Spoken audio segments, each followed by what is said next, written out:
Hey Michael, how's it going? We are partially commentating, not commentating all day, but we will be streaming as many matches as we can. This Johnny Archer and Sergio Rivas match, I think, started probably about an hour ago, so the score is probably most likely wrong. But we did mark up as many as we could. Thanks so much for everyone watching out there. Donnie Rakowski, what is going on? Good to see you here.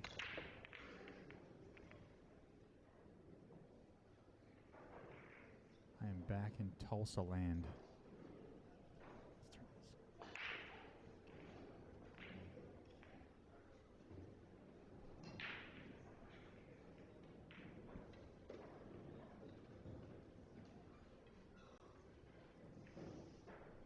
So if you guys have a match that you want me to stream, let me know and I can get it posted here. We usually will get a dual screen going as well. If there are a couple good matches out there, like Alex Pagulayan and Mike DeLauder, looks like they're on table 19. At least I think they're scheduled for 19. Shane and Conrad just came off of that table.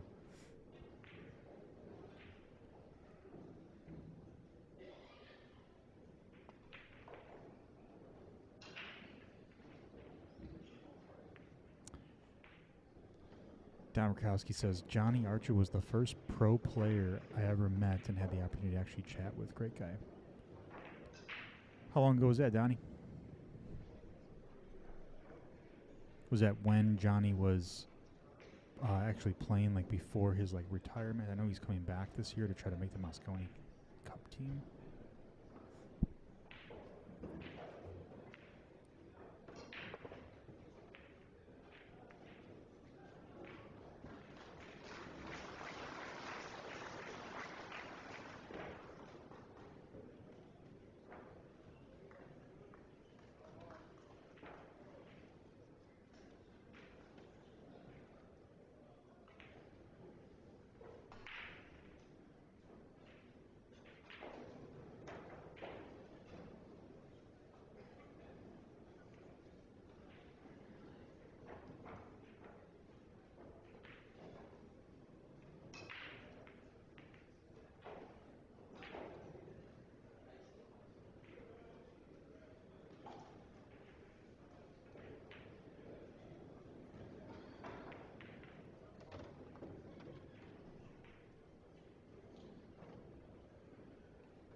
Rocco M, what is going on?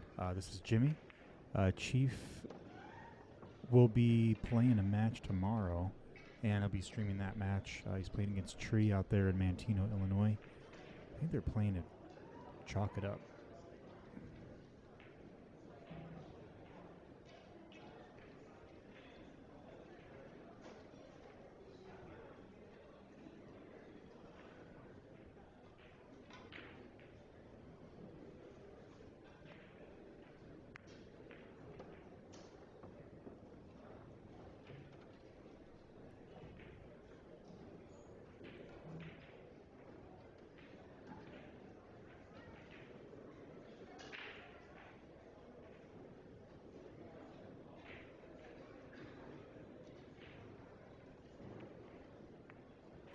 That is tomorrow. I think that they're playing at like 4 o'clock. I could be wrong. Let me take a look. He made a post a few days ago about that.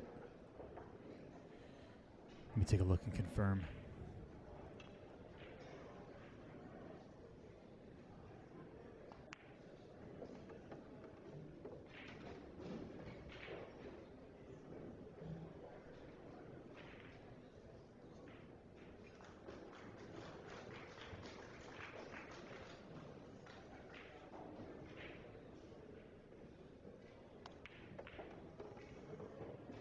$2. Chalk it up in Mantino, Sunday, 28th. 2 o'clock match against Tree and Chief.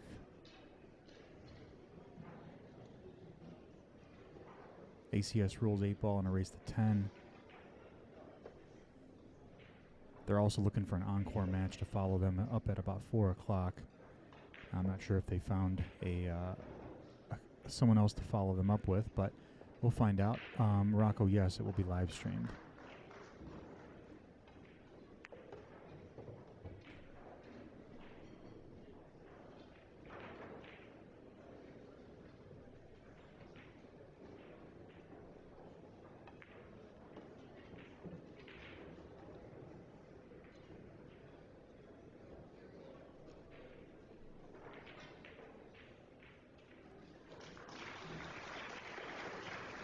So I gotta find out, and I would like to know, how did Tree get the 2-glove bandit name?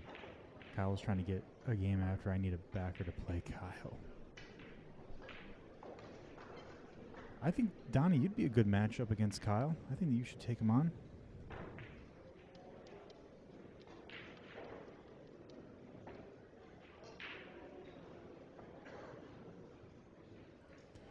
He's got to be the only person that I know that wears 2 gloves, if that's the case.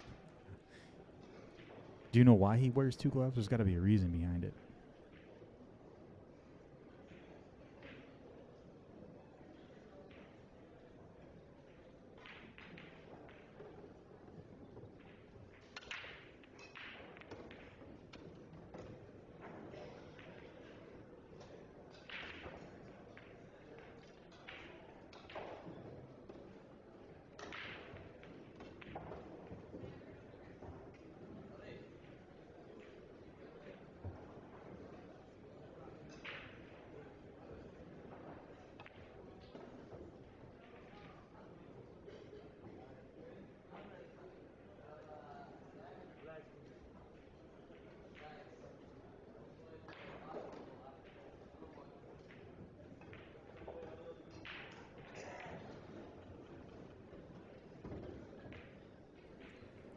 Donnie, how much you guys going to play for?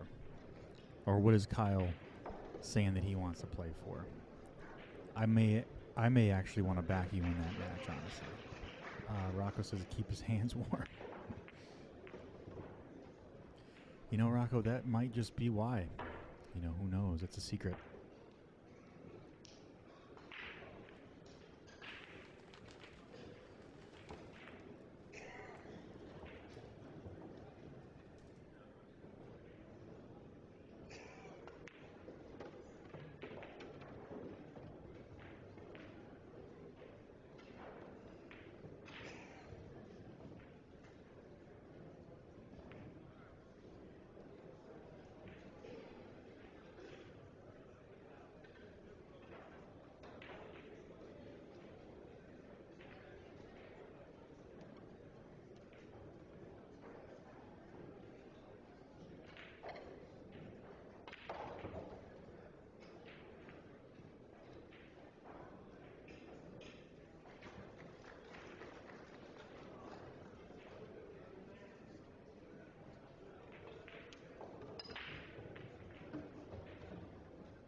Mark Brower says he wears 3 gloves.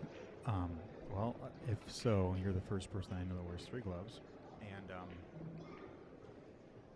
if it's true, you got to tell me why. Better accuracy? Can you aim better? And are you putting the glove over another glove? That's the question. Or where's the 3rd glove worn? Are you putting it on your head?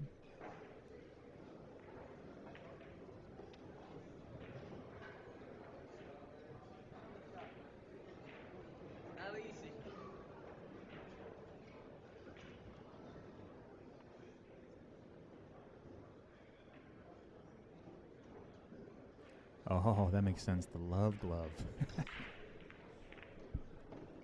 Don't tell Tree because he'll end up with a 3rd glove.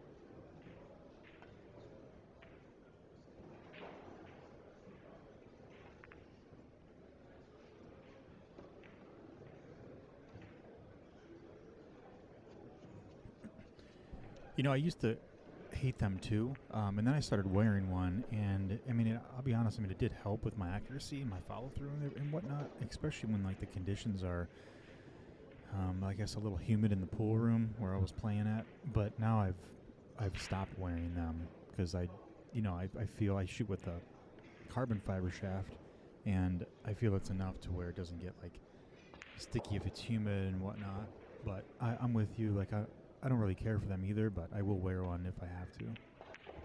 Nice combo. Yeah, so it doesn't matter if you wear a pool glove or not.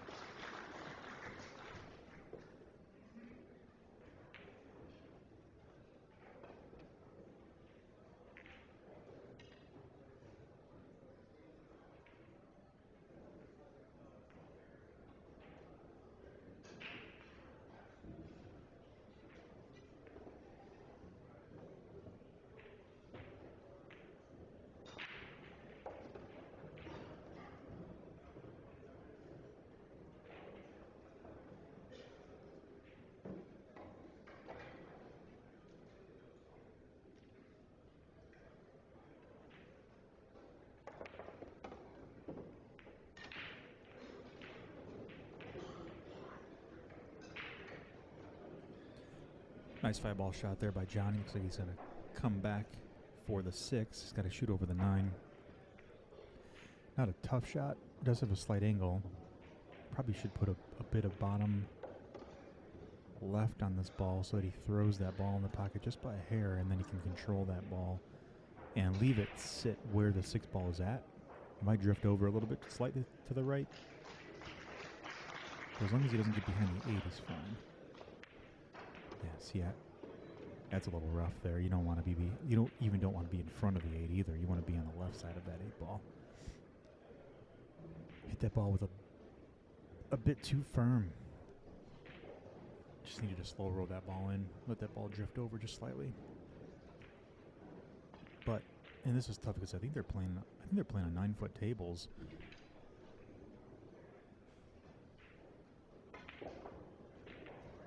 Matt said the Scorpion.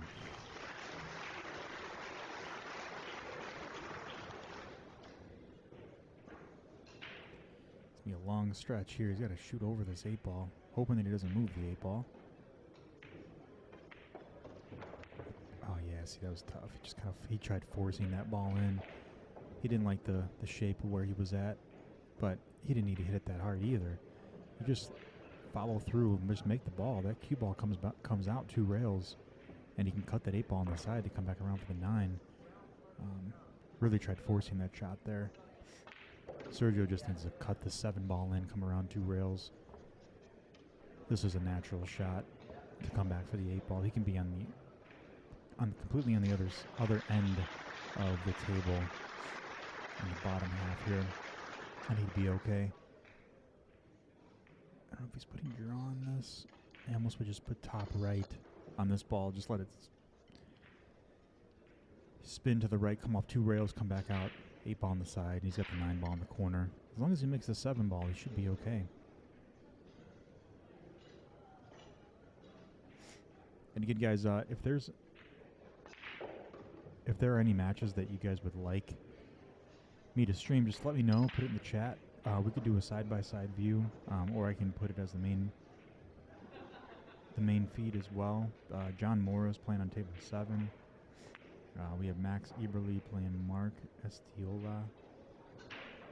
Alex Pagulayan and Mike DeLauder is playing on table 19, which I'd like to get them in the stream, but I'm not sure if they've started yet. No, they have not started yet. Just taking a look at the feed. It says they were scheduled, though, for right now. Yep, it's just come right down table. It's just a natural shot. Perfect. Now he's got a natural angle on this 8 ball. Just play the center, or just put a little bit of top on it to roll it up just a bit. Get straighter in on the 9. JB, what is going on?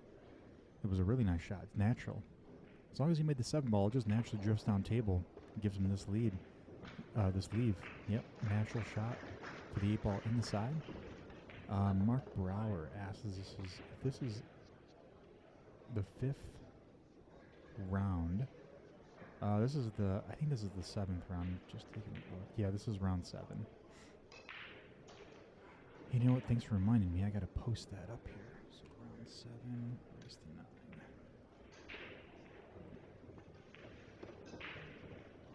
No problem. And again, I'm probably completely off with the score. It's probably much higher than what it should be. But I came in on this match a bit late, so we'll find out who wins this match at least. Sergio Rivas taking 3-1 so far from when we started, so he's definitely putting the heat on Johnny the Scorpio Archer. Did I say this? Johnny the Scorpio? He's the Scorpion. It's not the Scorpio.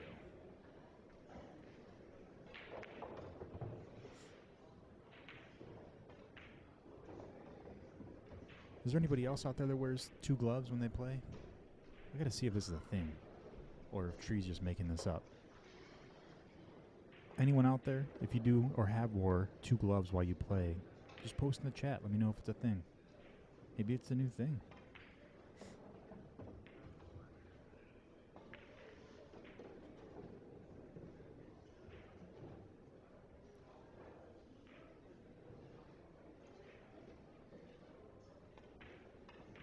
Alright, so Sergio Rivas racking, getting ready to break. Again, this is a race to 9, round 7. Jimmy Bear says 2 gloves stacked or 1 on each hand. I mean, it's up to you. I mean, it could be either stacked or on each hand. Totally up to you. From what I'm hearing, 1 on each hand is the new trend. It's the new thing to do these days.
So I think that there's some players that still need to buy back into the tournament, but so far there are a small handful of people still in the 9-ball. So we have Yash Ajmira, Johnny Archer, Sergio Rivas, which is what we have on right now. Kelly Chuberko, Konstantin Devladze, sorry, I'm butchering these names. Mike DeLauder, Alex Pagulayan, Max Eberle, Mark Estiola, John Gabriel, Roland Garcia, Roberto Gomez. They're playing right now on table 1. Kevin Guimond, TBD, just waiting for an opponent. Raymond Linares, John Morra. They're playing right now on table 7. And I believe they are actually. They're still shooting, I think. No, it looks like they've just finished. Naoyuki Oi, he is waiting for an opponent. We have Sergio Rivas. We have Jeremy Seaman waiting. These are all the players that are waiting. Jeremy Seaman, Raed Shabib, Jason Shaw, Tyler Steyer, Christina Tkach, Billy Usuri, Jake Weaver, Adam Maloney, and Michael Yednak. So there's, I don't know, there's probably a good handful, like 25, maybe 30 players left over in the 9-ball. Some people were saying that this is probably going to last until midnight. If these are the only players that are left, I don't see this going till midnight, but I could be completely wrong. Maybe there's something that's missing.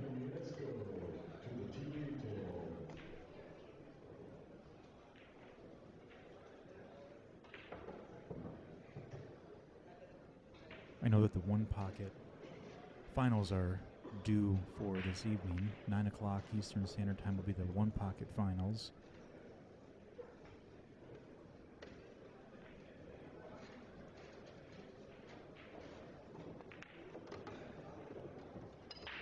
It's like Sergio has got a open table here. This one could be a bit tough. It's a bit straight in, but I think that if he puts a little bit of top on this, it should naturally come off that top rail, maybe even just a slight top left, just to get it to come around that 8-ball and give him shape for the 6. He's got to go back and forth between the 5, got to come back to the 6, go up for the 7, come back out for the 8, stop shot that for the 9. Let's see if we can make it happen.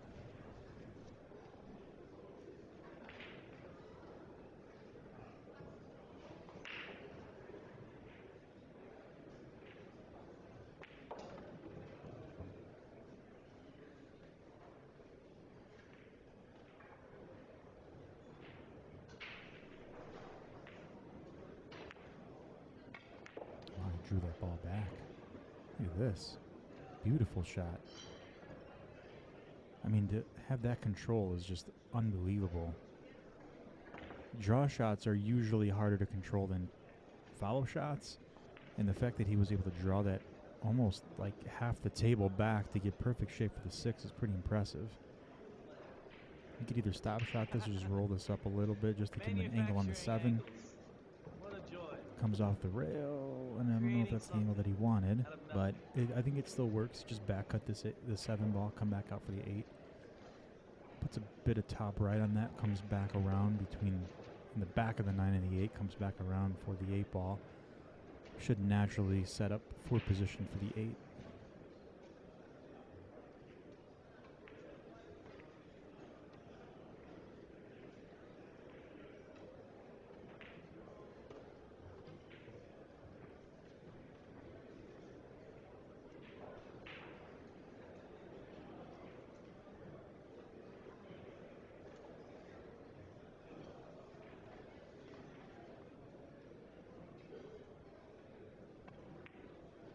One, 2, comes back around for the 8. Oh, wow.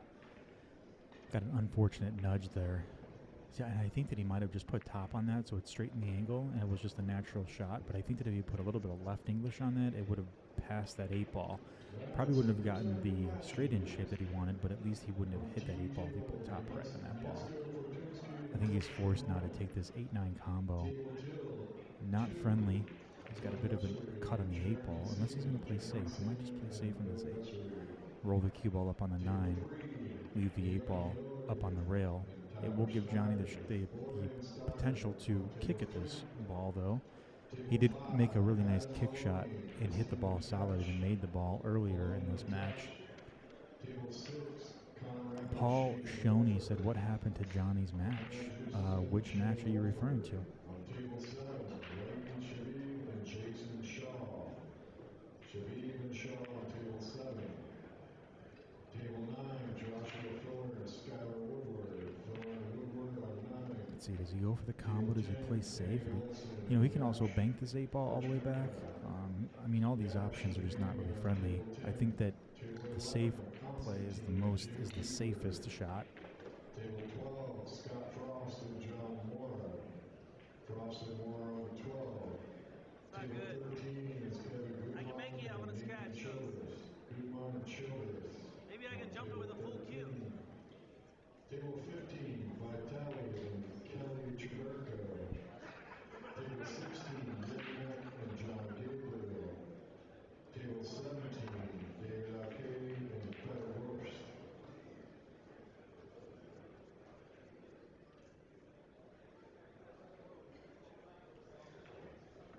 If you were around the TV, check back at 4:30.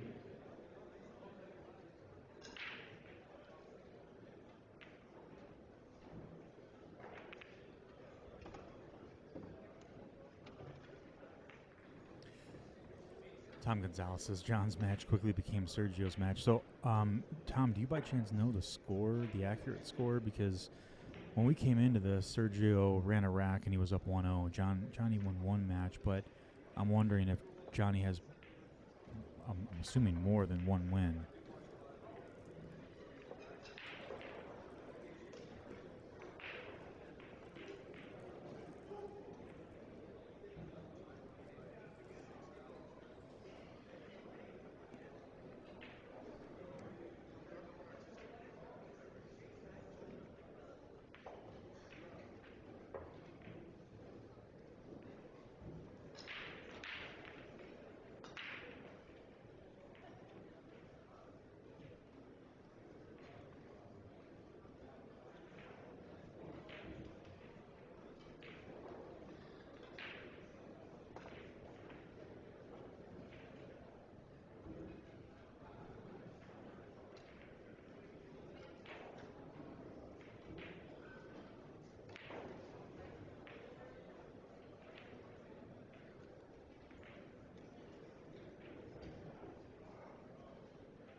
No problem, Tom. Thanks for joining. I appreciate it. I'm just curious if Johnny had a few games that he won earlier. But Sergio might still be ahead on this match. We have 4-1 so far because we came in a bit late. But my assumption is Sergio is far up on Johnny.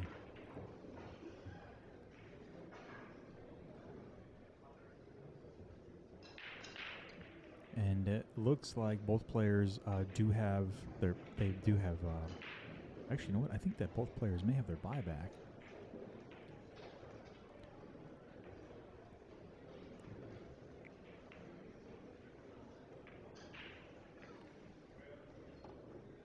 But maybe they don't. I'm not really sure. It's sometimes a little tough to read the Derby City Classic schedule.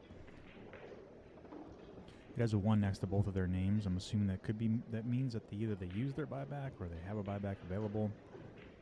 I'm assuming that they've used their buybacks, but could be wrong.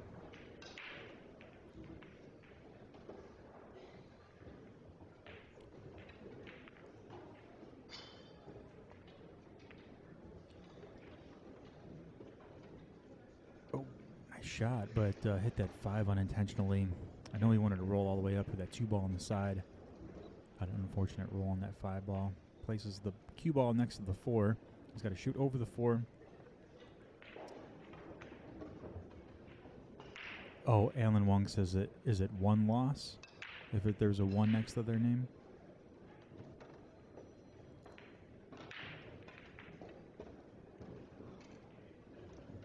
Meaning that they lost 1 and they bought back in.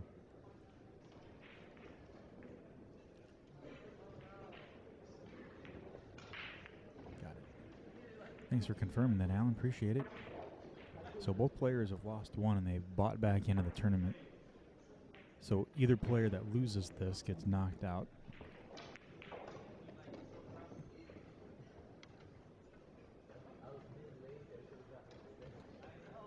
All right, so it looks like we have some updates on some matches here. Let's see. Josh Filler is playing Skylar Woodward. Let me take a look and see if they're playing on table 9.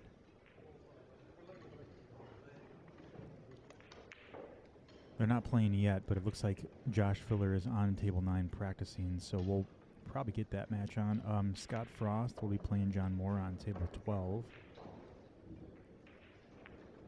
If you guys want to see any of these matches, let me know in the chat. We can get that posted up as a side-by-side for you. Fedor Gorst will be playing David Alcaide on table 17. And I'm wondering if they're playing yet. Let's take a look. Okay, no one's on that table yet, but they are scheduled to play on table 17. So we have a few really, really strong matches. We got Fedor Gorst against David Alcaide coming up. Scott Frost against John Morra. Josh Filler against Skylar Woodward. Mike DeLauder against Alex Pagulayan.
That's right.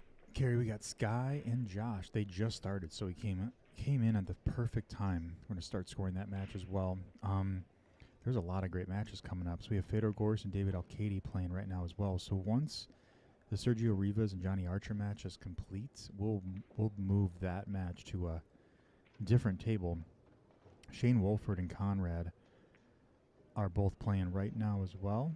And there's a couple other matches that were just recently drawn, like John Morra and Scott Frost. Naoyuki Oi and Tyler Steyer are going to be playing on table 3. Unfortunately, we cannot stream that because we can only stream tables 4 through 19. Jason Shaw is playing Raed Shabib. So these are all new draws. Christina Tkach playing Adam Maloney on table 5. That one we can stream.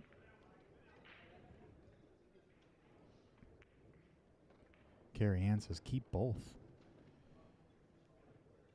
Yeah, we'll keep both all the way. We'll bring you some good matches here coming up.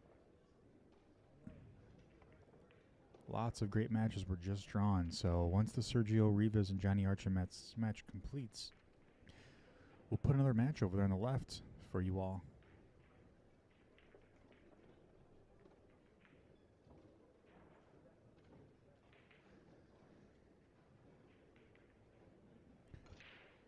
Carrie says, this is great. Thanks so much for the feedback. Appreciate it. Oh, nice bank by Sergio. Man, he's just taking it down.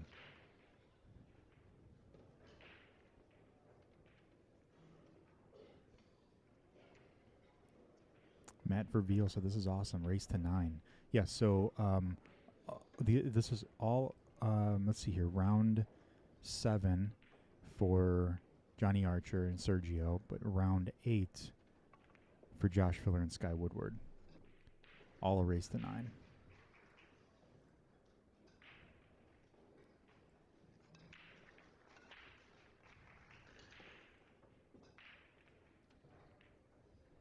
It is a race to 9.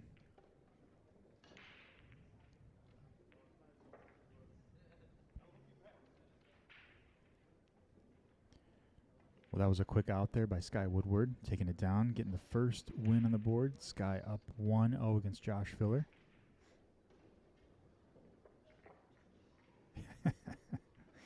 Zach says, I bet Sky and Josh finished before Sergio and Johnny. You know, you might want to put my money on that, you know? I mean, honestly, I think that you might be right, Zach. I think Sky ran that whole rack out in probably less than, we were what, 30 seconds? 45 seconds, maybe a minute?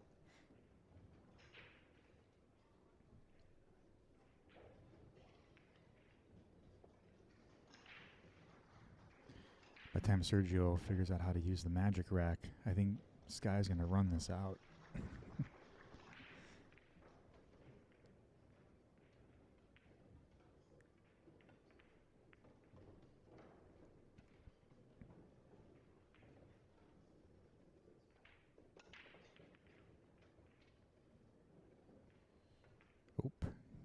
Broke dry, so Josh Filler comes back to the table. Zach said he's going to put $100 on it. It's a race to the finish line. I mean, with how quick Josh Filler shoots, and Sky for that matter, I mean, they both shoot very fast, and they just know exactly where they want to shoot and where they want to leave that cue ball next. Both very fast and accurate players.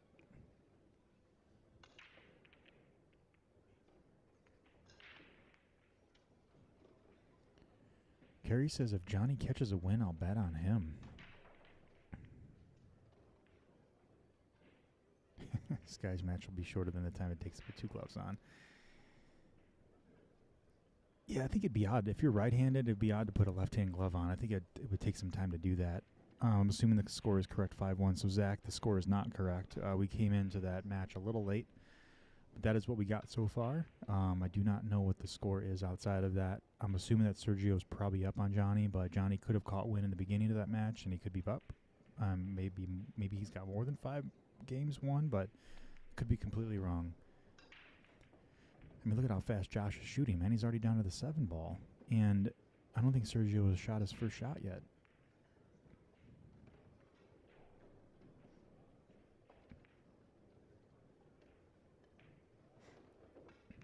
Yeah, so Zach, we all use the same overlay.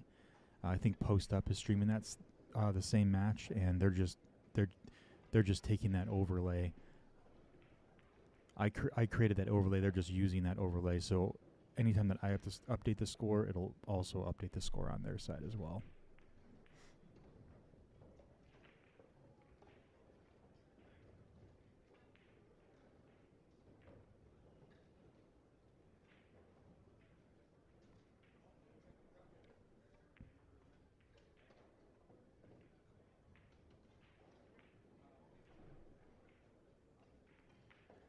Oh, Carrie said earlier a match was over and it showed Johnny needed 2 more games. Matt says, how's Johnny been playing? You know, it's interesting. I mean, I haven't really seen him play a whole lot, but from what I have seen, I'll be honest, I mean, he's getting frustrated with, like, some of these leaves that he's leaving himself. You know, he's overshooting the balls. He's leaving himself in places that he's not comfortable with. And he's getting a bit frustrated, and I think it's actually hurting his game because of that. Wow, he won 9-2 last night. Kerry, who did he play? Yeah, today he has been off bad. Yeah, he seems to be a little off.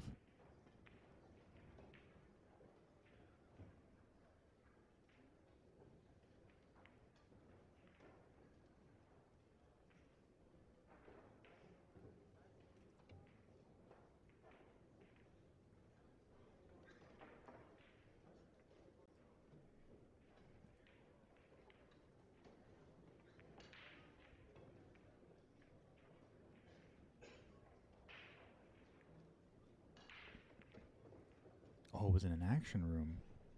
Interesting. Was that in the Omega action room, or was it in a different action room?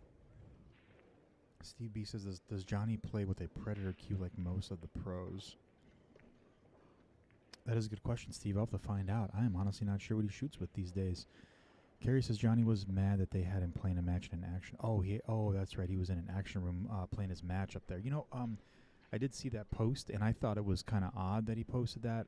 He was kind of complaining the fact that he was siloed in his own place, quiet, no one there. I mean, honestly, personally, like look at all these people surrounding you. I think that this is more stress to have all these people around you, and then you're bumping into the player next to you on the other table.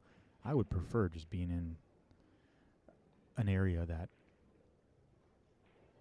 has no one there. It's quiet. You can focus more. But it's just me.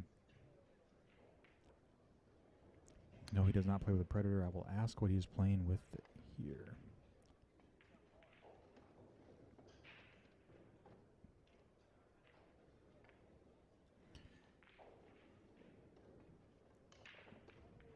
Steve B says I got 5 on the breaker.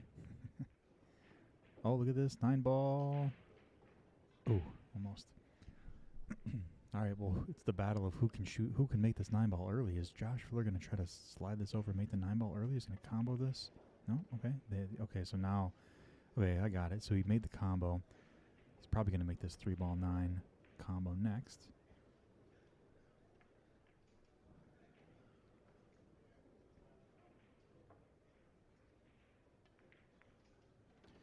Very nice shot there by Josh Filler. That'll put him up 2-1. I think that we've completed 3 games in a matter of 1 over here. So that's the total tally right now. 3 games compared to 1. Oh, look at this safety. He's going to make it. He's going to make it. Look at that. Nice safety by Sergio. Bringing that cue ball all the way down table, leaving the cue ball behind the 9, making it tough for Johnny to kick at this ball.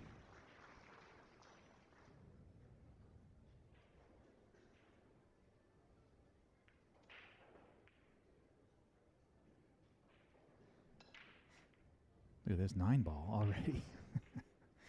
Josh Filler with the 9 ball snap. That'll put him up 3-1.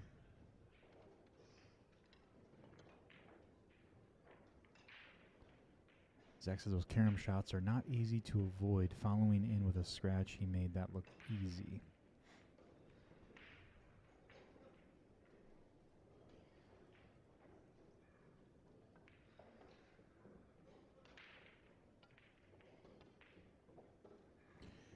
I don't know. I'm playing with some layouts here. Do you guys like the chat in the middle here? Do you want me to remove it?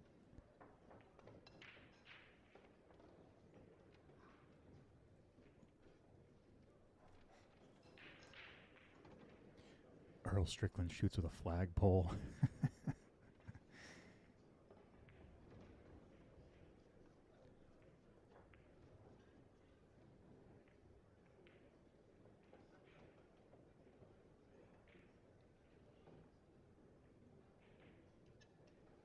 Chat's good. Cool.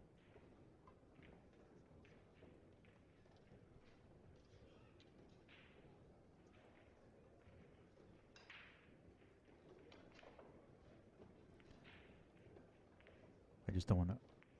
Yeah, I can still see the tables. I just don't want to put too. Yeah, probably top left. Yeah, let me move it to the top left here. I just don't want to put too many things. We got a lot going on here on these two tables.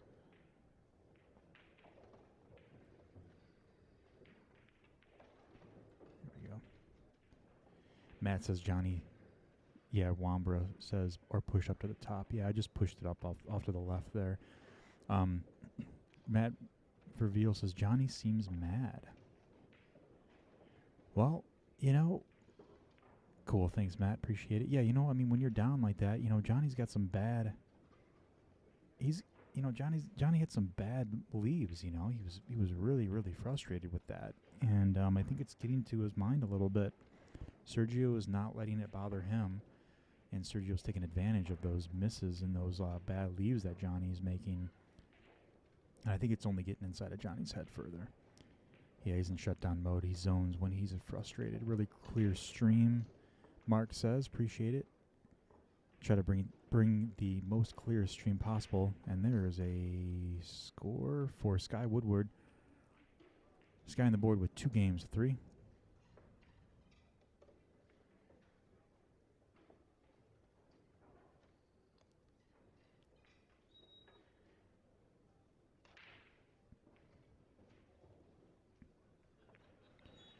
Yeah, these are tough shots, especially with maybe trying to put bottom on this ball to try to pull it back. You got to put forward on it to come around 2 rails and hoping that you don't scratch. Yep, that's exactly what you want to do. Very nice shot. Looks like he had a slight angle there, but sometimes that cue ball will slide on the cloth and it will slide with the rail also, and you could scratch, but he made it work. And he also made it past the 9 and didn't hit it. That was great.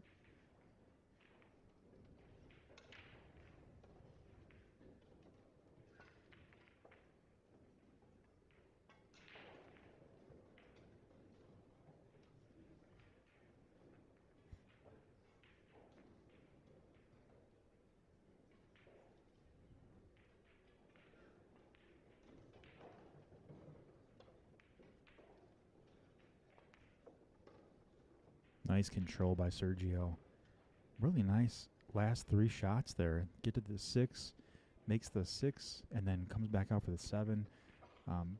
Great leave for the 9, and this will put, from what we think, Sergio on the board with 6 games to 1. Let's see if we're right. Yep. So the match is not over yet. Yeah, mate, he really does. He's nice and controlled, and he's calm, you know. Definitely keeping the pressure on, but he's not letting like any type of surrounding things affect him, you know. He's just going with the flow, letting it happen how it's going to happen, and I think he's benefiting off of Johnny's mental right now, because Johnny's not doing really well in the mental. He's just kind of frustrated, and I think Sergio's taking advantage of that. Never heard of him either. I think I've seen his name pop up a couple times in the bracket, but never seen him play. It's a great shot.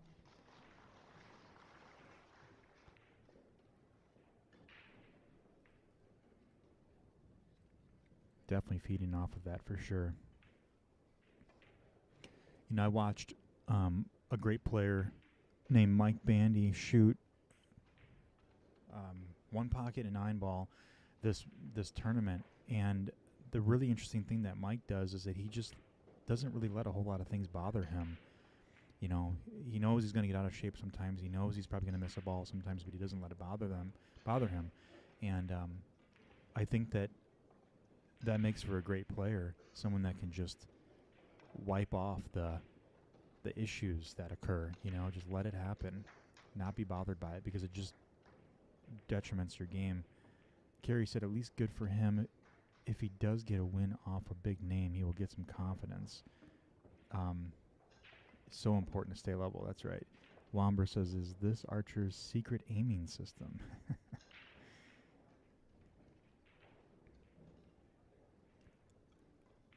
All right, Sky ties it up 3-3.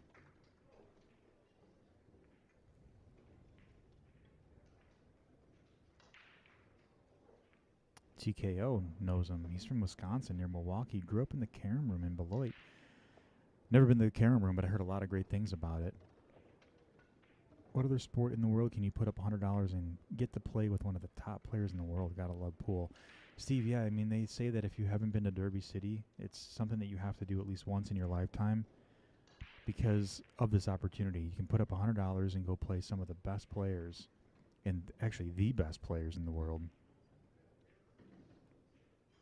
So Johnny's just going to move that magic rack. All good.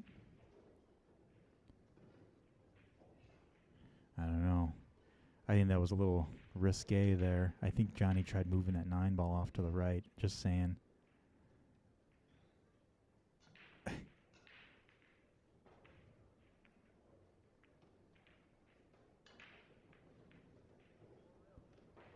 But the 9 ball rack was in the magic rack was in the way for the cut shot on this 1 ball. So probably had to move it regardless. Sergio has played at high level for years. Should have seen him as a teenager.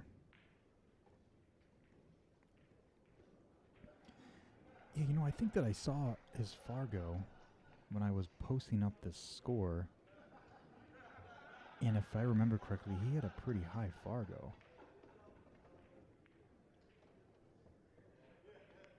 Yeah, Sergio Rivas, a 742. Man, I mean, the dude is like pro level. You mean 742? That's amazing. Colin Brandt says he definitely widened the gap. He might be able to make his ball now after he moved the 9.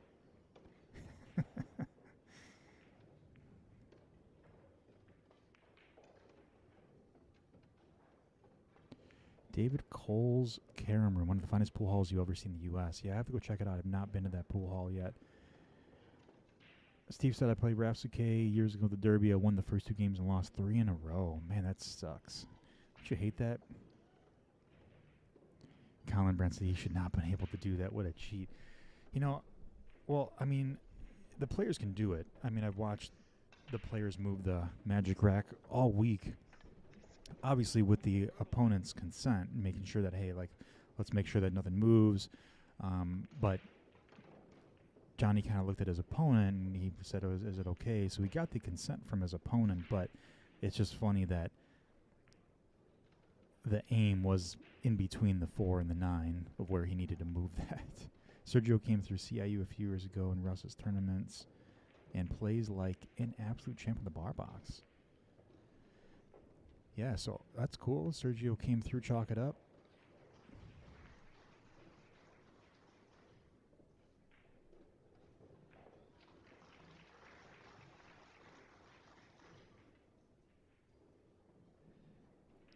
All right, so it'll put another one on the board for Josh Filler, making it 4-3.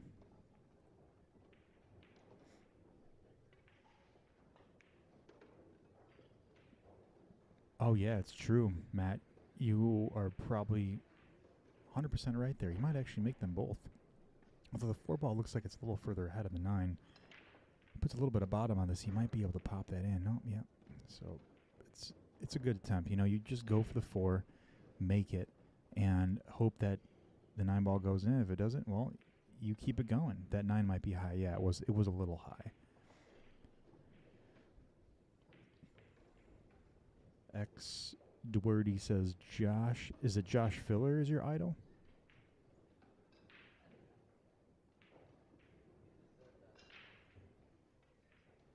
Yeah, don't focus on trying to make the 9 ball and carrying off that 4, because then you miss both. Just focus on making the ball. It's a nice leave there by Johnny. He's got enough angle here to put top on this and either come around 3 rails or just play top and just come back and forth. I mean, there's 2 ways to play this shot.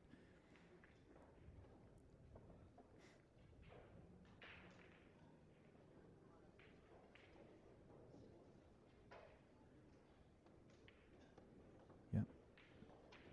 Very nice shot.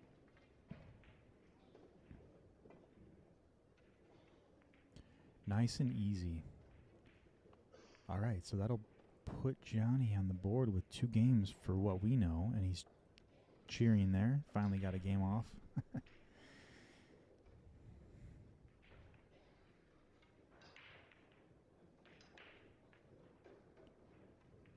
Josh Filler, man, I don't know. He must drink like 15 Red Bulls when he wakes up in the morning, because that guy is all over the place. He's just like, he's on it. I mean, fantastic player. The guy is like, I mean, he's unbelievable how he plays. He just gets up and just shoots everything. He must play pool. He's got to play pool at least 8 hours a day to play like that.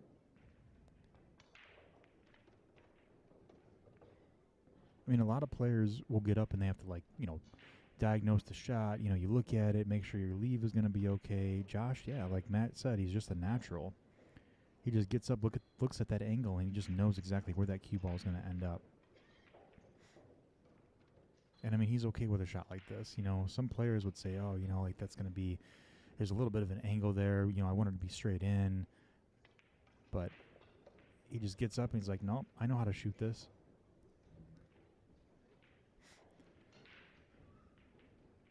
Max Billiards, appreciate the double screens. I'm sitting behind table 16 watching the match and not able to see these tables, so I have this on a device and the TV table going at the same time. I guess I'm an addict. Mac, you are not alone. I think we all are. Missing doesn't even cross his mind. No, it doesn't. And this is another win here. Josh Filler puts him at 5 games to 3.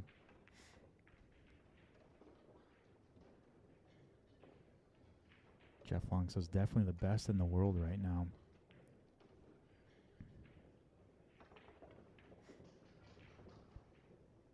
The dude is just in his zone at all times. Like, there's just no pulling him away from it. He's in his zone. All right, let's see if Johnny can get out of this rack here. Uh-oh. See, this is a thing. Like, you know, This is what's been happening. He's got to back cut this 3. I don't even know if he could see this 3 ball. 7 ball might have it blocked. Matt says he's like a young Earl.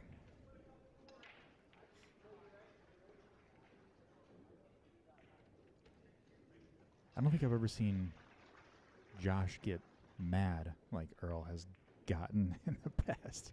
He may shoot like him, but I don't think his emotions are the same.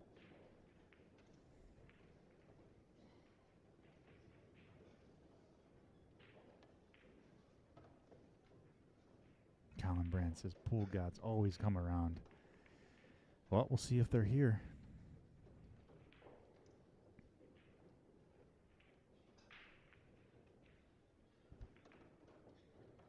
Yeah, Mark. Earl, he's his own kind, you know. The guy is hilarious. He's just his own kind of pool player. There's no one else like him. You know, he's hilarious. Johnny Archer with the back cut 3. Nice shot. Josh just natural and offensive, not the attitude for sure. Yeah, no, I totally agree. Josh will run this rack before Archer shoots this. Yeah, I would have to agree with that. The firepower Josh has is second to almost none. Earl would probably be the only completion in that regard. Look at this nice natural lead by Josh. I mean, like, just to get out. He literally did not even look at that shot. He just got up and shot it, put top left, comes around 2 rails, get perfect shape for the 8, and then stop shots this for the 9. Like, what an out. And Johnny, I think, is on his second ball still.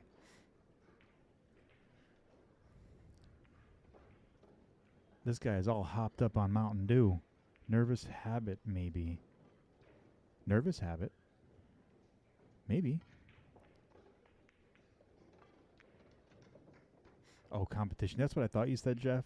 But I was like, well, maybe he did mean completion, but competition. That's what I thought. Autocorrect gets you all the time.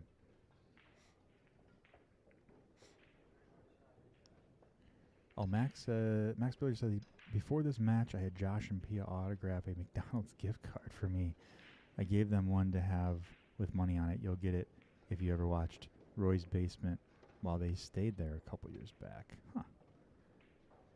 You know, I've watched, I think I've watched a couple of those streams, but don't know too much about Roy's Basement.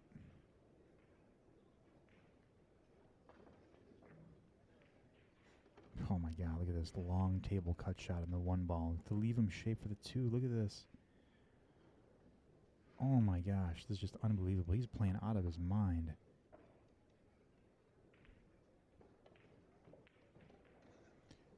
Just going to take a simple simple left draw shot and then get simple shape for the 3. Come back around for the 4 ball. Johnny's trying to figure out this 5. Probably got to stun this ball out. Come back out. 1 rail. Oh, what the heck was that?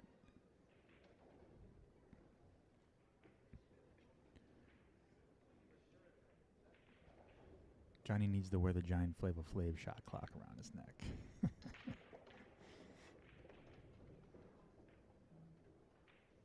Imagine being tied and 4 minutes later you're down by 4. Yeah. I mean, literally, like 4 minutes later, you're down by 4. Like, I mean, it's a minute per rack. The dude is just on fire. I mean, Earl before the antics was a stone cold killer since is another story. At one point, Earl was beating everyone and nobody wanted to draw the guy. Huh.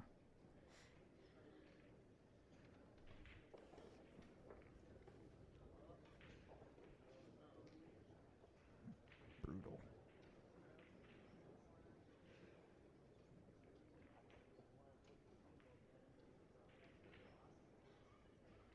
Is he going to combo this 5-8? No, I'm just going to play safe.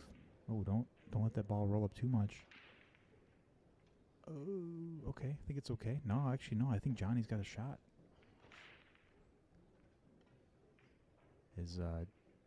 Johnny must be going to take a player's break. Oh. All right, so there's the end of Josh Filler's run. I think that if he didn't scratch there, he probably would have ran that whole rack out. Sky back to the table. He now has to run 4 in 4 minutes. Max said they would take a break from pool and chow McDonald's like at midnight. When they came over to America, they love McDonald's. I guess it must taste different in other countries. You know, it's interesting because I heard that McDonald's does taste different outside of the U.S., and I heard it tastes better outside of the U.S. So that's funny that they've come here and they said it tastes better here. Andy Knaib, what is up? Glad to have you here.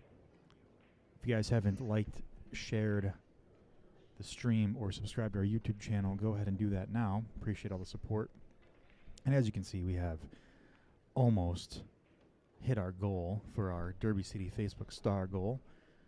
We have 72.5% completion rate. We just need another, what is that, 28%? Just about 27%. Let's see if we can make it happen. Sky Woodward with almost an out here. Ooh, I think he wanted to pull that ball back a bit more. Can he back cut that ball into the side?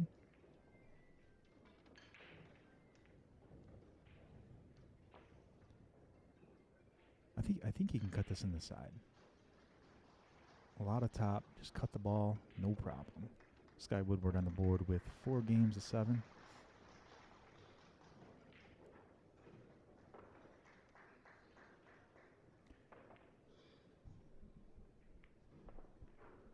Johnny Archer currently down 2-6. Again, that match could be completely wrong. I am probably missing a game or two, but we'll find out here soon.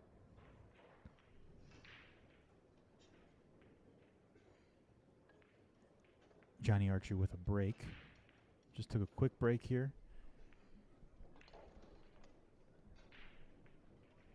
So I think someone put $100 on that this match would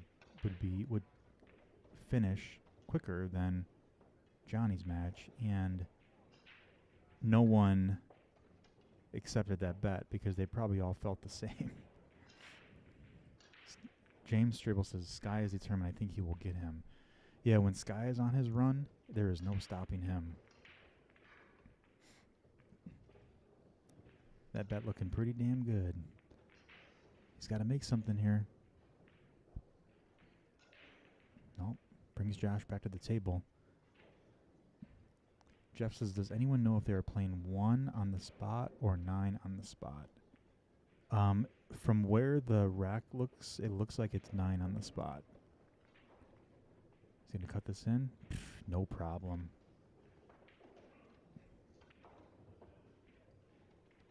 Must be 9 on the spot breaking like that, yeah.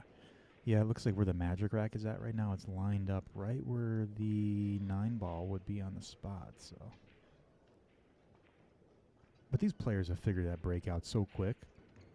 You know, after they made that rule, I don't know if it was last year, maybe 8 months ago, Fedor Gorst, made 3 9 balls in a row or something. It was, pretty wild. He's got that 9 ball, locked in, where the 2 ball will, slide out and then carry him into the 9 and knock the 9 ball in the corner.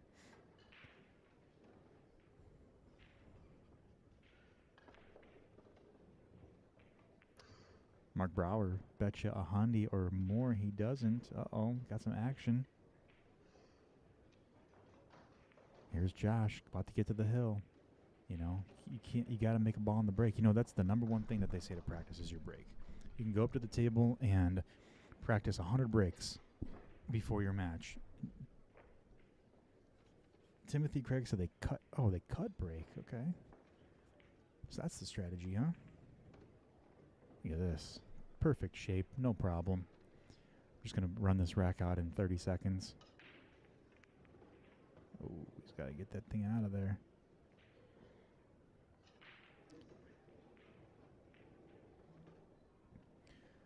Mike Bandy and Anton Lockwood. So Mike Bandy just got knocked out. I think it was early this morning. I'm not sure how Anton Lockwood has done.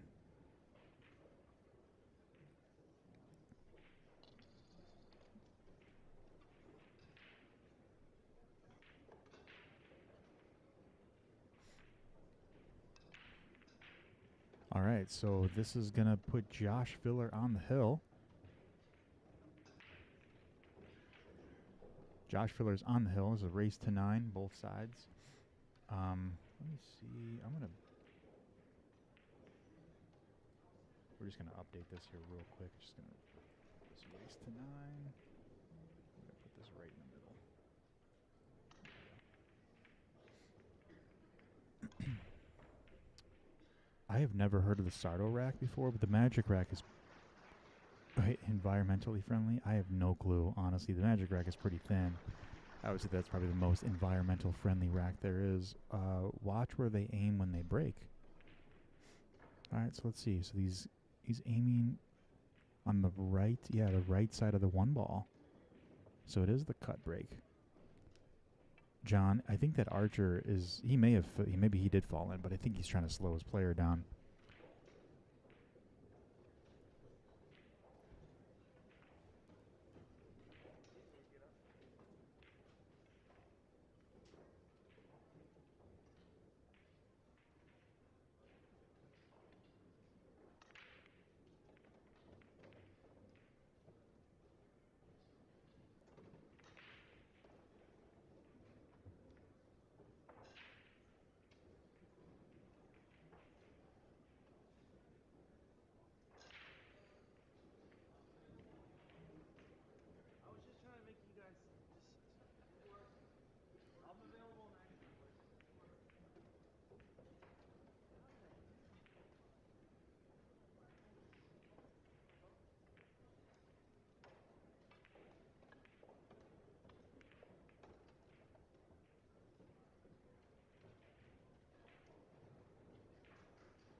Or Matt says it's out of all them racks they tried for years. It's funny it ended up being a piece of paper. I know, isn't that wild? Like they've tried to make up all these different like wooden racks and metal racks and all this stuff, and then they settle with just like a little plastic rack. Zach, I know. I wish someone took your bet too, because you'd be $100 richer. But I would imagine that everyone's probably thinking the same thing that you were. And what the heck is a Sardo rack anyway? I've never even heard of a Sardo rack. I gotta Google that now. Sardo rack.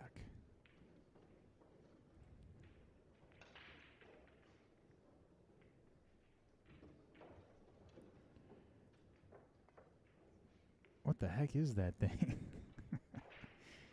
It looks like a transformer or something. I've never heard of a Sardo rack before. I've never even seen one of these things, but I'm assuming that it claims that it's the perfect rack. I mean, has anyone used it? What are your experience with a Sardo rack? It's a mechanical rack. Okay, I've never seen it before. Sardo's an old school rack where you roll the balls into it and press them down. I mean, what's the accuracy on that rack? Does it really hold the balls in place where they're supposed to go? And looks like we are going to have a winner here on the right.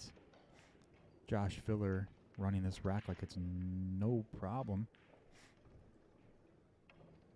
Oh, you actually won one in Vegas. That's awesome. Sardo rack is like a piece of furniture. It looks like a piece of furniture. Wow, that was quick. I mean, that was 36 minutes. I started that score 36 minutes ago, and Josh won 9-4. We're not even nearly complete with the Johnny Archer and Sergio match, and I started that an hour and 16 minutes ago. That is crazy. All right, so let's take a look and see who else is out there playing. So Fedor, Gorst, and David Alcaide. We can pop that one up. They're on table 17.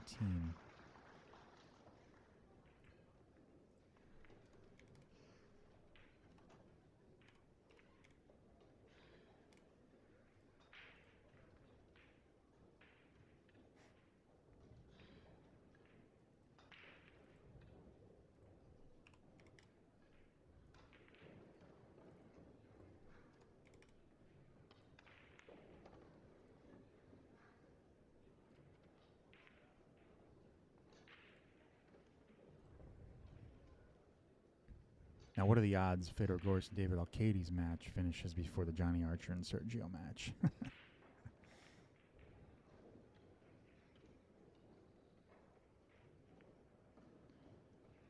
Oh, Zach, you said Sergio was up 5-1. Does that mean that we have the right score?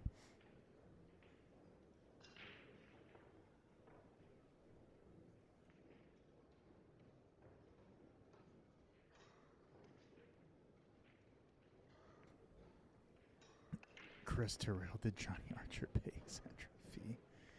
Oh, man, I have so many words, but I'm not going to say anything. Jeff Long said, who are you taking tomorrow, Chief or Two Gloves Magoo? Man, you know, it's tough, man, because they're both good friends of mine, and I think they're both really great players, but it just depends on how they're shooting. You know, I think that Two Gloves, you know, he can make a lot of mistakes, and I think that if he starts making mistakes, it makes him play worse, and then Chief will probably capitalize on that. I think that if Two Gloves is playing good, and if he's playing confident, and he's not letting those mistakes get to him, he might actually win, but I don't know, man. It could be a toss-up. I think that Chief's got a little bit of an upper hand on him in regards to consistency and accuracy, but I don't know. I haven't seen Two Gloves play in a while. Oh, I think he meant when the midfielder match started. Got it. Yeah, Mark Brower. I mean, we can always come back to Johnny Archer's match. There's a lot of other like really good matches happening right now.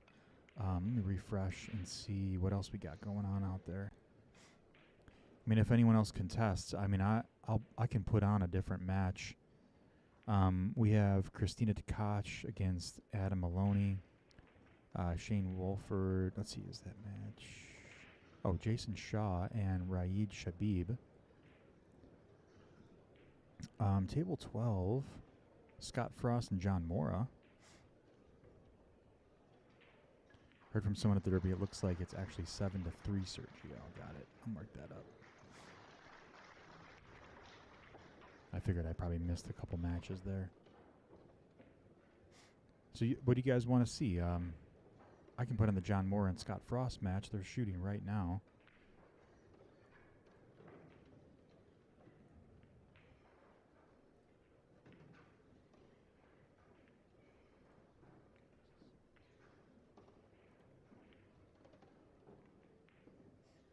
Tom Gonzalez would like to see Sergio and Archer finish. Yeah, no problem. I mean, they're almost done, so, you know, those other matches just started. Let's see, Frost and Morra, Lee, Fedor, and Alcaide on. Let's see, Sergio and Archer finish. Yeah, if it's 7-3, it's almost over. We'll keep it up for right now. And if they're really taking a long time, we'll move over to one of those matches, and then we'll move back. But plenty of matches going on. So David Alcaide and Fedor Gorst playing. Andy Kanive, is SVB still in? So, you know what's funny is that I don't see his name on this draw board, but that doesn't mean that he's not out. I don't see his name anywhere on the draw board.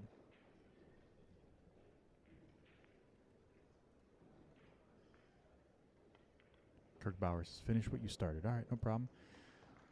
Yep, we'll keep the Johnny Archer and Sergio matchup. It's no problem.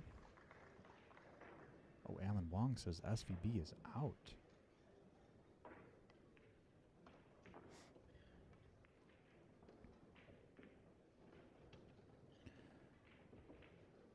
So I want to know what your guys' thoughts are, like, on the Mosconi Cup team this year. Who do you think will be the captain of the team, and who do you think will make the team this year? You think Johnny Archer will make the team? Johnny Archer is really wanting to play. He's trying to get his Mosconi points up because he really wants to play this year. I don't know. What are your thoughts? Yeah, I'd like to know who eliminated Shane as well, too. Anyone got that detailed? Anyone know who eliminated Shane?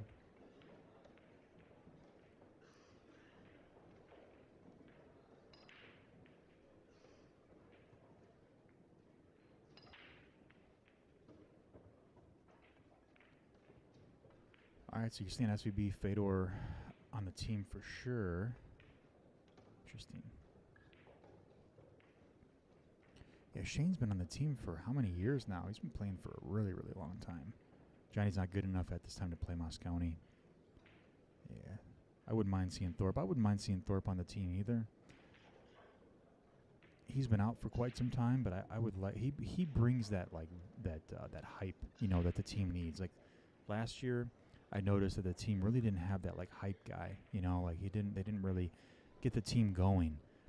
Where you know, Europe's got Jason Shaw and David Alcaide and Francisco Sanchez Ruiz. Like those guys, like they all vibe really, really well together. I think Billy Thorpe is that missing person to get that team going. Carrie says Johnny's got a lot of work to do. Dennis Hatch for captain. Interesting. I haven't seen Dennis Hatch in a while. He's actually selling a lot of his old Mosconi Cup jerseys, I noticed on Facebook. Shaw's a pain. That tournament, I know Shaw does get people wound up a bit, doesn't he? So JJ will be replaced? No, I mean, like, Dennis Hatch could be the captain, but Jeremy Jones would still be the team coach, right? I mean, SVB is the captain of the team, right?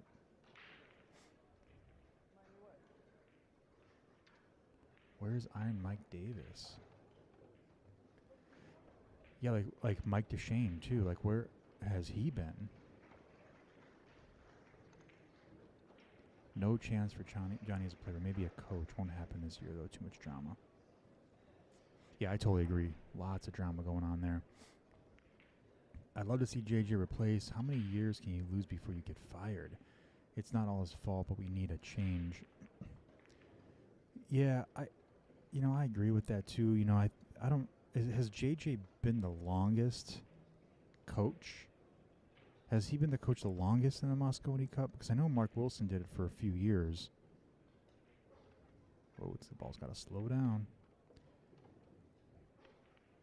Carrie says, I'm pulling for Team Asia. Carrie says, it is not fair. We have a country, and they have a whole continent. You got a point. You got a point, Carrie.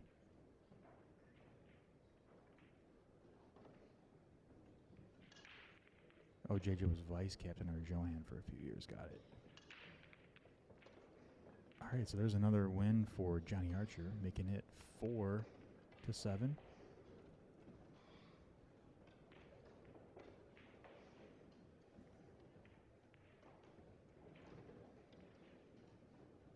Jeez, Brandon Huff played well, but lost the killer filler when he lost 9-1.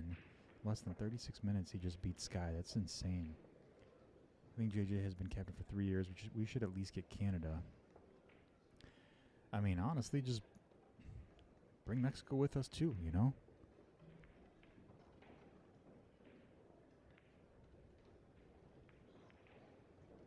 Alex Pagulayan would be a really, really cool fit for the team, honestly. But probably wouldn't happen either. JJ is winless. US won. Oh, he's winless. Wow, the US won 18-19. So JJ's first year as a captain was 2020. I did not even think about that. I probably should have done my research, but I did not realize JJ is winless. That's nuts. So, I mean, I think that they'll probably still keep Jeremy Jones as the coach. But honestly, it may be good to switch it up just to see how we do.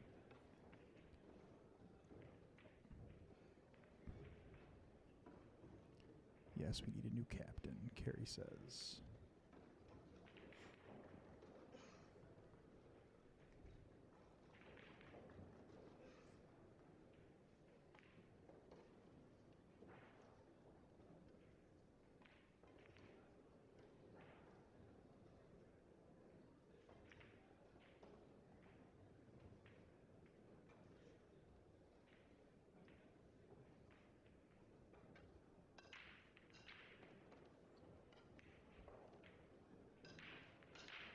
All right, so David Alcaide with a 9-ball on the break here. 9-ball snap.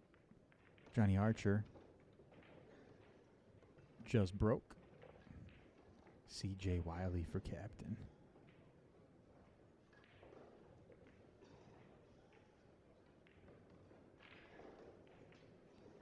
Yeah, there's a teaser from Lynn and Mike on an upcoming interview with Emily Frazier. Feels like they were hinting towards some news about captains. Interesting. Winless, you should use another word. After watching the behind-the-scenes practice for Mosconi Cup, I can see why JJ is winless. CJ got my vote, too. They said watch the interview. Where do you see the behind-the-scenes practice for the Mosconi Cup? Carl's crackling cottonmouth.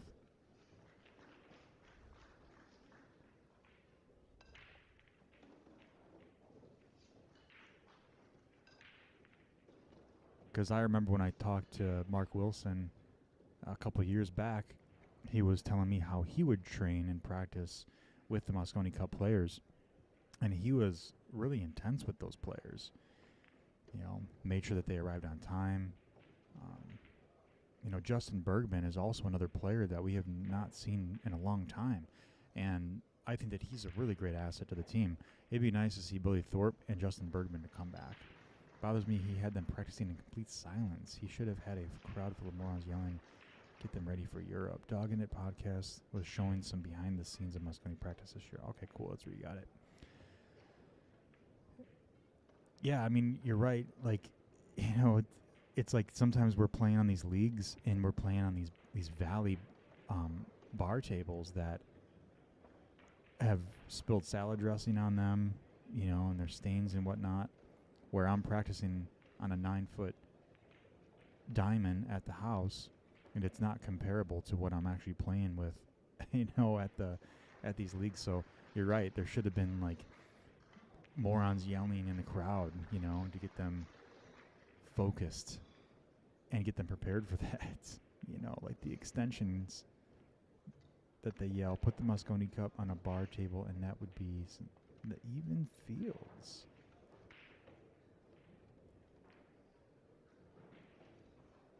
Look up Dogging It. It's on there. I'll have to go take a look at that podcast.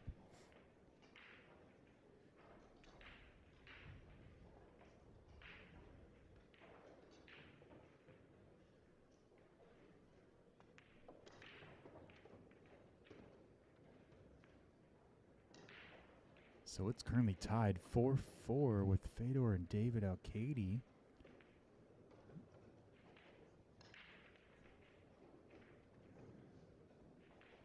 All around format like Derby, we would win. Interesting.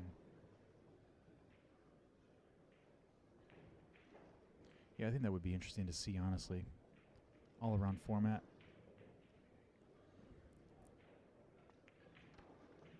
The Scorpion is on a run.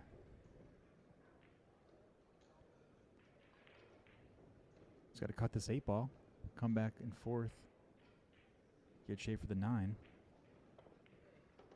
Nice shot there by David. Come around, David Alcaide, come back around for the 7 ball on the side, and does he get it? Does he get it? He does.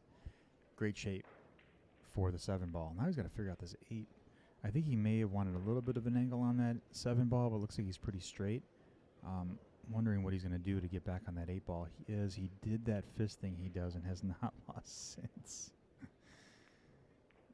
All right, so back and forth. Got shape for the 9 ball. Really nice leave there by Johnny Archer. So put him on the board 5-7 against Sergio Rivas. Whoa, look at that backspin. Look at this leave. Does he do it? Does he do it? Does he do it? Oh, I think he's on the 9.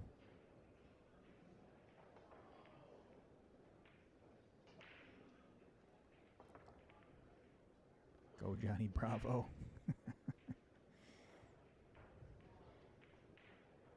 Oh, I thought you were calling Johnny Bravo. Go, Johnny Bravo. Any advice, Carrie, having longer nails while playing pool?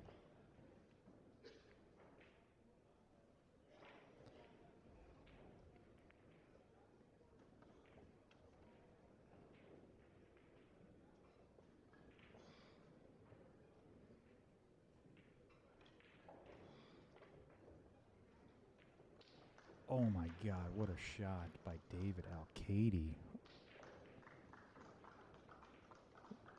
I mean, I thought he was hooked behind that 9 ball, but he just like sliced that ball in the side. What a shot. David Alcaide wins that match. He's up 5-4. Yeah, what a shot. That was amazing. Tom Gonzalez. Seems Archer has weathered the storm. It was that that break, you know, he probably left. He probably, you know, took a shower, got a sandwich, did some meditation, and now he's back running racks.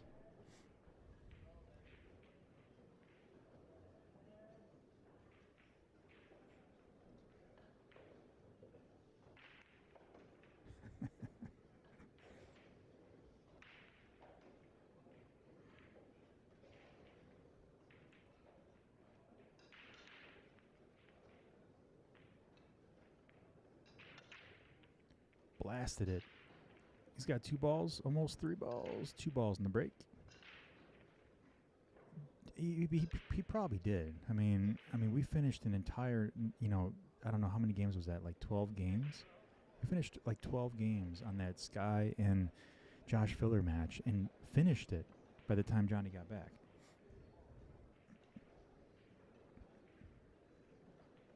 I would like the Scorpion involved in MC this year.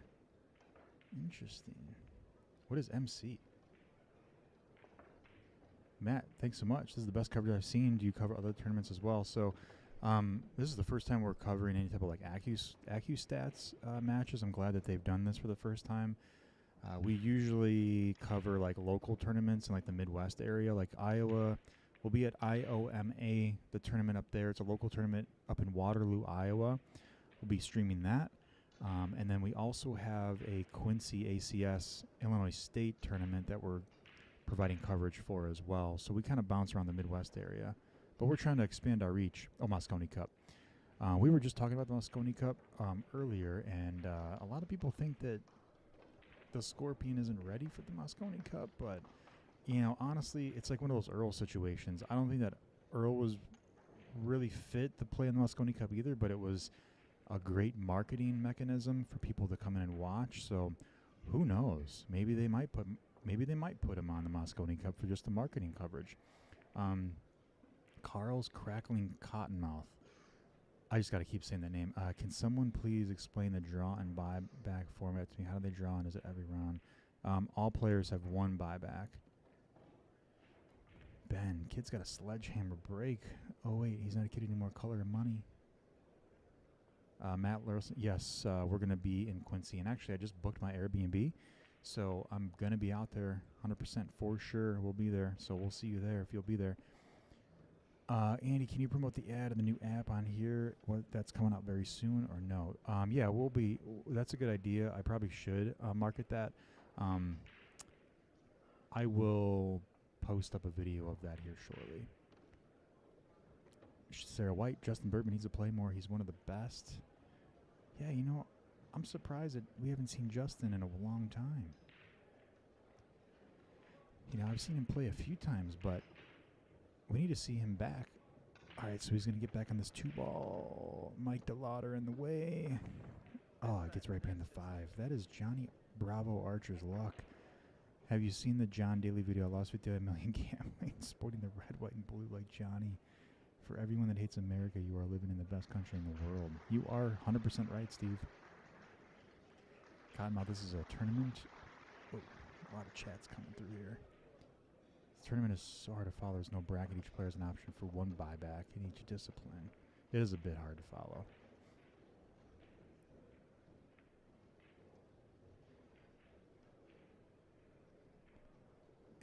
Thanks for that in-depth explanation for the format. You know, it's all a mystery to most. We try to explain it the best that we can.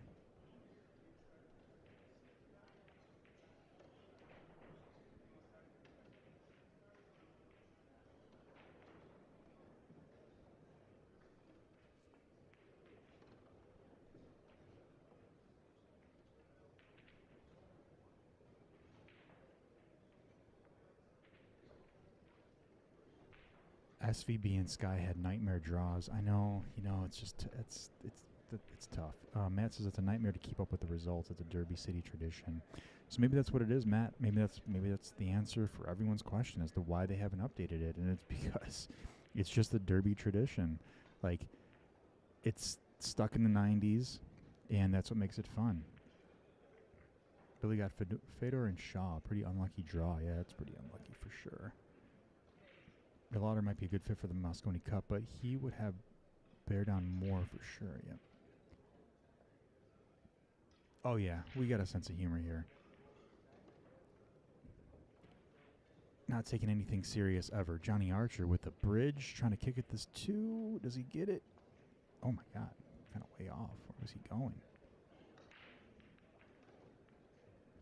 I think he, like, really fired at that ball, hit that ball a bit too firm, and I think that it tighten the angle up, you know. Matt says, yeah, exactly. No updates, long list with no filters. And it's funny is that they have the same matches on there twice, but reverse. And that's what really confuses me because I'm like, oh, this player is up again? Wait, no, they're playing that player again on the top. Does that mean they're playing the player twice? Or, I don't know. It's confusing. I just go with the flow.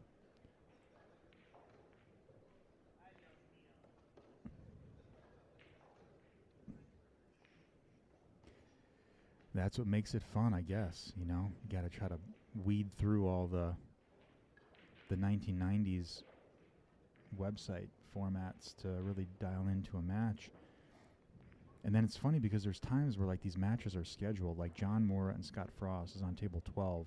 Or no, Mike DeLauder and Alex Pagulayan. I've been waiting for that match for a while now. And let's see if they're playing. They're on table 19.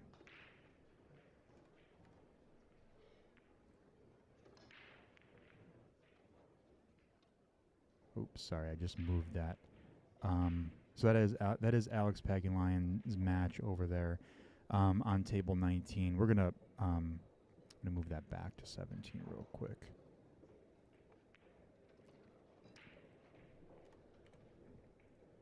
So they are playing over there. So we'll probably end up picking up one of those matches here shortly. Once one of these matches ends.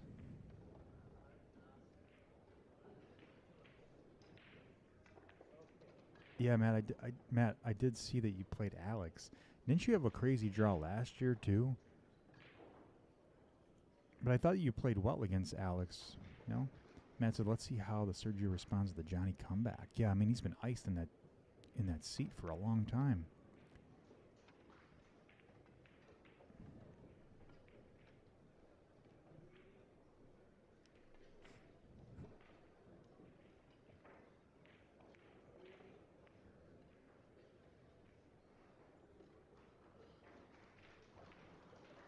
Okay, so Fedor with a push out brings David back to the table. And I think you can see a little bit of this 2-ball, but he might want to kick at this 2. I think he's looking at maybe kicking at the 2-ball into the side, potentially. No, I don't think Sergio's iced enough. You know, I think Johnny tried icing him as much as he could. Like I said, you know, he stepped away, he took a shower, he got a sandwich. You know, Sergio's sitting in his chair, just, you know, taking a nap. And Sergio's fine. He woke up and he's feeling refreshed. If he gets on the hill, that'd be a hard comeback. Yeah, it really will be. And that will get into Johnny's head, like, right away. Yeah, he's definitely not phased. Not phased at all.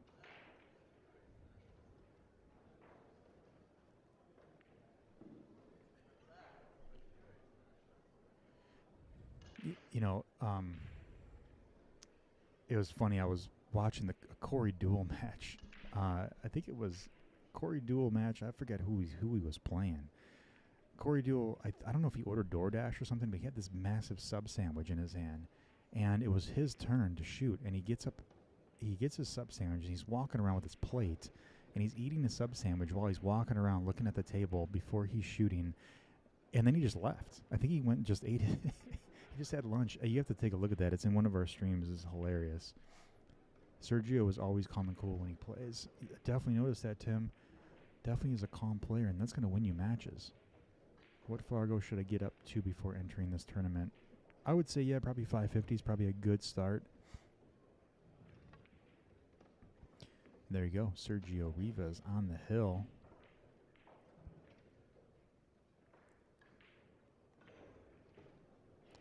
Guys, I'm going to step away for just a quick 2 minutes. I'll be right back.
I think that Bigfoot tournament would be amazing to watch. It's invite only. And to watch these players shoot on a 10-foot table would be just an experience by itself.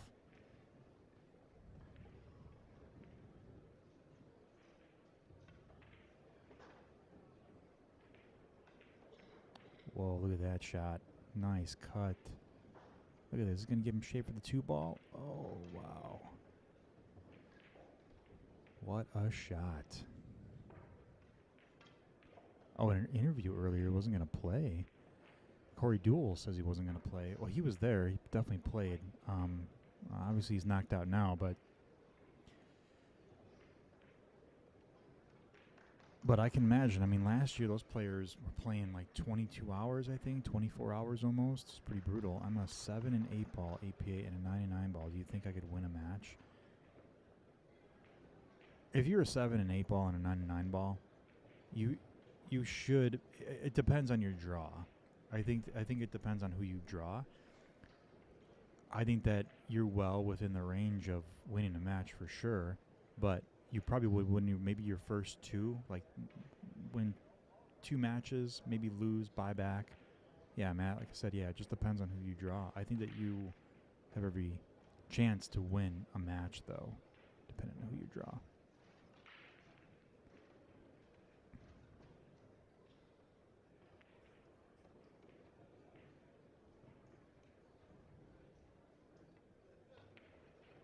Whoa, what a shot.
Yeah, I'm right with you, Zach. I mean, anyone can win a match, even if you're 7 in APA, 8 ball, and don't have a Fargo rating. Like you can win your first or second match. Just depends on who you draw.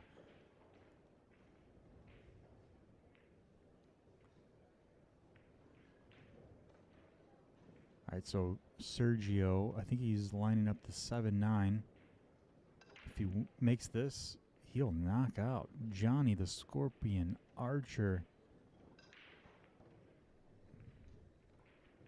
Sergio lining it up.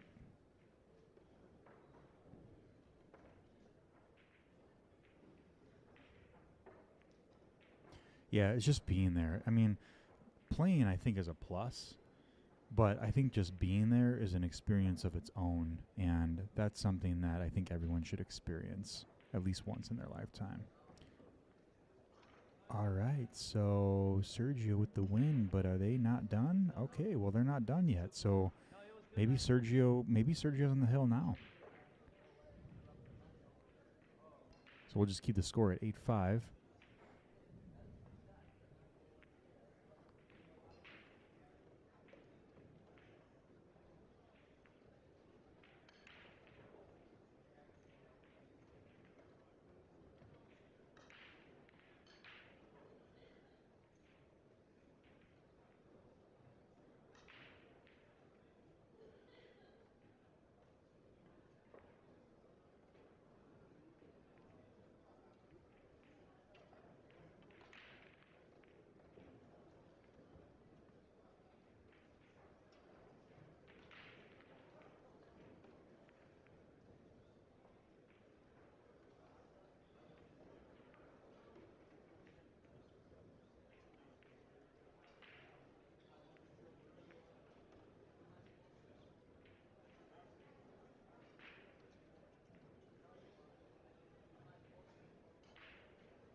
Carrie says, why does APA carry a disease that causes you to fail around a pro?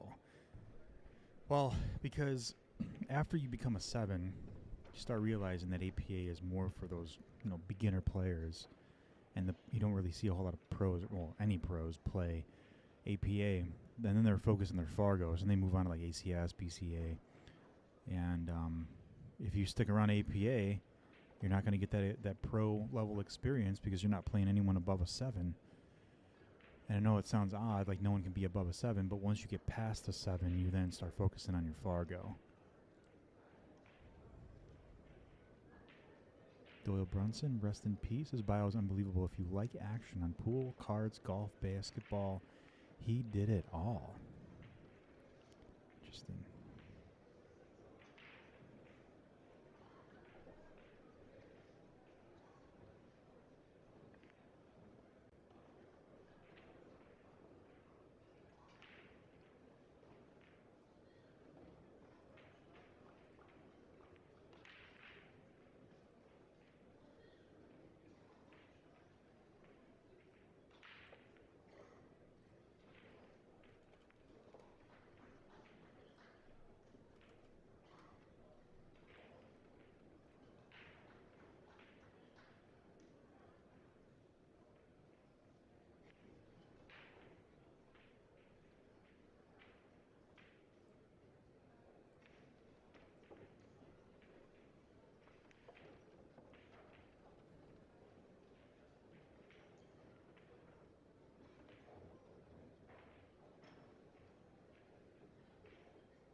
Yeah, like a lot of these players will play in Fargo rated tournaments.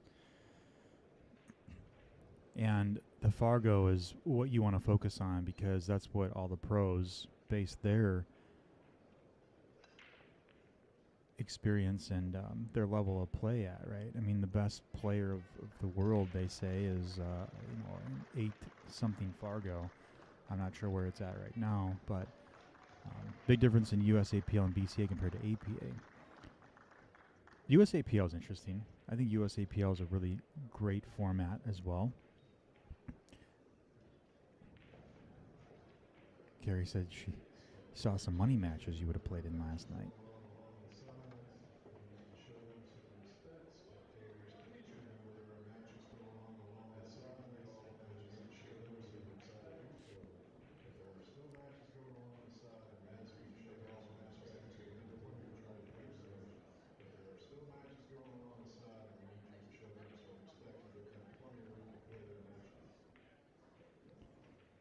It looks like Sergio may have to jump over this 9 or masse or swerve around the 9 ball to pocket this 4 in the side.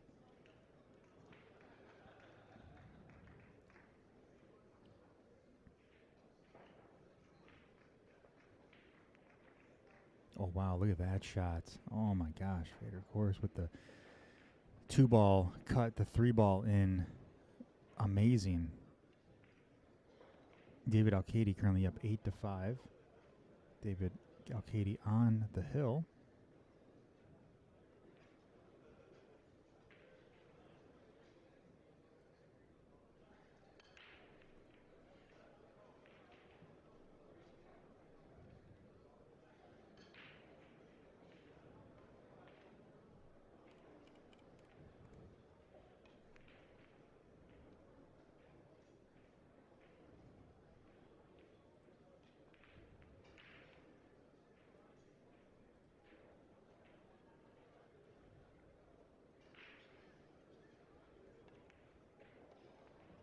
Wow, nice kick there by Sergio. This will bring Johnny back to the table. Fargo rating, you'll see it fluctuates with your wins and losses compared to an APA rating that stays the same. Yeah, that's one of the main differences, Shane. I would have to agree with that. And sometimes like your AP or your Fargo rating will actually change even if you don't play because the players around you and around your skill level are either going up or going down, and it actually fluctuates your score as well. Matt, almost 300 people watching. Get them likes up if you guys forgot. Thanks so much, Matt, for reminding me and reminding everyone else. Support the channel. Subscribe to YouTube. Like us and follow us on Facebook. Give us a thumbs up if you haven't yet. Appreciate all the support. And we're going to continue to keep on bringing more streams for you. You'll be notified when we go live. We'll be going live in February for the IOMA tournament. It's out there in Waterloo, Iowa. Like and subbed. New fave Derbs Chan. Thanks so much, Wambra. Really appreciate the support.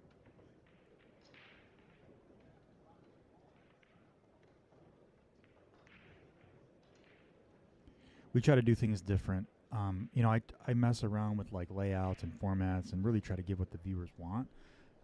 And we try to be interactive too in the stream. Sometimes we'll like give away prizes and I don't know. We try to make it interactive. So pop in when we're live, say hello when you're able to, and we'll always chat back. Carrie says, I have back when the McDermott Classic was here. I played Jeanette Lee and got my butt kicked a bunch. But I'm sure it was a blast, Gary. It had to be a blast. Johnny Archer with a 7 ball. And looks like he's going to possibly take this one down. It didn't come out as much as he wanted. She probably let you. Oh, man, that is a great idea, Wambra. I need a channel donation goal to get a Sardo rack. You know, I need to see one of these things in person because that thing looks like it's like a transformer. Like, I don't even know how to explain it. It literally is a piece of furniture. I mean, I would imagine that thing, like, imagine carrying that thing in your backpack and showing up at a tournament saying, no, we have to play with this Sardo rack if we make a money match. And you pull this thing out. People are going to think you're nuts. Nice cut shot there by Johnny Archer. Johnny on the board with 6 games to 8. All right, while both players are racking, we have a little average.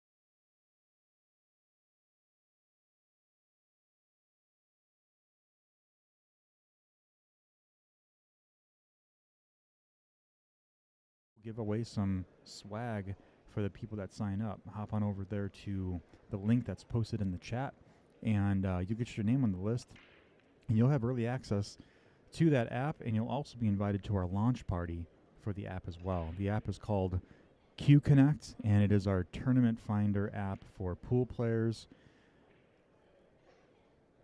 like you and I.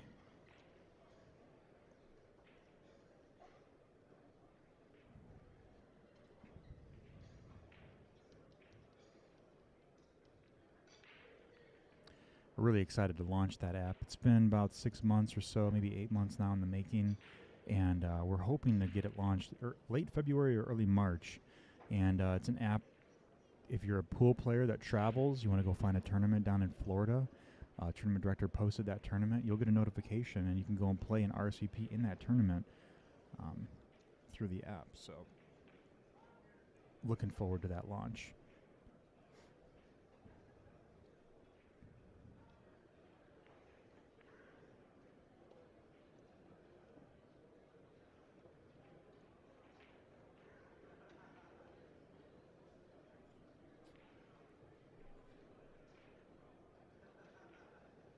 Last name is Allman. You got it. Definitely will be a game changer for all pool players. Definitely right, Andy. The app is going to really revolutionize the way that pool players find tournaments. Right now, pool players are having to search Facebook feeds and pages for tournaments and hope that the flyers are still active. The app will give to tournament directors the ability to update the tournaments if they cancel, or will be able to RSVP for those tournaments. Matt, I had a Sardo years ago, and they gave you this pen-looking thing to put little dents where the balls go, and you push down and they don't move. Maybe that was the marks. Yeah. Huh. It's a mysterious machine. It really is. Something that I just have never, ever seen before or heard of. So it makes little dents in the table so the balls stay. Benjamin, thanks so much. Really appreciate it. Yeah, we're really trying to revolutionize that. It's something that pool players need. And I think that tournament directors will not have to cancel their tournaments as much as they do because they don't have enough buy-in or people that want to play because they just don't know about them. With that app, people will know about the tournaments much more faster and be able to RSVP for those tournaments.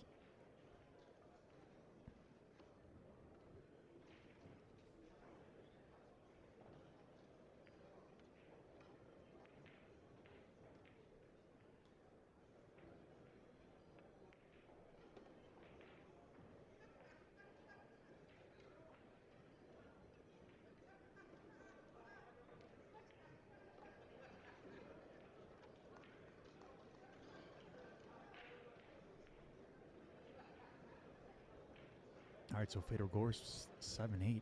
He's going to try to tie this up. I think this might go hill-hill. Louis the Nose Sardo said, I will make you an offer you can't refuse. Either use the Sardo rack or forget about it. Gorst is definitely hanging around. He's trying to hang with the Alcaide.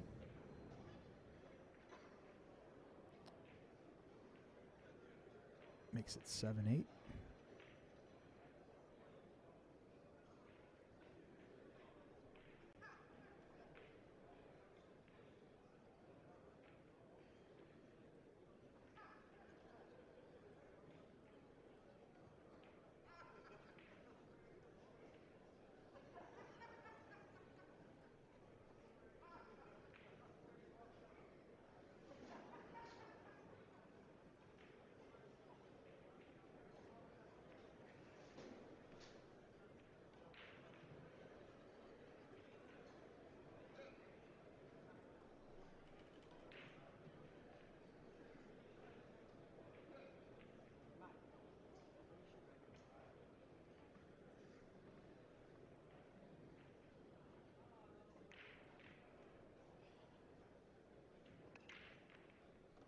Johnny working on that comeback.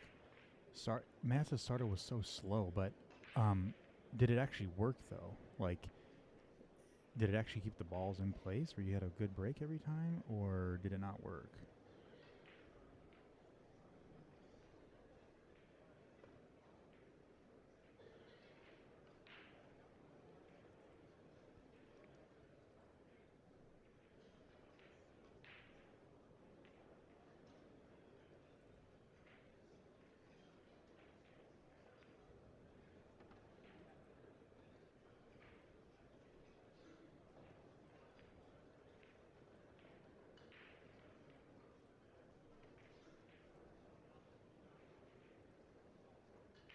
Oh, I think that it would work also because of those dents, but yeah, but you can't say it didn't work. Yeah, so it's interesting. I'd be interested just to see one of those things in person and try to see if it actually works. And now it's irrelevant. Yeah, just way too big.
Look at Fedor coming down with the win here, the break and run. Looking like he's going to tie this up. Going to make it hill with David Alcaide. This is what we want to see between both players, a hill match. Sergio Rivas still playing safety over there to lock up Johnny Archer. Johnny coming back to the table. Looks like he'll probably have to kick at this ball. And I've seen Johnny kick a really, really good shot earlier. I mean, he lined it up and he hit that ball dead on, like square, and he made it. Let's see if he can do the same thing.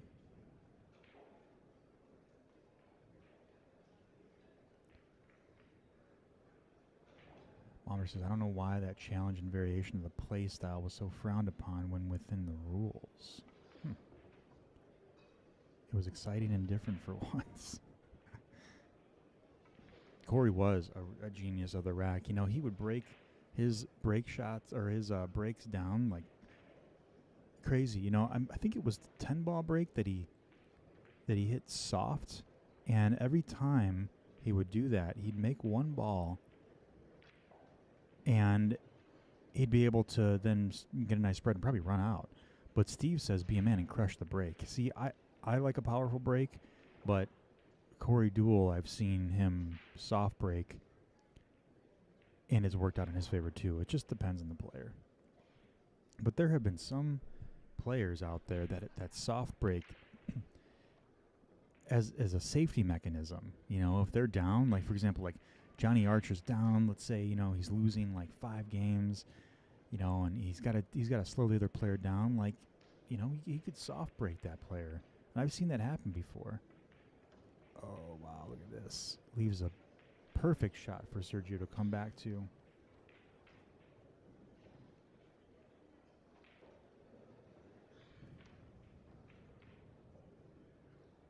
Sergio can come around 3 rails here. Put top on this, a little bit of top right. Slide that cue ball around 1, 2, 3 rails for the 2 ball.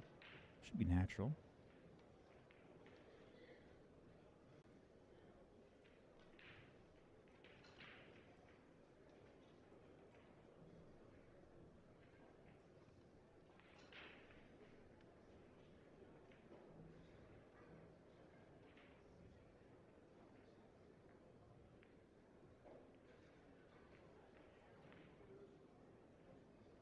Yeah, you want to put a little bit of top right on that ball.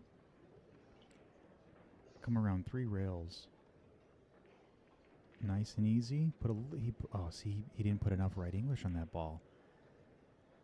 Yeah, I saw that there was a slight spin on that, but it wasn't enough. It didn't grab that rail like it should have. If he put a little bit more on that, it would have spun back out for the 2.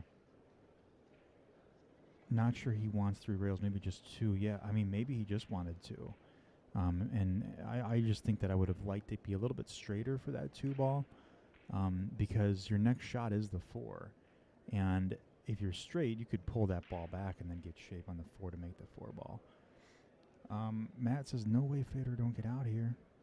He's on a run here. Carrie, you think Johnny is out. Johnny's not at the table.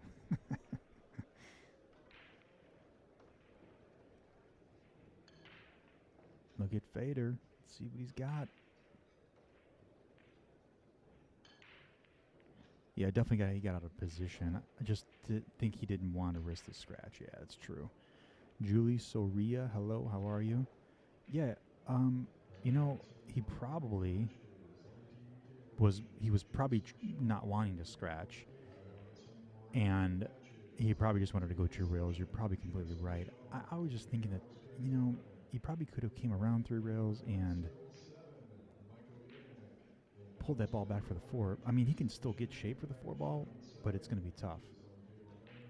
Thorsten's nickname is Toasty. That's funny. I did not know that.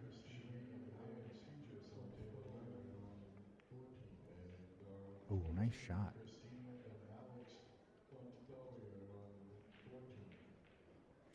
Jamie, I really wish the chat when upper left was removed from this great stream. It's distracting. If I want to view it, I simply open up my own page. Yeah, I can remove it. It's no problem. I like being able to share the Facebook and YouTube chat comments because Facebook users can't see the YouTube chat. But I get it. I get it can be a bit confusing and distracting. Trying to think. You know what? I might be able to move the chat. Let's see here. We're gonna do some adjusting here. I'm gonna move that up, and then I'm gonna move this over, and we're just gonna move this chat down here.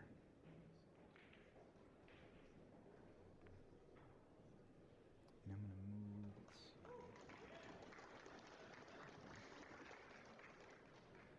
How is that? Let me know if that is better for you. And we got a lot going on the screen here.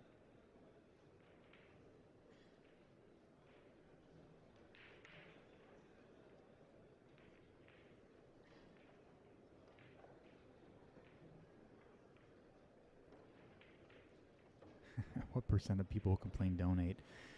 Carrie, you got a point, but you know what? I'm not doing this for the money. I got a passion for it. You know, you guys want to donate. That is great. It helps us out. We really want to progress this brand, but I want to do what the viewers want, you know. All right, so wow, look at this, Fedor Gorst. So we have watched two complete matches in the time it's taken for Johnny to shoot this shot. Nice out, Fedor Gorst. Wow, what a comeback. David Alcaide on the hill. Fedor Gorst coming back and winning. What a comeback. All right, so let's see what other matches we got going on here. It's the American way. It's right, Steve. All right, let's see what else we got going on here.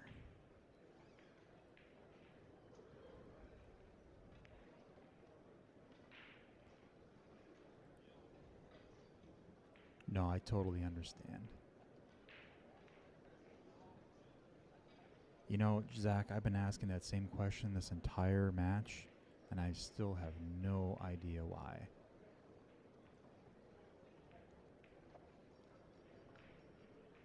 Six Pockets, thanks so much. Appreciate the support. Thanks for stopping by and viewing our stream. All right, so let's see what other matches we got going on here.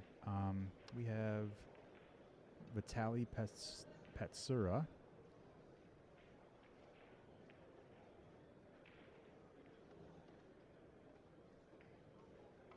Oh, yeah.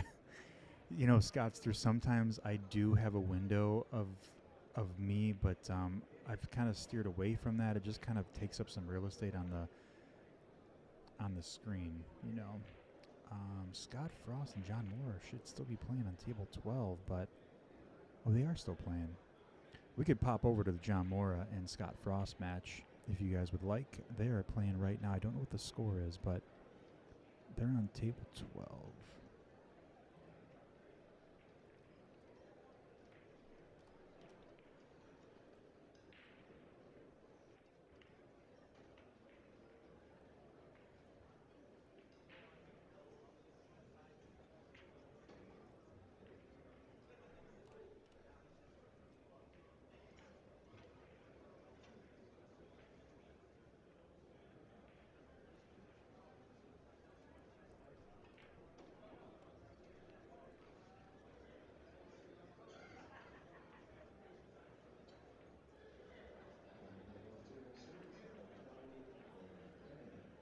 All right, so Scott Frost and John Morra, I do not know what the score is, unfortunately, over there.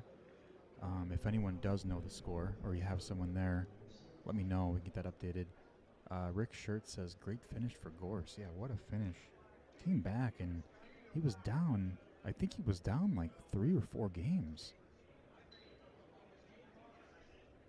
Womber says, that's what's cool about this year's method of sharing the live stream. It comes down to the channel we like presentation the most. Yeah, you're exactly right, Womber. There's so many choices out there, you know. You kind of pick the one that you like the most, and you stick with them, you know. So I'm hoping that we have given you guys a great stream. And hopefully you guys come back and watch some of our other streams that we have throughout the year. We're kind of all over the place in the Midwest area. I recently just moved to Tulsa, Oklahoma. So I'm hoping that we'll stream some events and matches out here as well. Thanks for streaming this. It's really cool how they have a bunch of anything to grow the game, for sure, man. It's great. Johnny keeps digging a bigger hole. Yeah, unfortunately, that's been his trend, and I don't know why. I don't know why.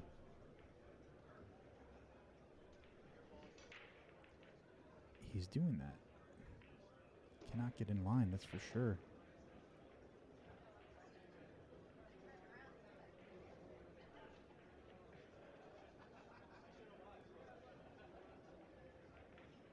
Five, 3 more. Thanks so much, CJ. I'll get that updated.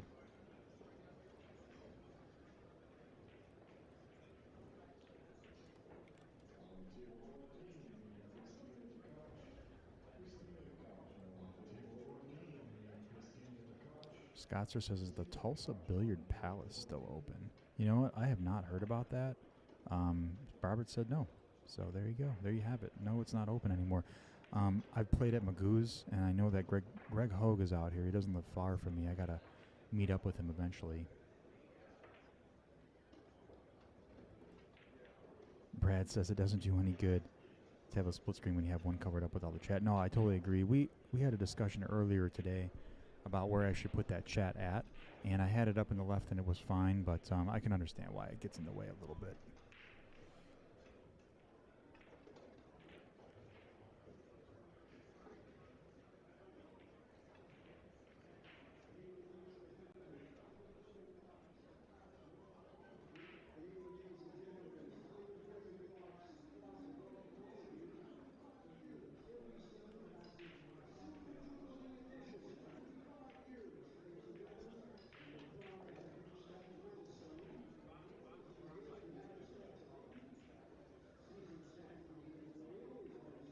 Oh yeah, we're going to sweat it out for sure. We're going to stay on these 2 channels for the time being until one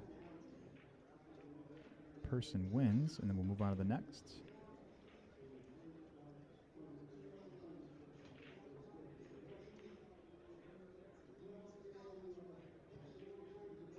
Yeah, he is deep in this pocket here.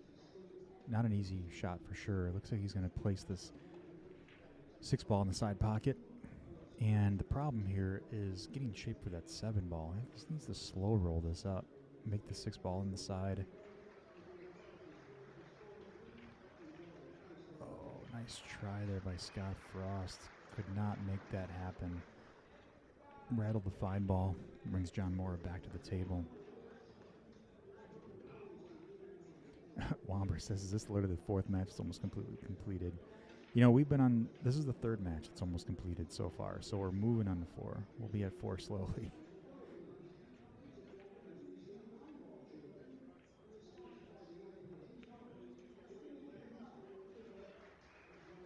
Sergio's just taking his time.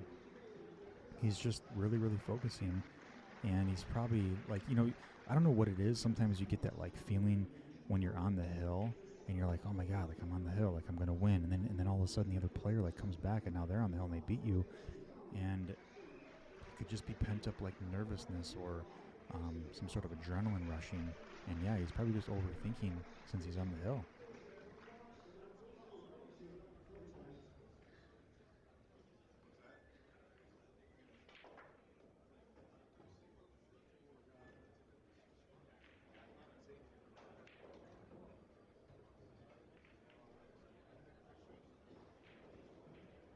They always say the 2 hardest racks to win is the first and the last. It is true. So it looks like John and Scott are done over there. So it looks like John Morra won. He's packing up his cues. John Morra with the win. All right, so we got to find another channel to watch. While we're still watching the Johnny Archer-Sergio match, let's see what else we got out there. Man, that Levan Corteza Jayson Shaw match would be amazing to watch.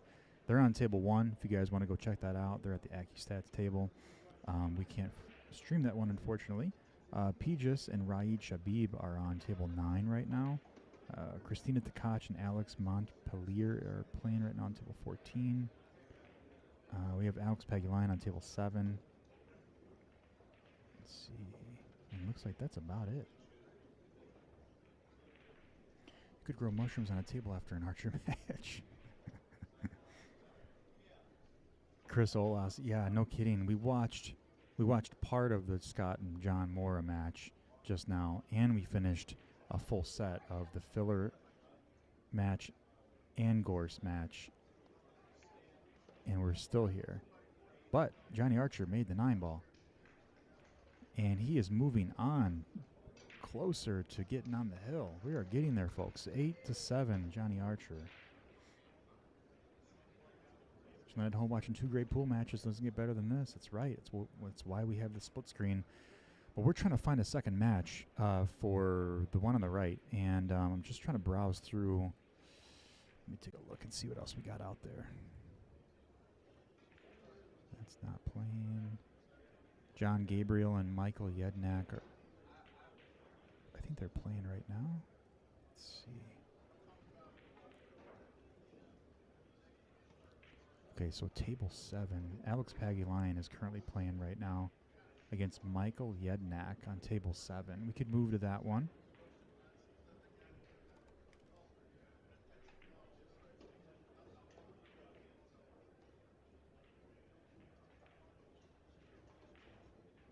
Can we watch a good player practicing? Well, you know, we could, but I don't see any good players practicing. But we can watch that. There's a Alex Pagulayan match going on right now.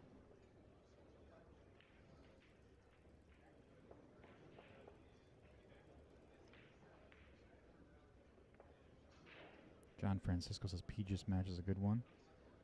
Would you guys like to watch the Pijus match, or do you guys want to see the Alex Pagulayan match?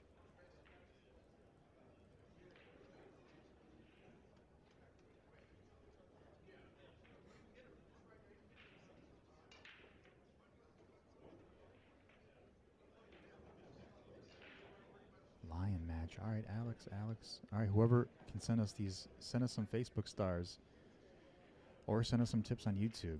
Whoever has the most, we'll put them on. Looks like Alex may be the winner here.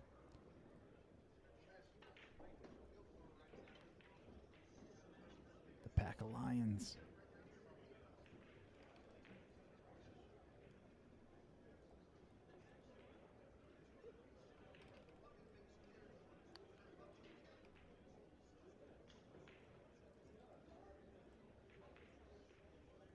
Let's get this loaded up here. Table 7.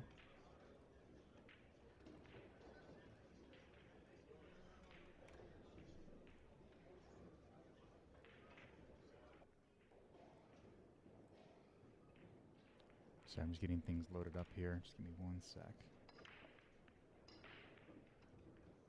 Line, okay.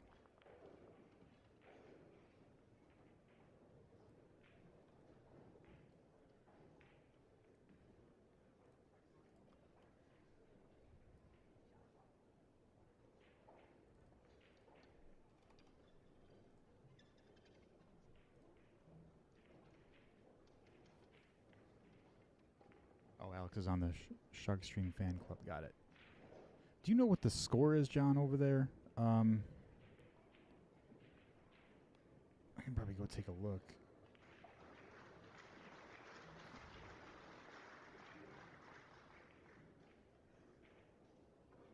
This has nothing to do with appearances, but thank you for not making us look at you. I find that trend very off-putting. You know, Brian, we had our little like commentator cam sometimes. And, I mean, sometimes it's a nice touch, I think, but I totally understand why it can be a little awkward.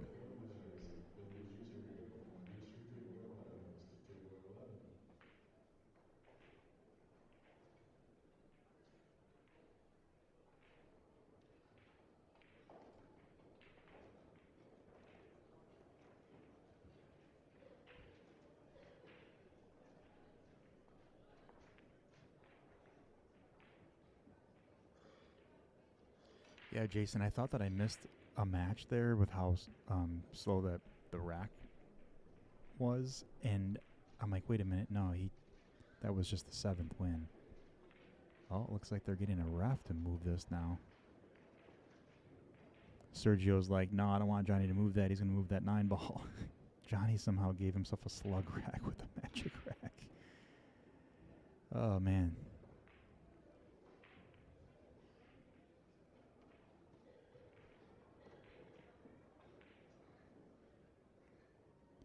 Yednak is a New York. He's sponsored by Jacoby's from New York. Nice. Yeah, Womber, it's not a Call of Duty stream. That's one thing that I think that a lot of us were trying to figure out. Like, are we going to try to push pool on Twitch, and become a Twitch streamer? Thanks so much. Super chat. Carl's Crackling Cottonmouth. Appreciate it. Thanks so much for the support. And I get it. We were trying to figure out, like, okay, like, should we have a commentator cam? Would that work? But totally get it as to why it can be a little awkward. 1-0, Alex is up. Thanks so much, John. Appreciate it.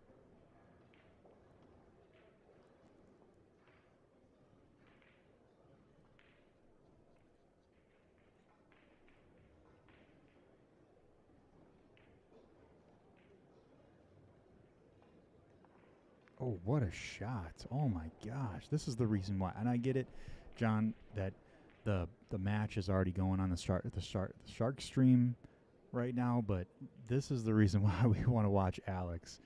What a shot. I mean, it's just so entertaining.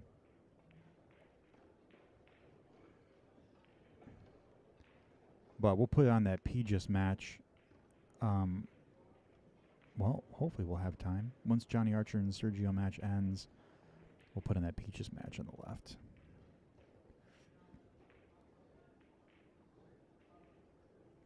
Justin, did you spell peaceful right? I don't know. When did you spell that?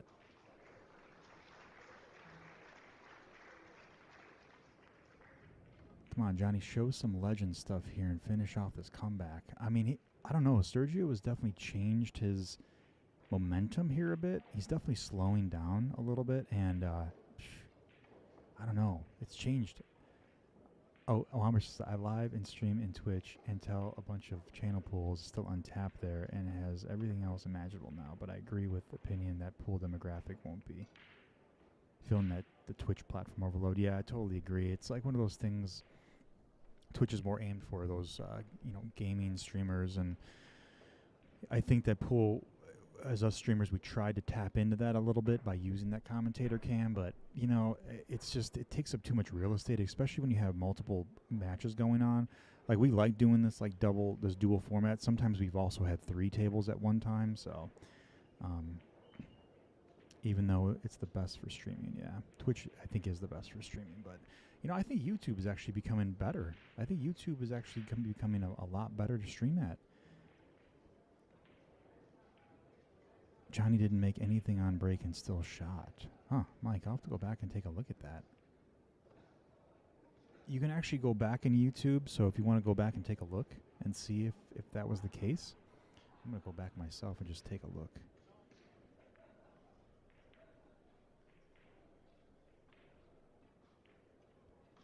Okay, so he breaks.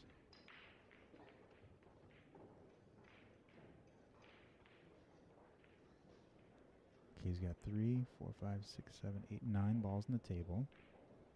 Oh no, Sergio did. He did get up to shoot. Sergio kicked the 1 ball, and then the ref came up and moved the magic rack. Yeah, it's probably going to be a safety fest. So buckle in, grab the popcorn, and we're going to be here for a while. Billy Sykes, why'd they put you into timeout? Yeah, you know, I noticed that too. Like, Twitch is the little tyrant. Like, we get like copyright issues from them all the time, and they're like serious about it. Like, it's just background music. YouTube doesn't really stress about it too much.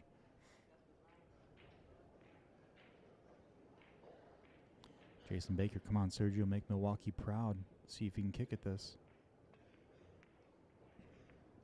Oh, nice try.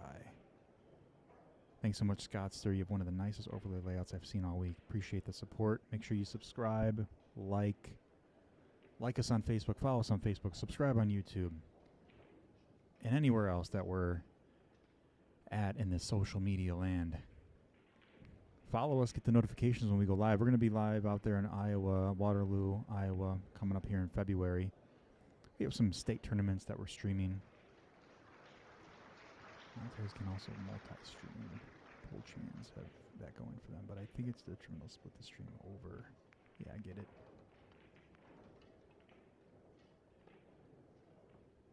Oh, he was announcing the bank ring game.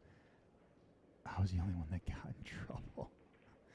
That's funny. Neil Drews, when is Q Connect coming out? So Q Connect will be launched sometime late February, maybe mid-March. Just depends on how quickly we can launch these features and get this the 1.0 release complete. But anyone that does not know, Q Connect is an app that we're launching. It will be for pool players, like all of us here in this chat. Pool players can find pool tournaments all across the nation, all across the globe for that matter, by zip code, by date, by Fargo rating. You'll be able to find tournaments all over the place. So let's say you're traveling, you want to find a pool tournament in another state, you can find that. Maybe even a local tournament. You can find that right there in the app, and RSVP for the app as well, or for the tournament as well. Tournament directors will be able to post their tournaments, and you'll get notified if there is a tournament local to you based on the radius that you select. And if you guys want to get in on the launch party, hop on over to our flow page link. I'm going to post a link in the chat. You know, that is a great idea, Carls. We should be posting updates. I believe we do have an X that we can utilize for that. You can probably just look us up on Calcutta Kid, and we'll start providing some updates on our app via the Twitter page or X page. But if you want to fill out your information, hop on over to the flow page. The link that I just posted, you'll be entered into our early access, and also you'll be invited to our launch party when we launch the app.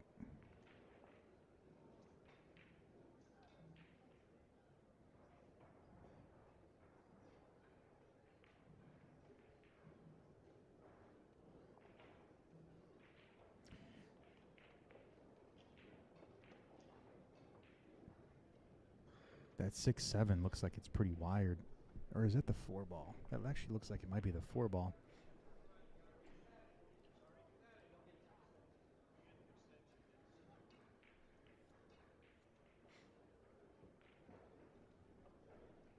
So does anyone know Michael Yednak? I know that someone may have posted something up earlier in the chat, but where is he from? And how does he play? I have not seen Michael play yet.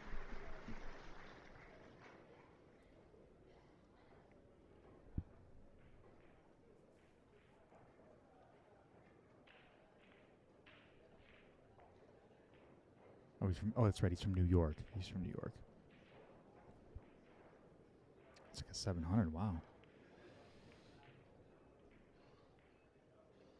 He plays everything, and I mean everything.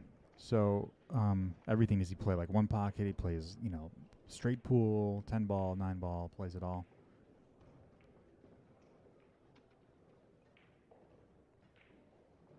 He plays okay.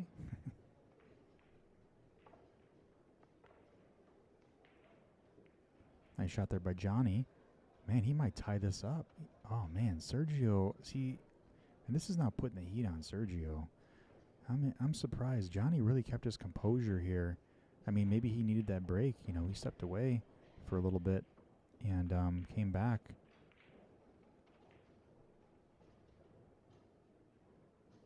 Very knowledgeable he is. Yeah, it definitely looks like it, man. He can shoot. Oh, nice shot. Oh, man. Nice try, Michael. Just didn't hit that ball hard enough. Hill.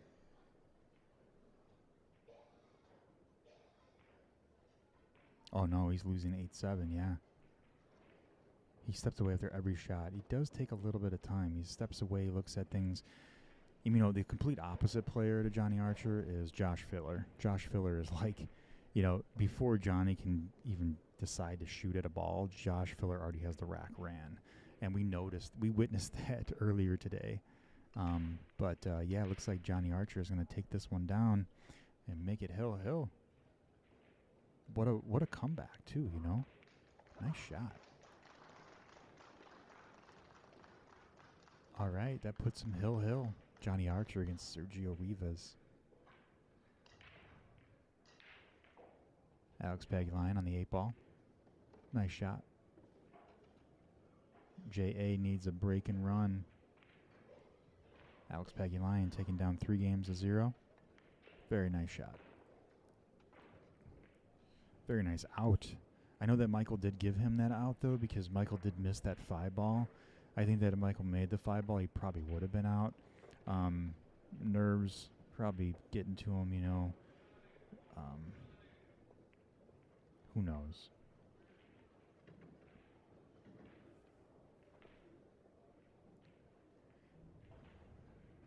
Here goes a 10-minute rack. You know what Johnny Archer needs? He needs a Sardo rack. He probably does not know how to really use a magic rack. He probably needs one of those Sardo racks.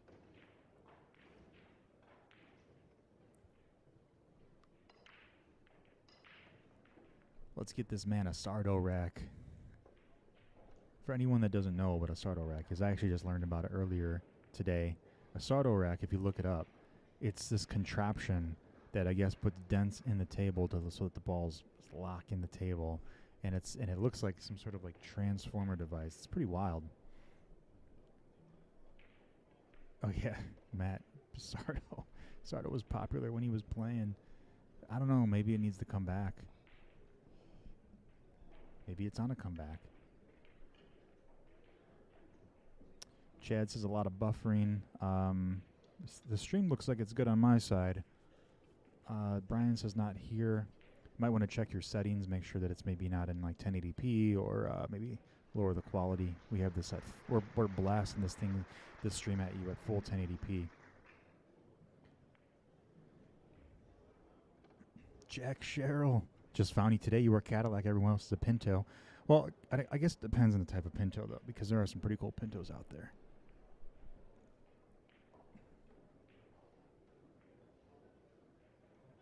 See, yeah, Johnny's plan to stall worked. I mean, he really iced him. It really iced Sergio, you know?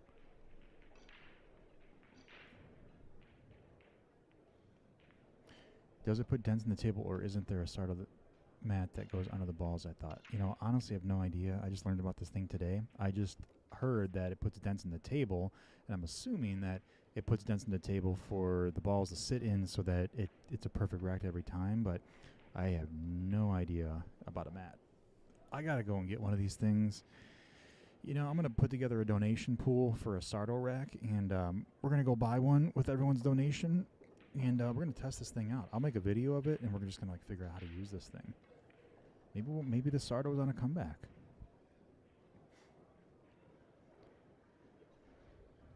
Sardo was back from the early 90s. Wow. Early 90s. It's been that long, huh? Oh, there was a template to dent the table. Sardo was a gimmick.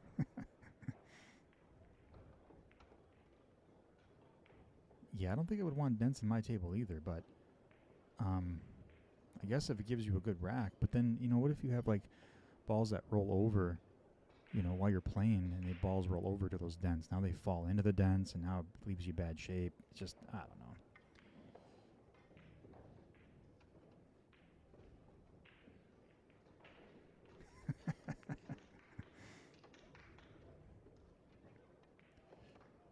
Sardo was trash.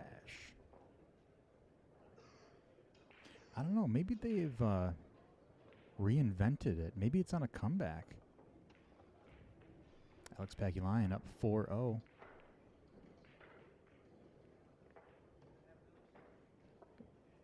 I think Sergio is sleeping.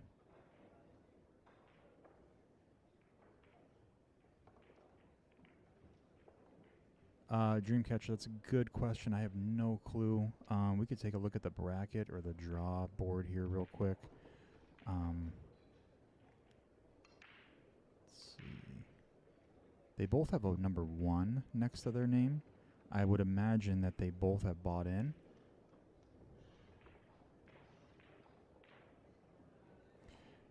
Fast Eddie, yeah, you know, they probably are in landfills. I saw a couple of them on eBay for like $80.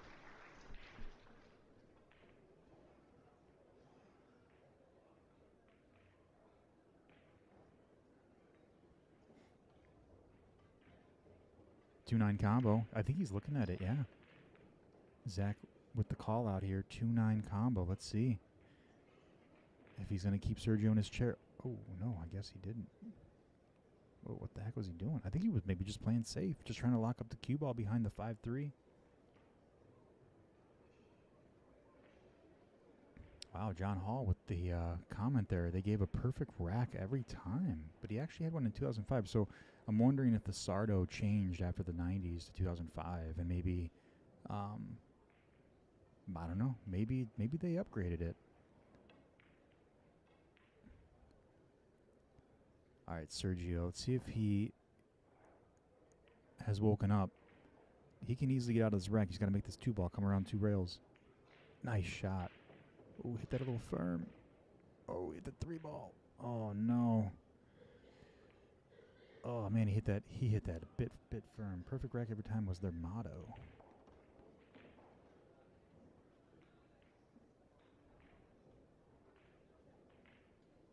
Harder, maybe. I mean, yeah, if you're going to hit it that hard, you might hit it a little harder, because then that way the 3-ball pops the 5-ball out, cue-ball comes out, you get a shape in the 3 or the 3-5 combo. Now he's got some work to do.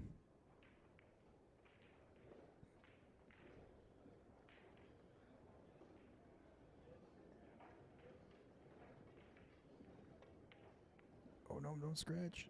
Okay, all right, so that wasn't bad, made it work. I think that Johnny's able to see a little bit of this 3-ball. They actually did upgrade it. It was first made out of plastic, metal, and then light plastic. Got it. They upgraded the packaging.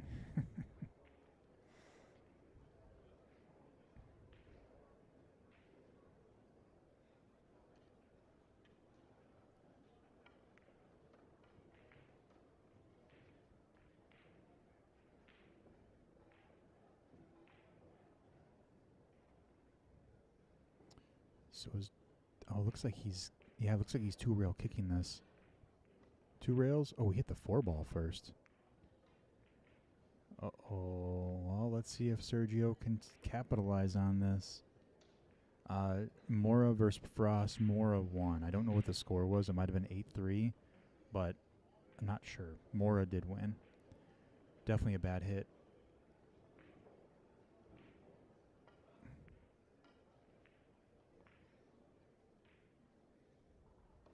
All right, so this is not too complicated here. He's got a tight window there for the 4, but put a little bit of top right, come around 2 rails, and be able to squeeze that cue ball past the 5, make the 4, come back out for the 5. It's not easy, but it's not too tough. Oh yeah, that's right. Morra won 9-3. That's right, Billy. 9-3. Morra won.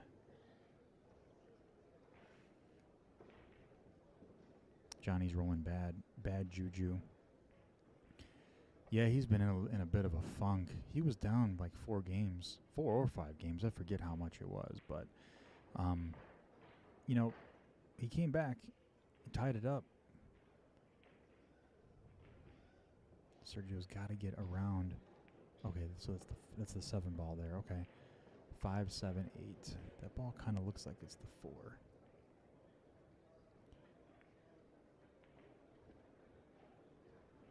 Brian Halsey, that's what you get when you burn people. All right, so he's got to put top on this. It looks like he's got a slight angle. He's going to want to put a little bit of top left on this to come around, maybe 2 or 3 rails. Benjamin, good long match. I will be at Magoo's actually tomorrow. We actually joined an APA league, so I'm back playing pool. So if you're up there, swing on by. Hope to see you there as well. Nice shot on the 7. Man, pulled that cue ball straight back. Perfect shape in the 8. I think Sergio is now awake.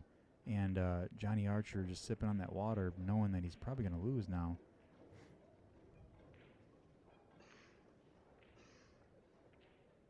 Uh-oh. I don't know, he hit that a little nervous. Oh, there must have been a funny angle on the 8. That kind of looked like it was straight, but yeah, that's probably the reason why the ball didn't follow where he wanted it to go. Yeah, he did almost come back. I don't know, this is a nervous 9 ball. This is a super nervous 9 ball.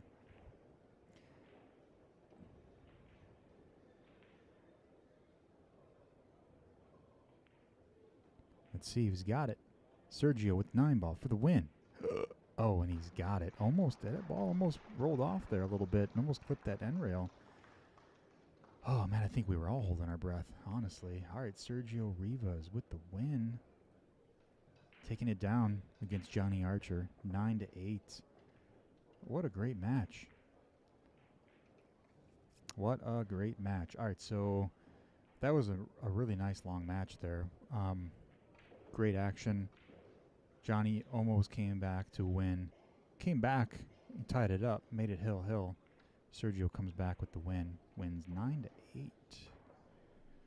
All right, so I know, Matt, the match has been on the whole time. We've been streaming for over 3 hours, and that match just finished. And I actually joined that match late, so the match probably almost lasted about 4 hours. All right, so, yeah, great job, Sergio. Great game. Nice win. Way to take it down. Let's head over to the Pijus and Raed Shabib match. We're going to, let's see here. They're on table 9. Get that queued up for you guys here in a second.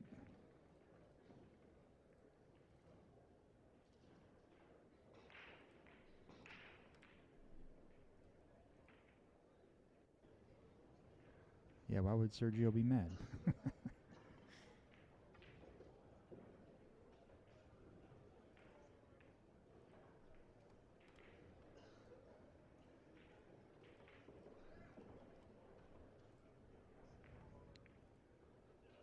I guess I'm going to transition this over. I need to update their score really quick. The table on the left is the Pijus and Raed Shabib match. We're going to get their score posted up here in just a second. Raed Shabib. Raed is a 696 Fargo. Pijus Let's see what his Fargo is. Does he have a Fargo? Maybe not. 790. Whew. Pijus Labutis with the 790.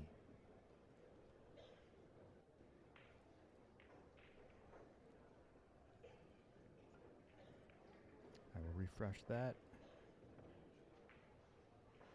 Oh, we got some overlap here. Give me 1 second. Let me move this over. There we go. Perfect. So I don't know what the score is. Let me move that table up just a bit. There we go. Cool. So if anyone knows the score for the Pijus and Raed Shabib match, let me know and we'll get that updated.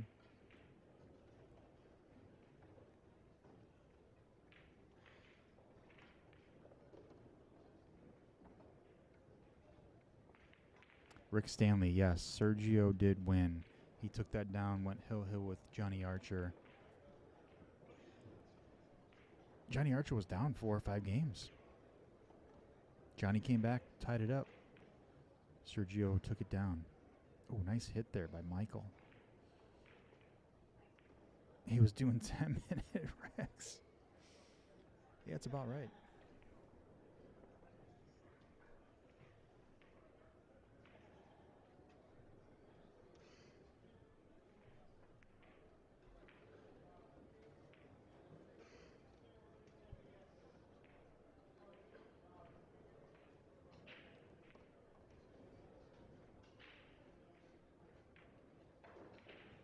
All right, so Raed Shabib and Pijus Labutis. If anyone knows that score on the left there, let me know. We'll get that score updated.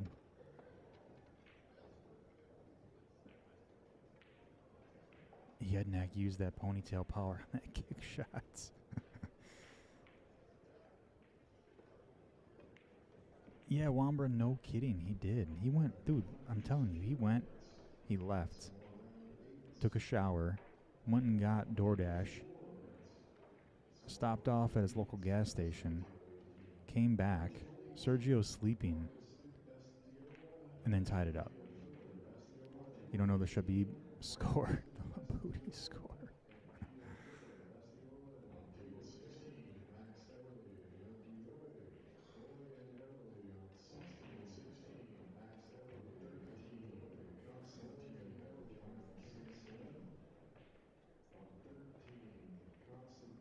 Oh, nice try there by Pijus. Cuts that ball all the way down, rattles it in the corner.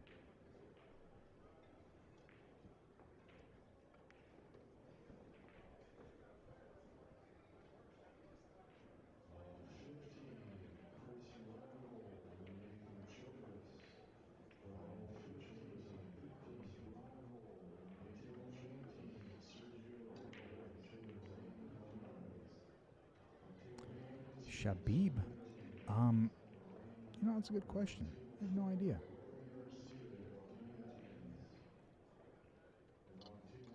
Where does he order from? Man, you got me.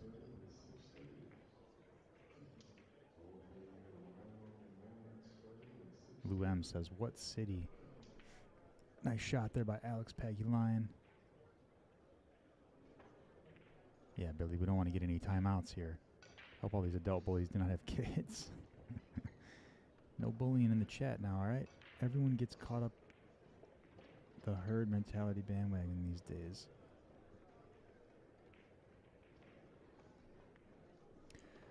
Man, Alex Pagulayan with he's just taking it down. He is, honestly, you know, he's taking advantage of some of the mistakes that Michael's making.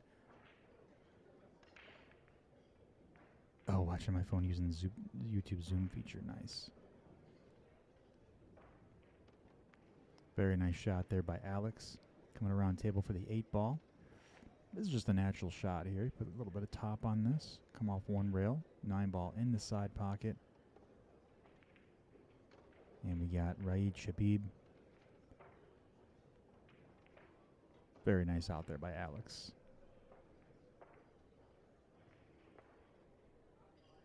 Alex up 5-0. Raed Shabib taking it down. Getting himself on the 9-ball. And he'll take it. So, I only have one match right now for the Shabib match, so we're just going to mark it up. I don't know the exact score over there, so we'll just keep it as is for now until someone gives us an update.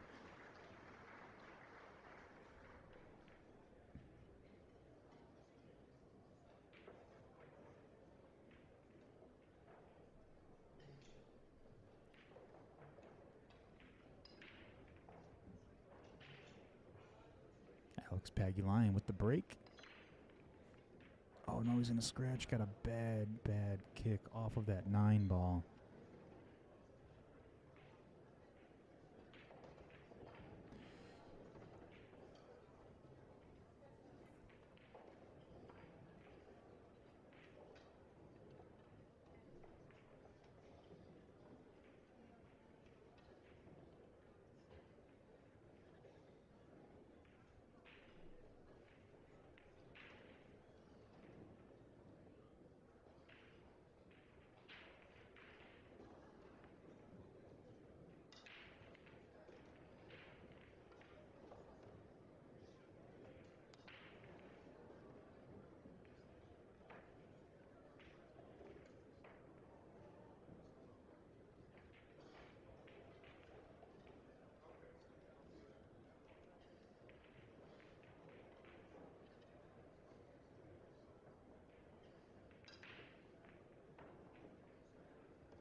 Definitely got to get out here, Yednak.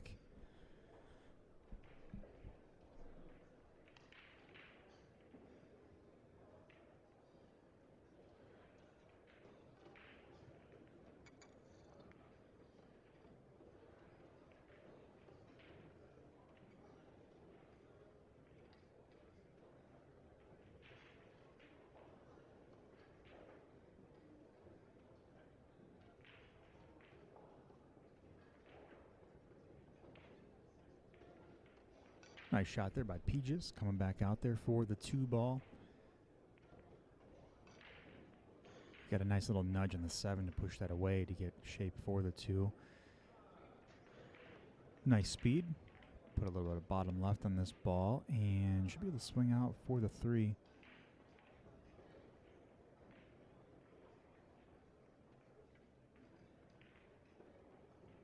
Michael Yednak working on this out here. He's got to get a game on the board to pick up that momentum. Nice shot on the 5. Coming at, oh, a very nice leave there for the 6. He's got really nice position here, a nice angle to come back around for the 7. Could play this with a bit of top. You know, he could probably play it natural, could probably play this with a little bit of top left. Come around 2 rails for the 7 ball. He is a little straight, but I think he's got a little bit of an angle, though, for him to come around for the 7. Oh, he did put, so he put bottom on that ball and just kind of, yeah, he's got to really hit it hard. He really did. He definitely put some force into that one. Stunned that ball over with a little bit of draw. Stunned it over, slid the cue ball back in the middle of the table. Looking at the 7, looking at the deflection, and that natural angle to come back for the 8. Let's see what he's got. Make the 7 ball. Yeah, where do you play the 8 ball next? You know, he might play this all the way up.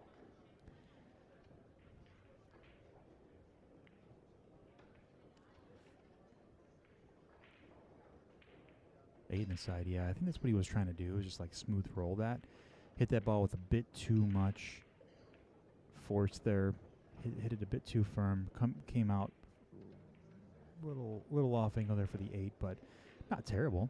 You know, I mean, he can put a little bit of bottom left on this and throw that 8 ball in where he can control that cue ball, stun that cue ball out, and make the 9 ball in the same pocket. Yeah, if he makes the 8, he's got an automatic shape in the 9. 9 ball's in the middle of the table. He can make that ball anywhere. Very nice shot.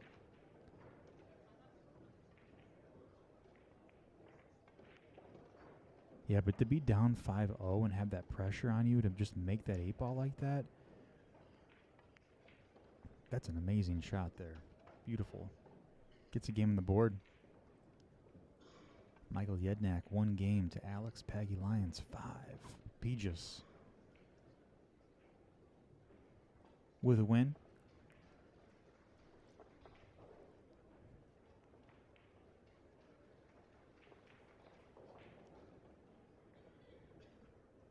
Both players racking. If you guys are not aware of our QConnect app, it's there right in the middle of your screen. QConnect is an app for pool players to view pool tournaments globally. They can RSVP to tournaments, and they can view pool halls as well as communicate with the pool tournament director. It's going to be very useful to find tournaments via zip code, find them by date. If you are a pool player that travels, this is the perfect app for you. If you guys are interested in learning more about it and want to get in on our launch party for the app and get early access to the app, head on over to the flow page link that we posted in the chat to learn more about the app. App's probably going to be released sometime late February, mid-March.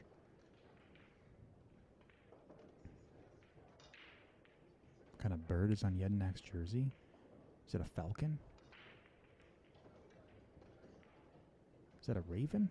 Phoenix? Maybe it's a phoenix. I think you're right, Lou. That actually looks like a phoenix.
It looked like the Punisher logo.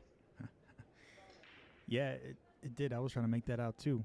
Hi, is there any way you can see Nathan Childress on a live stream? Kevin May, yes, you can.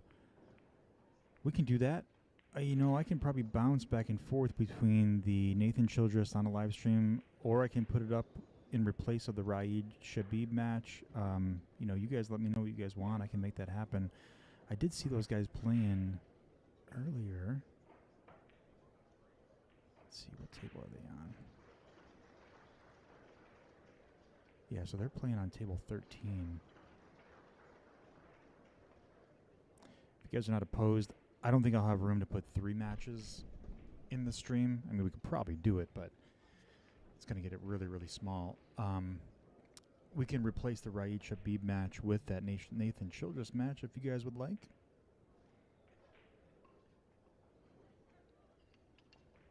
Nice hit, Shabibi.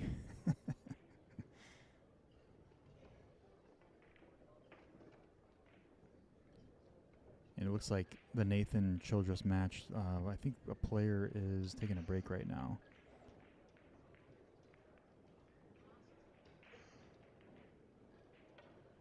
You want to see Nathan Childress play? All right, let's do it. They're on table 13, so let me get this queued up here.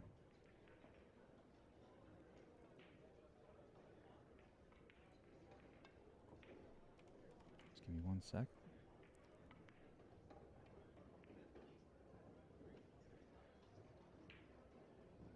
We try to limit our chat from jerks and trolls.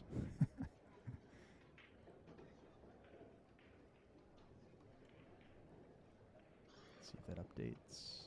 Yes, it does. I gotta move this over.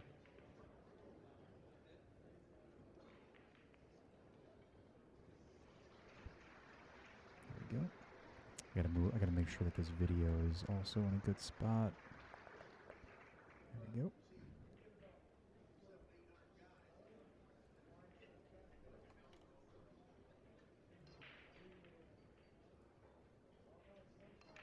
Cool. There you have it. Nathan Childress and Kevin Guimond. I think the players may be on a player break right now, so. And I don't know if that's the updated score. I think that they've already started. No trolls. Love this chat and stream. Thanks so much, Six Pockets. Appreciate it.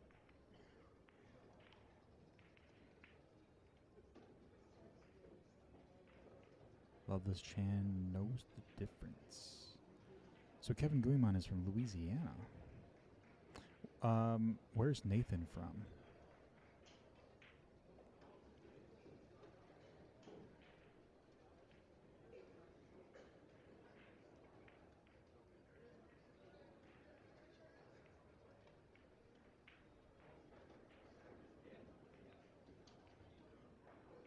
Oh, Midlothian, Virginia.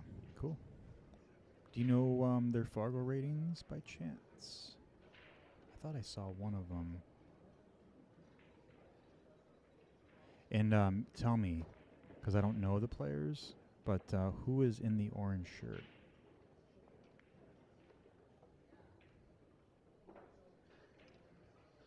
Or are they just practicing?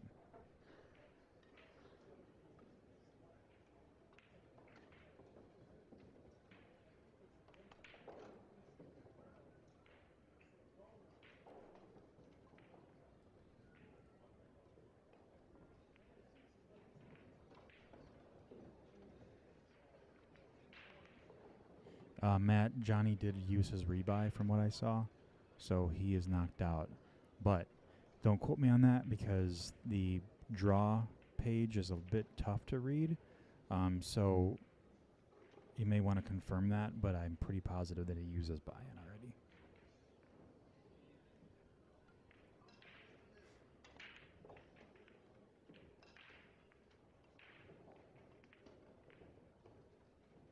Yes. No, I appreciate that, Wambra. Yeah, I know the difference. I try to steer away from trolls. I try to just like ignore them. But we play along too, which is always sometimes fun.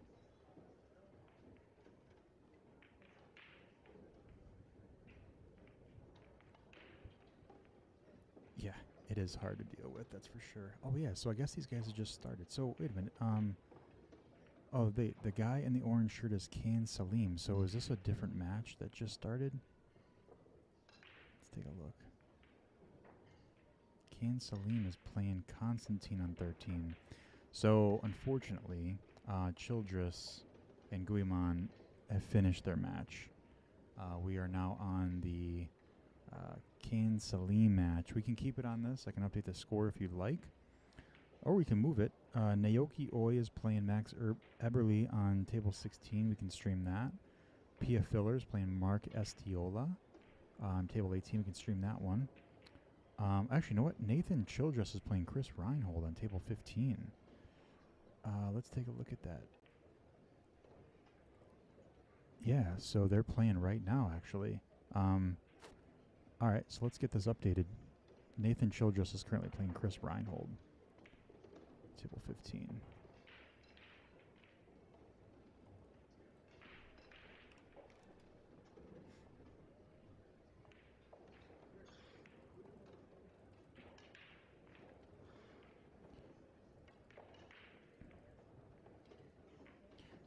Do you guys want to see the Naoyuki Oi match, or do you want to see the Nathan Childress match with Chris Reinhold?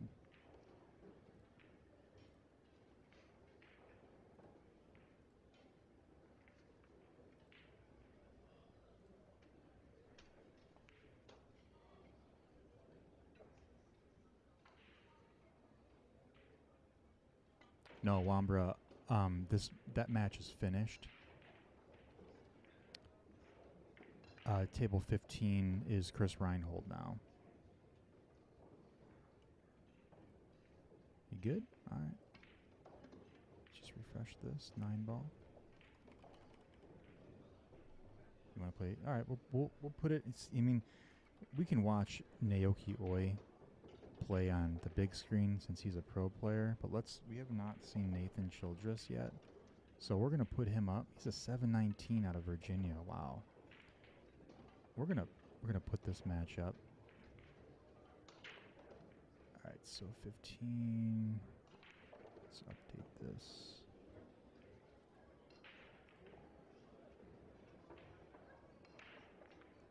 No, I'll take 15. Nathan Childress right now.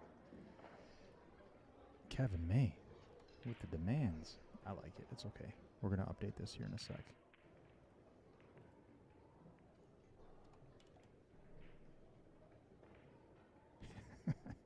Yeah, I think it happened to a lot of us, actually. Let's move this in. Let's move this over. And move it over. There we go. All right, so this is table 15. Update that. 15. Okay. Oh, Kevin May asking. No, I know. I was just messing with you. Yeah, we have the Nathan Childress match up here now. Move this video around. There we go. All right, we should be all good.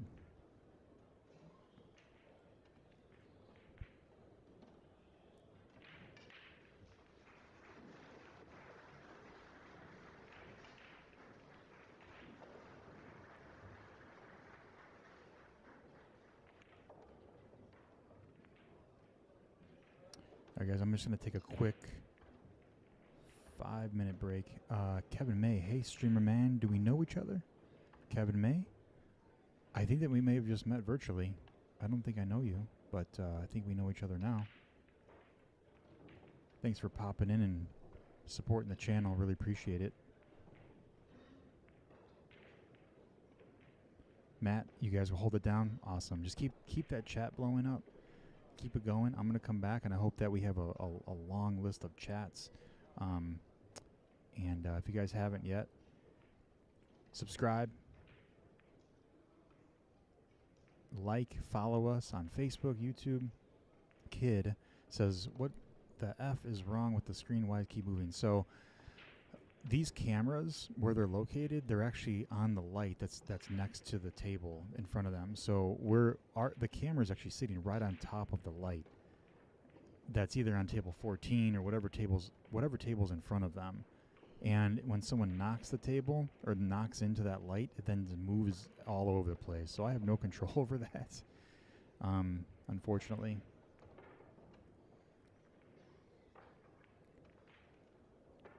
Got one. Shoot, I think I actually marked him up for 2.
All right, guys, I'm back for a few, doing some commentary on some of these matches. Does anybody know what the updated scores are of either of these matches? Get that updated for you guys.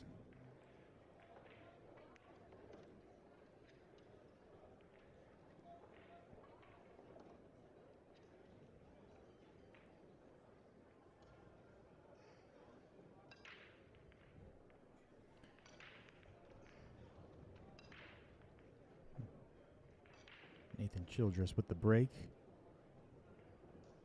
Pagulayan looks like he's still on a run here. And let me know if the scores need to be updated. I'm sure they do. If anyone knows the score of the Chris Reinhold and Nathan Childress match, let me know. And if you know the Alex and Michael match, score of that match, let me know. We'll get that updated for you. 4-1 Nathan. Jimmy Hergert, thanks so much.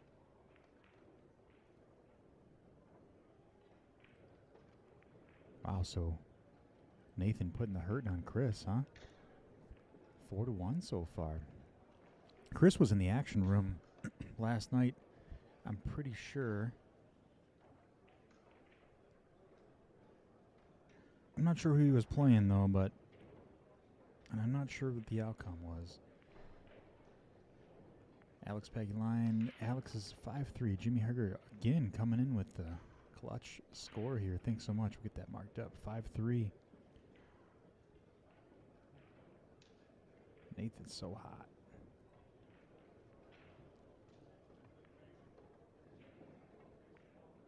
I know it feels like I'm on a cruise ship with these lights swaying back and forth.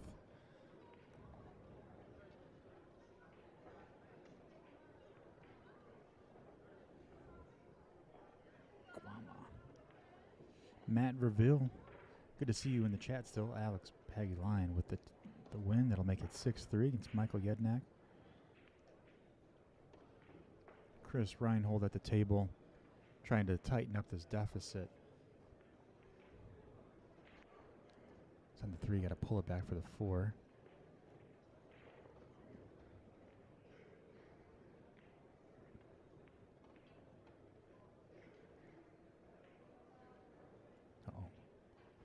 Something got in the way of Chris's shot here. I don't know if someone walked behind him and threw him out of a shot, but still made it. Nice shot. Comes back out for the 4 ball. Should be natural here. He's got a little bit of a cut shot on this 4. Put a little bit of right English on that just to throw it in the pocket. Let it drift behind the 5.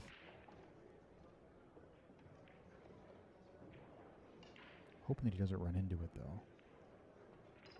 Yep, just come right outside the 5 there. Still has a bit of a cut shot on the 5, but it is makeable. Just got to cut the 5, let the ball naturally drift down table. Come back for the 6. So, Greg, Mike played really well. We streamed, I think, 2 or 3 of his matches, a couple 1 pocket, maybe 1 or 2 9-ball matches. And he got knocked out this morning. We were having some issues with the scoreboard this morning, so I wasn't unfortunately able to stream that match. But he played fantastic. I mean, he kept his cool with all of those shots and matches that he had. I mean, he missed a shot. He still kept his cool. I mean, he had such great composure, but unfortunately got knocked out this morning.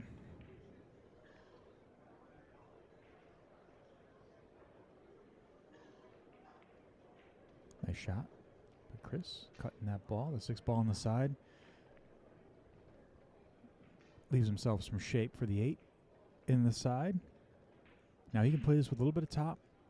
Come back out for the 9. He plays with a little bit of inside as well to get a closer angle.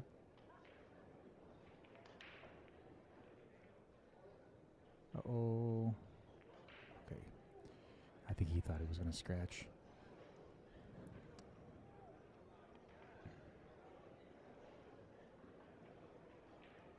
Chris for the win.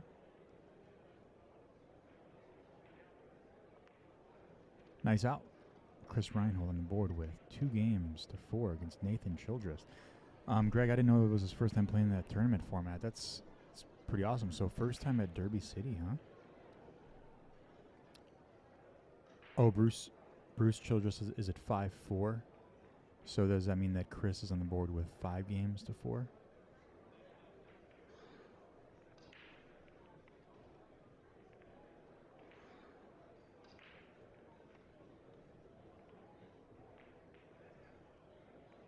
Oh shoot, 5.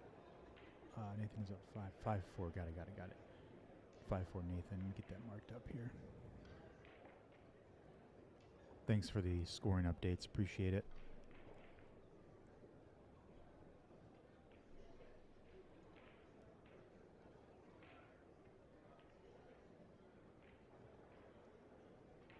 Yeah, Carl Baum. He was. I watched the match with Carl last night as well.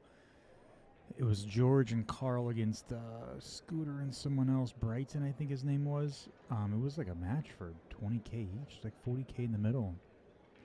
And Carl and George lost that one. I don't know about any other matches that happened in that action room. I just know that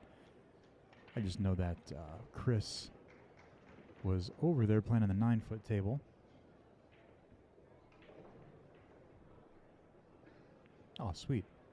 Thanks so much, Bruce. Thanks so much, Nathan's mom, or Bruce's mom, for letting us know the score.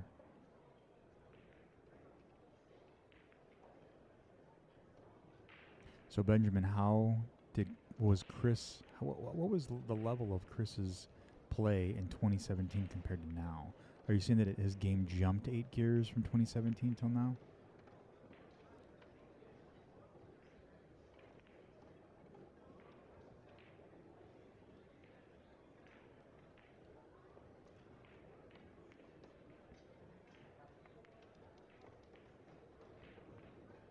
Oh, George played a guy named Julio later and lost. Later in getting, they lost another 20K. I think they were playing for. Oh my gosh. Ooh, that's rough. All right, so Alex Pagulayan taking down that game too. All right, so that looks like that's it. Alex Pagulayan taking it down against Michael Yednak. I believe the finishing score of that match was 8-3. A mom named Bruce must be from California. Had to peep chat that time. That's funny. Great shooting, Michael Yednak. Unfortunately, Alex Pagulayan moves on, but congrats to Alex for moving on. Can we put back in the draw? A mom named Bruce.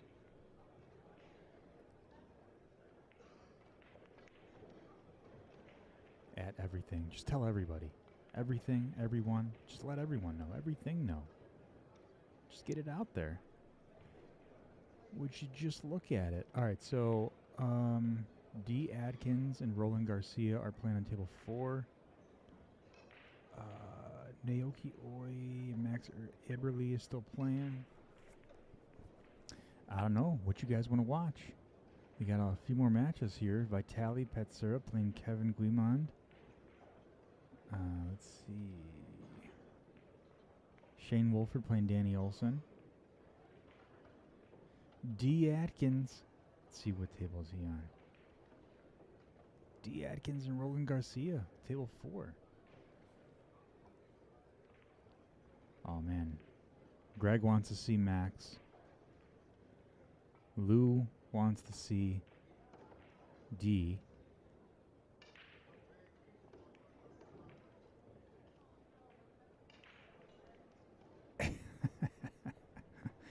Carl's crackling. You caught it. You caught it. No, I'm not going to change it. I'm not going to change the Nathan Childress match. He's got family watching that. I just need to change the match on the right, so we have another match going on. Let's go take a look and see. Oh man, now you want to see the Shane Wolford match? All right, let me just go and see what table 4 has got going on. So Roland Garcia is still playing. Let's see if anyone's taking score in any of these matches. Table 16. No score.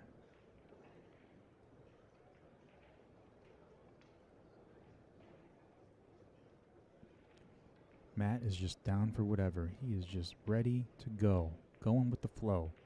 I'm glad you spent all your Saturday with us, Matt. Appreciate it. Hey, you want to see Kevin Gleeman too? Man, I gotta get. Oh yeah, it's been a lot of fun. Been a lot of fun. All right, so let's hop over to the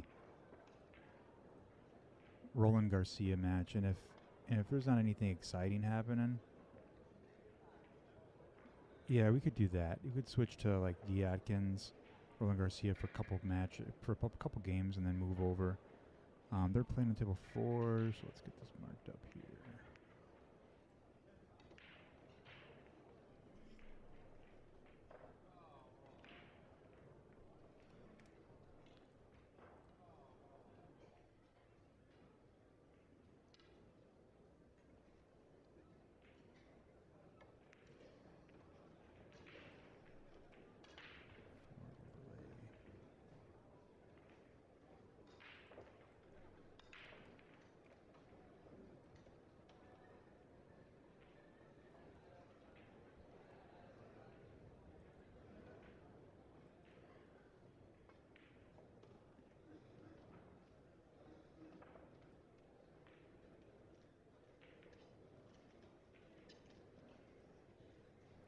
Okay, I gotta get the score updated and get their names on the board. 2, 4.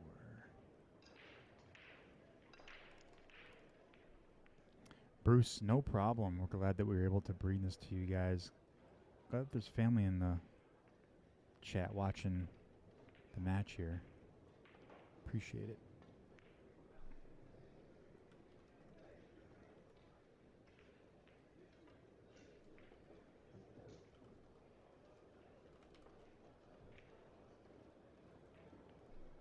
Sweet. Thanks so much, Bruce. I'm just typing in the score here for the Roland match. Let me get that other score updated really quick. So it is 6-4 Nathan. Dang, man, he's like taking it down. They're on table 15. 6-4. I don't know. Maybe Nathan is going to be the next person on the Mosconi Cup playing like that.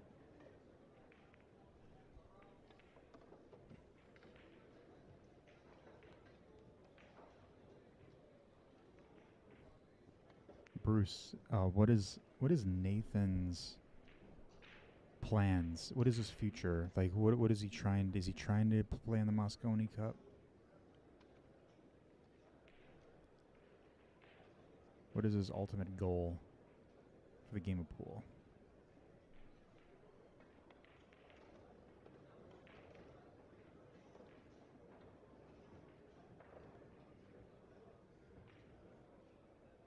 Very nice out, D. I'll mark him up for the win. I don't know what the score is. If anyone has the score, I can get that updated for you guys. But we'll keep it at 1-0 until we get the updates. So he wants to play in the Mosconi Cup.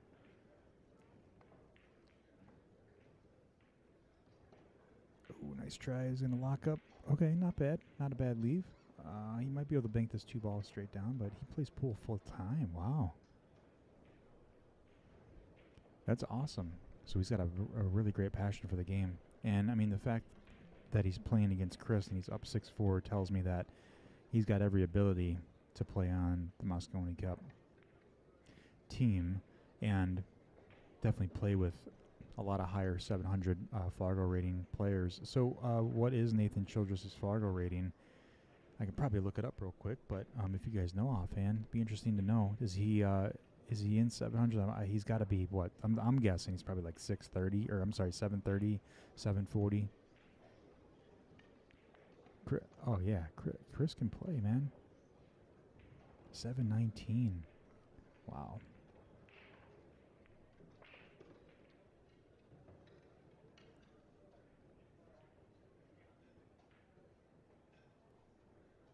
How old is Nathan?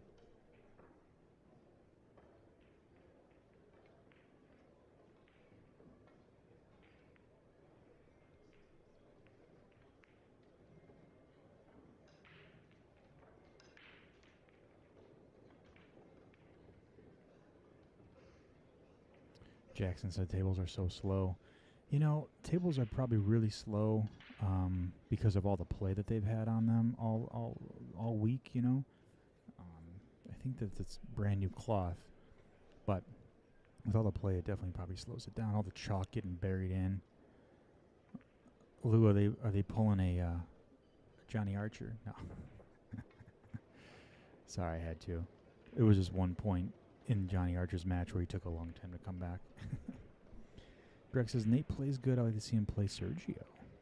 You know, that'd be a great draw. Yeah, they're back.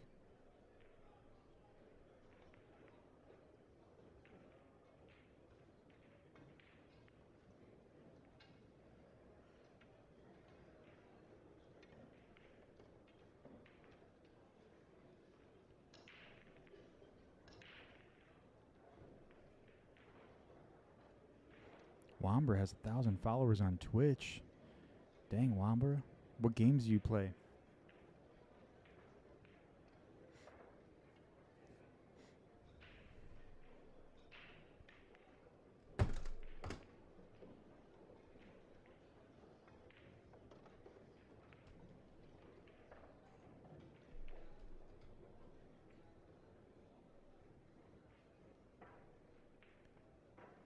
Nathan up with a nice shot on the 3-ball. Ooh, hit that a bit too firm. Probably wanted that 4-ball in the bottom right corner here. Unmonetized art.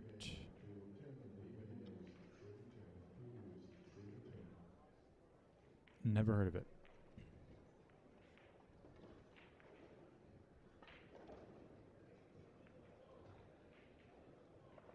Very nice shots. Look at this.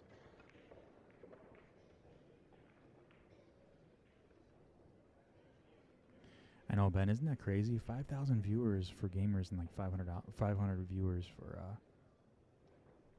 for pool matches. Pretty wild. Let's go D. Break the balls already. Maybe he's still waiting for Roland. Maybe he just racked him up. Still waiting for Roland to come back. I don't know. I don't see Roland over there.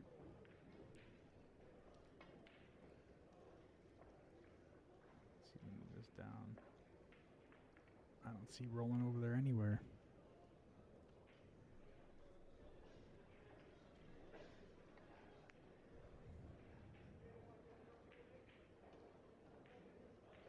Says they make real money.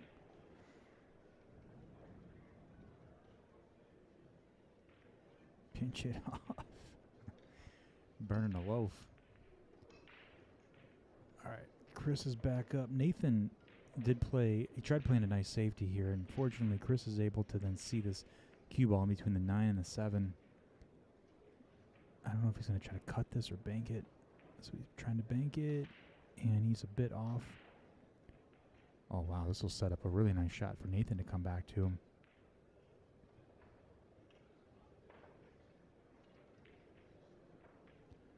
Nathan just got to make this 5-ball, let it naturally come up table, come back down table for the 6. Nathan, I would imagine, should be out here with where the balls are positioned. He just needs to play this natural, nothing too crazy. Let that ball just drift down table. Come back for the 6. Make the 6 come around 2 rails. Get the cue ball in the middle of the table, play the 7, and then the 8, come back for the 9. There's Roland. Or there's, no, that, sorry, I thought that was Roland. That's D. D to break. I see Roland sitting over there in the chair. So he is back. D and Roland are back at it.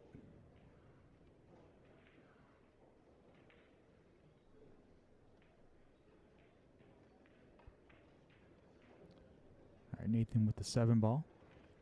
This is just a natural shot here. This will pass the 9-ball. You don't have to worry about running into it. Let that ball drift around 2 rails. Perfect shape for the 8-ball.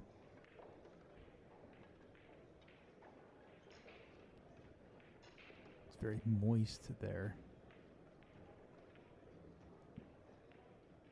Long stretch for Nathan. Looks like he may have to pull out a extension, or he's going to, yep, pulling out his extension. It looks like he's pretty straight on that 8. Although he may be able to play top on this and come back 1 rail for the 9.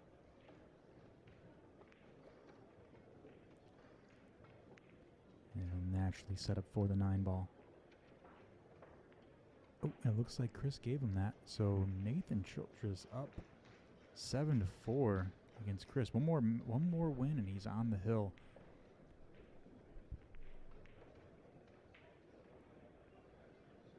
Roland Garcia is a fantastic player. Like, I mean, he is so good, but he's got really interesting fundamentals, and it's just interesting to watch players that have the fundamentals that what they learned as a kid or however many years ago when they started playing. They're able to just play so consistent.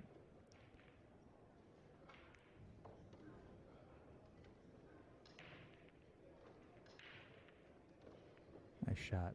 Nice control. Stops the ball for the 5. This will be another stop shot for the 6. Come back up table for the 7.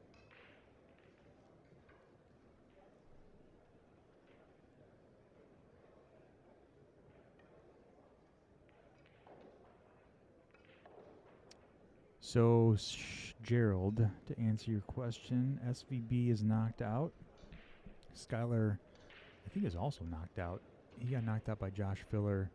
We streamed that match earlier today. Let me just take a look. No, Sky Woodward is no longer in the tournament.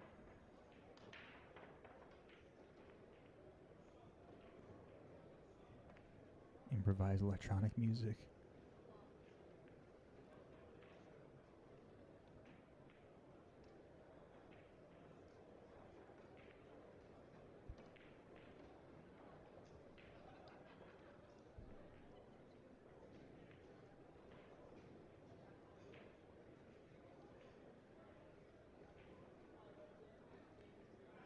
So it looks like there might be a player break between the Chris and Nathan match, so we'll focus on the Roland match.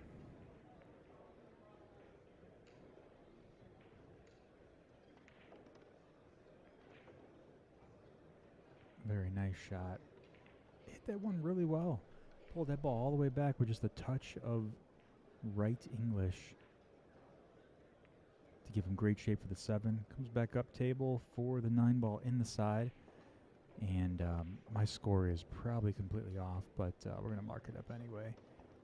Just to keep track, 1-1 for what we know. Roland Garcia against D. Adkins.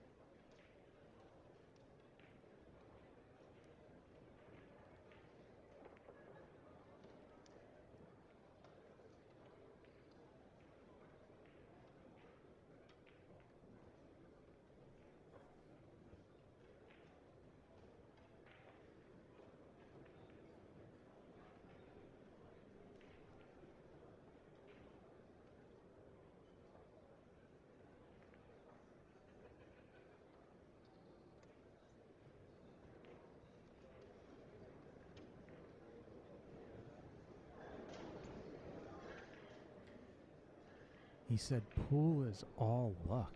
Interesting. There's a lot of luck in this game, but there's a lot of skill that needs to be that is required too, but I get it, you know. Some players get luckier than others.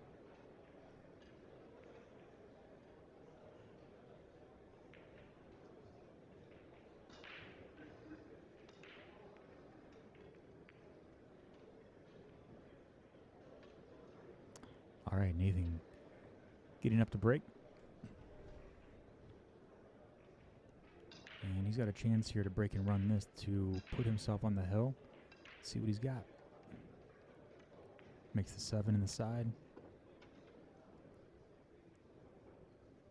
He's got a shot on the 1-ball. It's not a friendly cut, but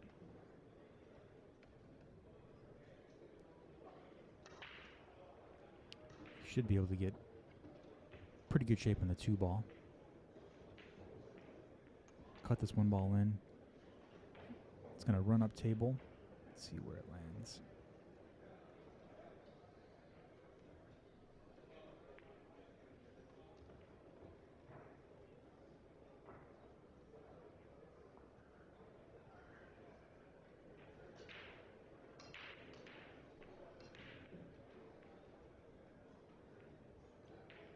Oh, nice try.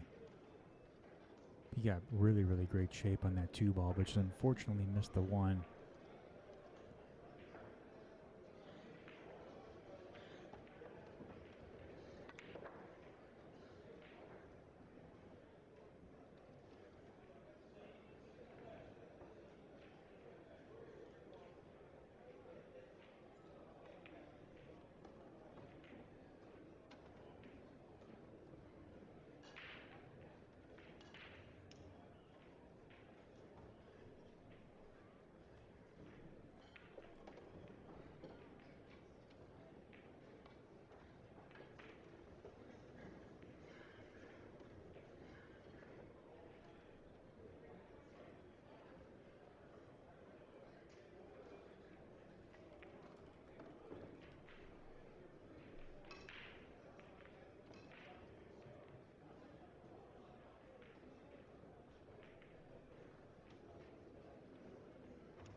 Brooklyn wants to see some Shane Wolford. Let's see what table they're on.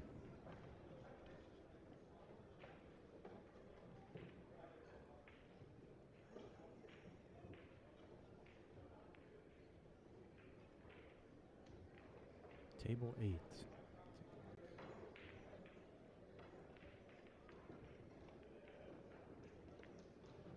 Yeah, we'll definitely get that going. Just give me 1 sec.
Sorry, Kyle. We had some requests for Shane Wolford match, and we promised that we would play a couple games of the Roland Garcia match, and then we would move to a different one. But we can bounce back to the Roland match after a couple games here.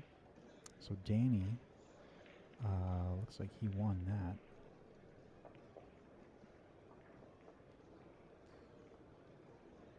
And don't have the up-to-date score on this match, so we're just going to keep it at 1-0 for now until we get an update.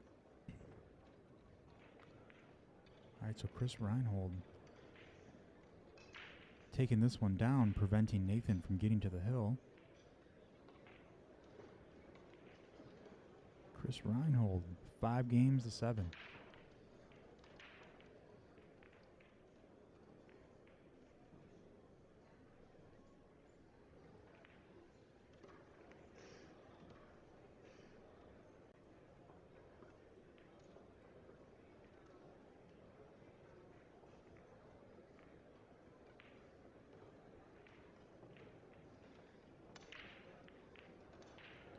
I mean, if you guys would like, I can probably put their match somewhere in the middle. I just don't want to crowd the screen too much.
Mark Delaney, what is going on?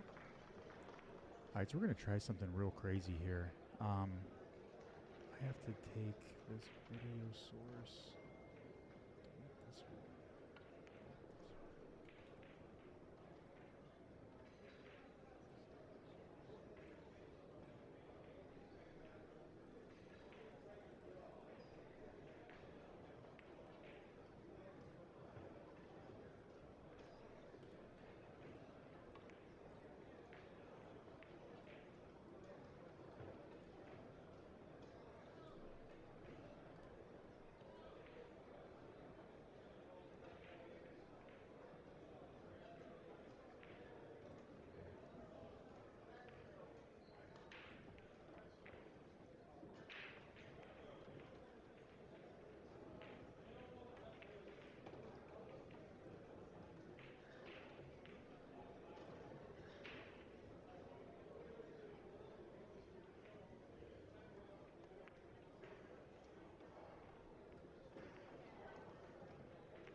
Sorry, guys, if the audio was really loud in the background. That other video source was taking over. What a shot. Nice shot by Chris to get back on the 5 naturally. Beautiful. And Roland Garcia with the same setup that he had previously. And it looks like Roland Garcia is going to beat D. Adkins. D actually conceded that match. All right, so now we've got 3 matches going on at the same time. We're just going to pull a table in. Let's see who else is out there. So we have Levan Corteza and Pijus. What else we got? What do we say we bring in that Levan Corteza match?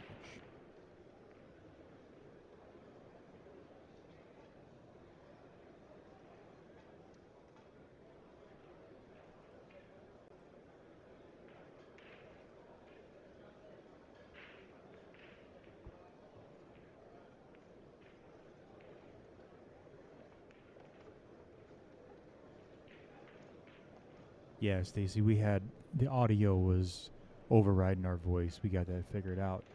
All right, so Roland Garcia wins that match against D. Adkins.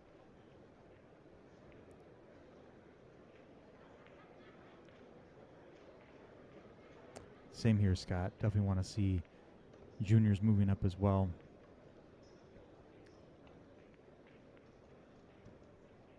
Made a bigger laptop screen. Yeah, no kidding. All right, looks like Chris is going to tie this up, 7-7. Making this 9-ball, and he did. Ties it up, putting the heat on Nathan. Nathan was up, I think, 3 games ahead of Chris, and yeah, it looks like Chris definitely woke up. Canadian Dave, thanks for joining the chat. All right, so we got to find a match to put on the third table here. Nice shot by Shane Wolford. Looks like he's getting shape for the 9. It's going to put him on the board with 2 games to 1.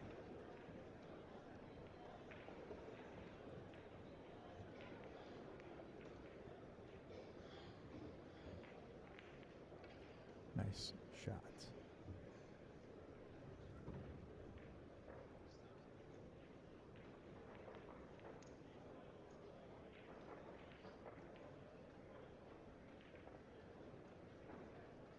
Three tables deep, you know, Scott, we don't do any less.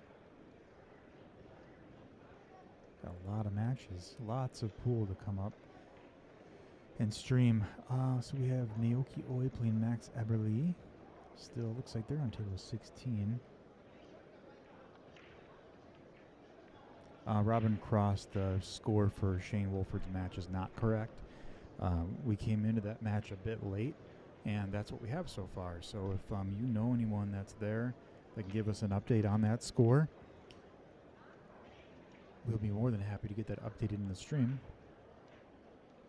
Looks like Nathan Childress with a 2-9 combo coming up to put himself on the hill. And there you have it. Nathan Childress on the hill. The first one on the hill. Very nice.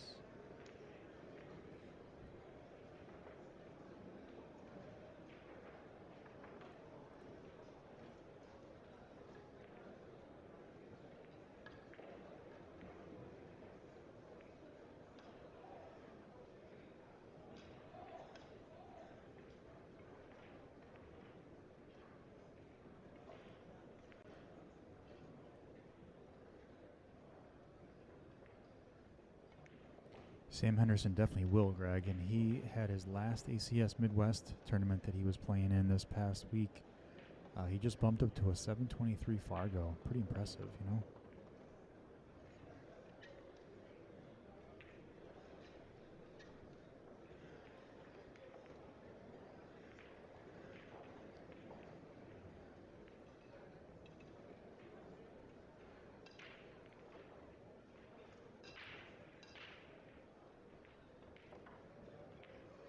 Mark Delaney, I did not see your question.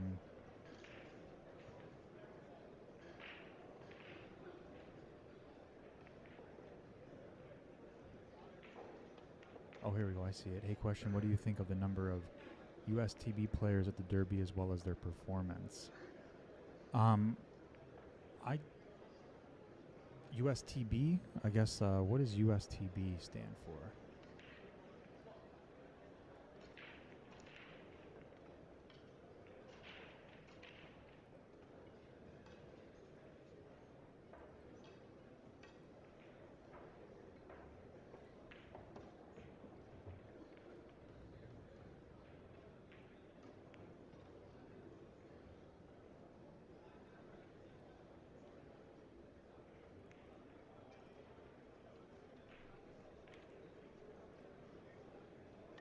Oh, US Team Billiards.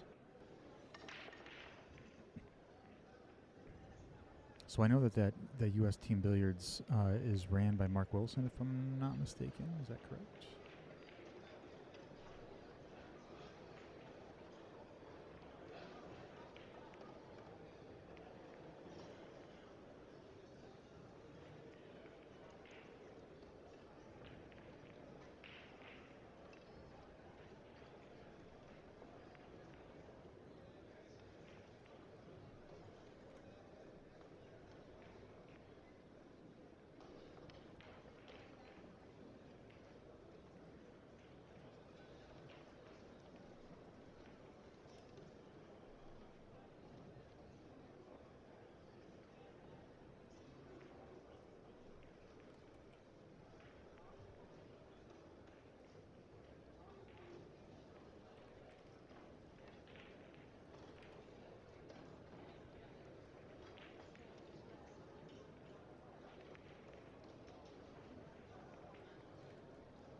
So, Mark, I don't know if I can comment on that because I don't know.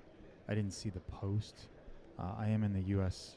Team Billiards Facebook group, but I think what Mark Wilson is doing is really amazing for the sport. He's bringing out a lot of really great players, and there's a lot of talent on that team.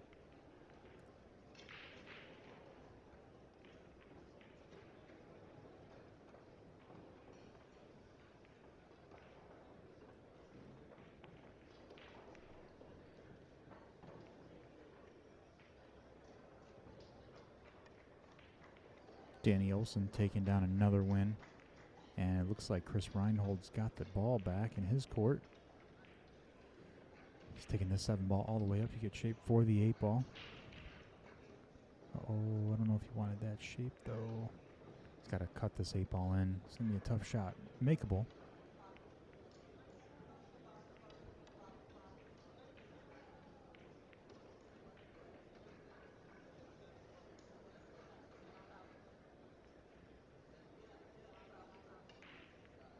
Oh, congrats. So it's your first year playing in it. Yeah, you know, like Mark Wilson does a fantastic job with his players, his coaching. I actually was trained by Mark Wilson for 2 days out in St. Louis. I think it was at Teachers in St. Louis, Missouri. And it was 2 8-hour days. And his fundamentals and the way that he teaches is amazing. I really, really enjoyed it. And I'm sure all the players that are playing USTB are getting that same treatment. Lots to learn. So really glad that you're in that group.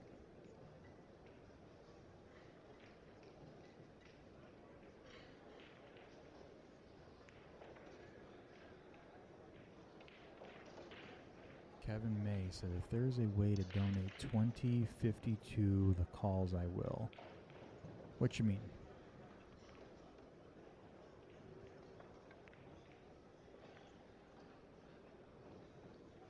It's a nice long shot here for Nathan. I know that he can cut this in. Look, there's Nathan on the middle table right there.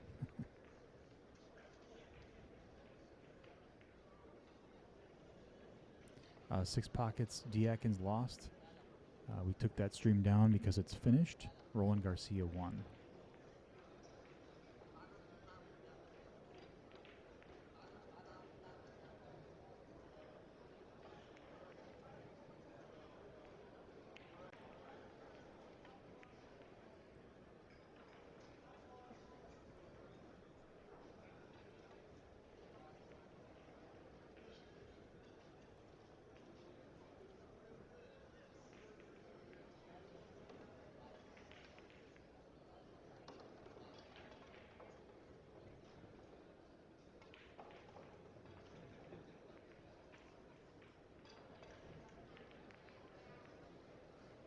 Well, I appreciate that, Kevin. You can do it either by YouTube. You can send it via YouTube, donate that way. I wondered if we have our tip portal still set up.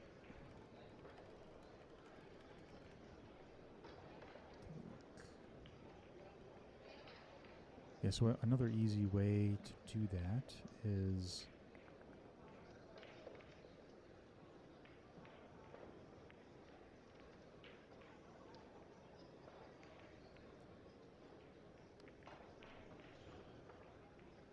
the best way for you, since you're on YouTube, you could send it through YouTube. There's a little like money icon in the chat that should allow you to tip. I think it's a super chat.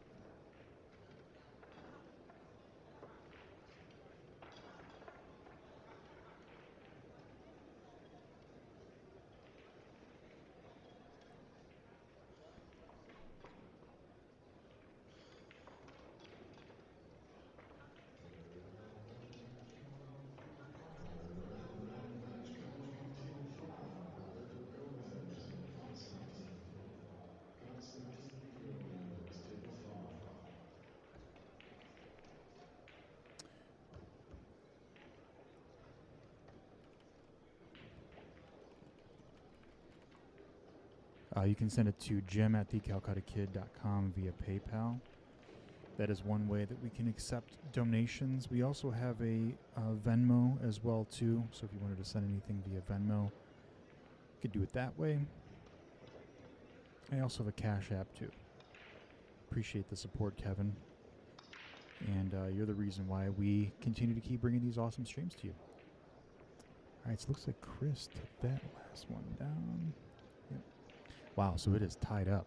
It is hill between Nathan and Chris. Good luck to both players. I would really like to see Nathan win this. I think he's got every chance to do it. He's going to stay focused. I would love to see him move on to the next round. And there they go with a fist bump. Good luck to both players. Chris Reinhold up to break.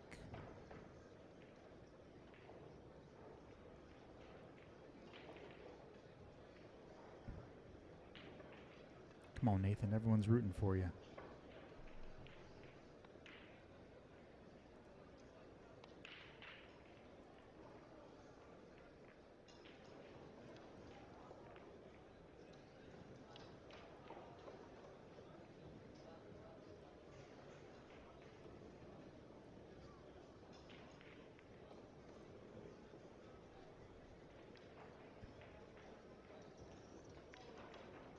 What a shot.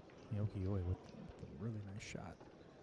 The Naoyuki Oi match, I do not have an updated score, but I believe he won that last one, so we'll mark it up.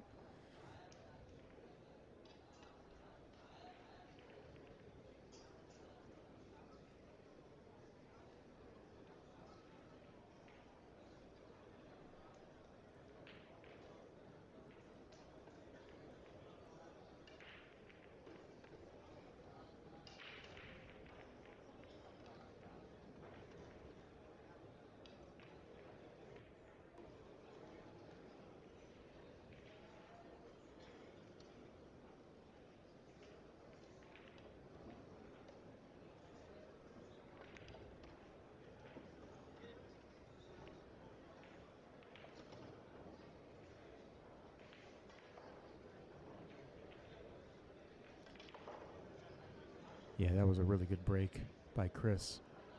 Really nice spread. Could make the one ball come out for the two. He's going to need to come back out for the four. He may have trouble with getting to the five of where that nine ball is at. But if he's able to get back for the five and make that and come back out for the six, he'll be able to get out. But this isn't easy. It's not a super easy out, but Chris Reinhold probably can figure this out. We'll see. Make the one, come back out for the two.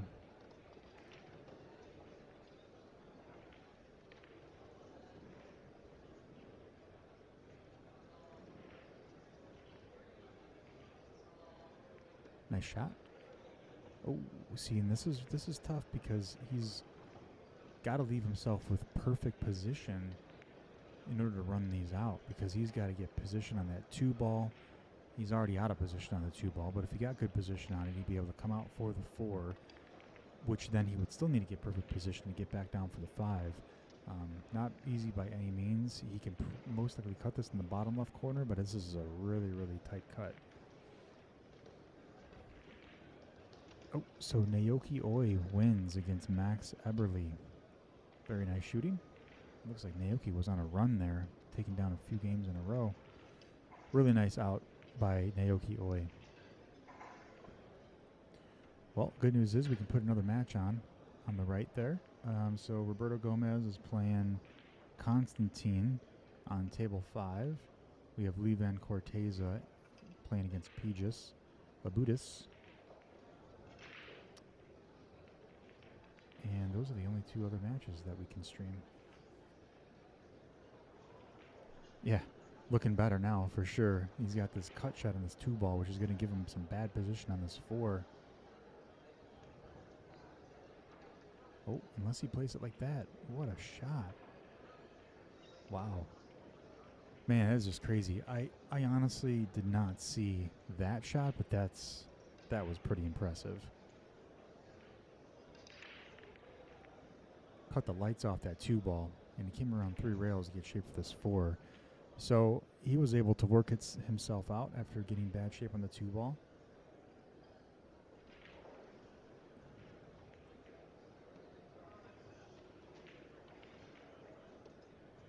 Exactly like that.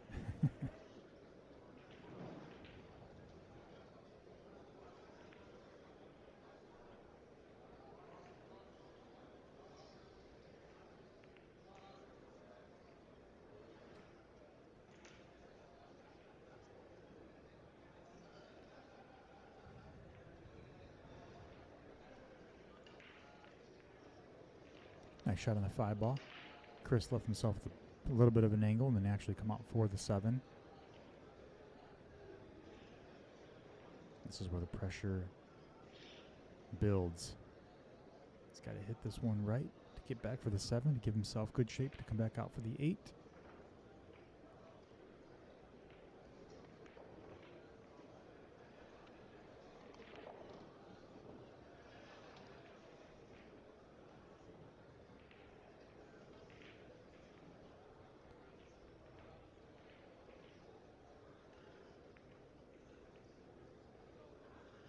Oh, wow, so he's playing this one in the side.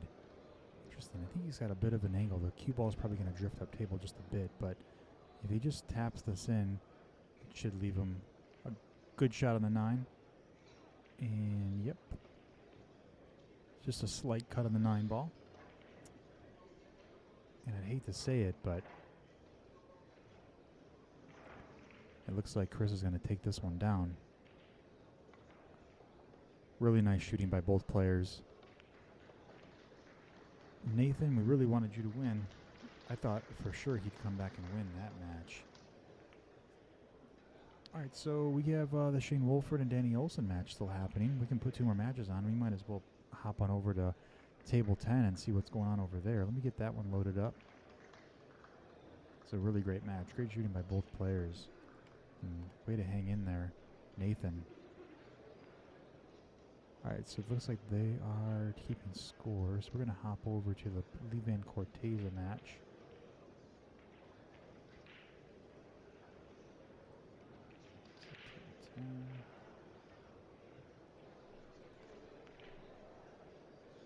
Six pockets, I understand. I understand. It's called commentator's curse.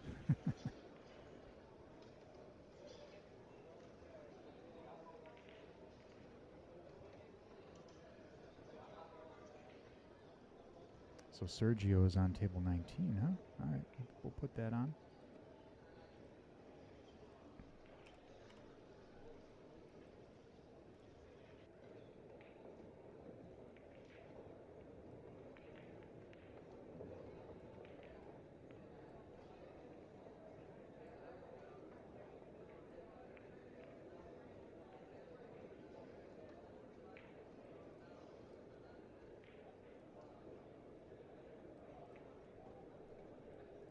that score updated for you guys. One sec here.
Chris Robinson. If you're referring to Chris Reinhold, he did win. They went hill. 6 pockets. Did BJ's replay? I thought I saw his name. Let me take a look. He might have gotten knocked out. I thought he was playing Scott Frost. I could be wrong. I did see his name earlier today, and I don't see... Oh, no, here he is. He's playing on table 17. He's playing against Conrad. Juicizin. Yep.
He's playing on table 17. Yep, Fast Eddie, you got it.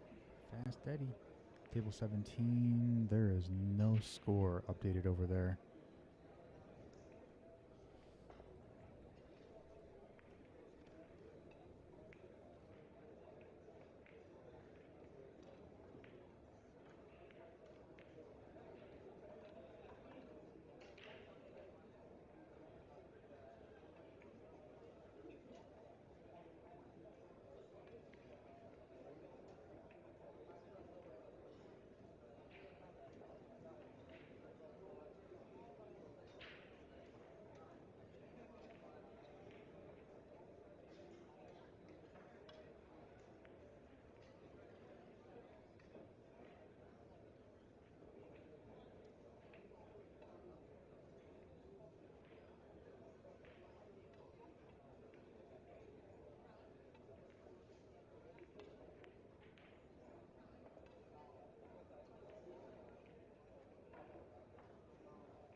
Gary Hale, thanks so much. Appreciate it.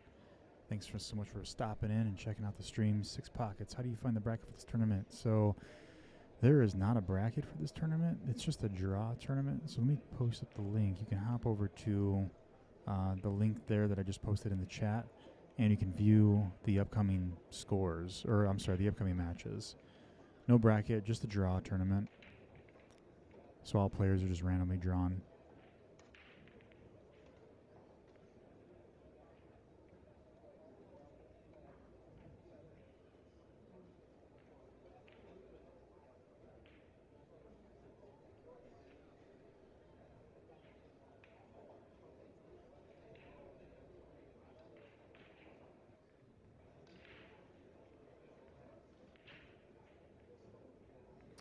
So the way that I know, I have all my tables preloaded so I can switch them easily to see if someone's on the table. But on the link that I sent in the chat, it shows what players are playing now and what tables they're on.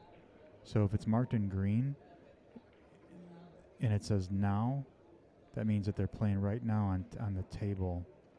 And I know that I'm streaming tables 4 through 19, and if they fall within that number, then we stream it. I like to draw every round. Yeah, the draw every round's pretty cool. You never know who you're going to play. Keeps it interesting.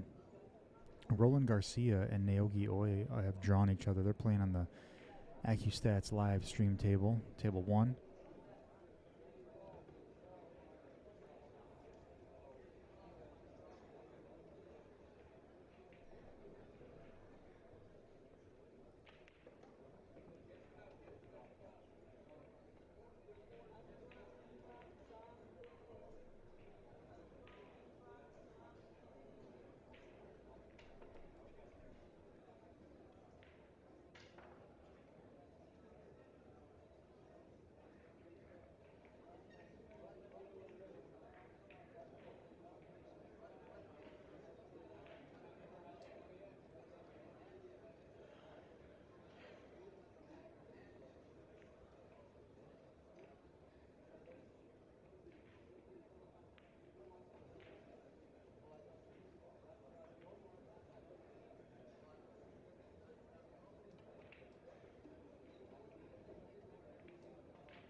Hey, Billy Langford. So, if everything just went blurry, that means that your internet connection may have dropped a bit, and it may have defaulted down to like a 480 or something lower quality-wise.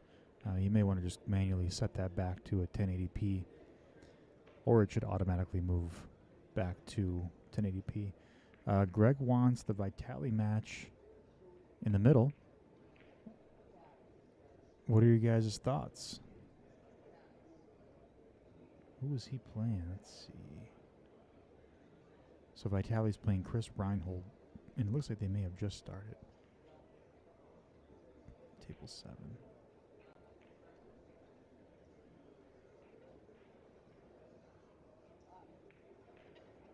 Okay, yeah, you're on a phone. So more than likely it's due to your quality. The quality is still going well on my side. I would try to manually adjust the settings. There should be like a little settings icon in the YouTube app that'll allow you to adjust the quality.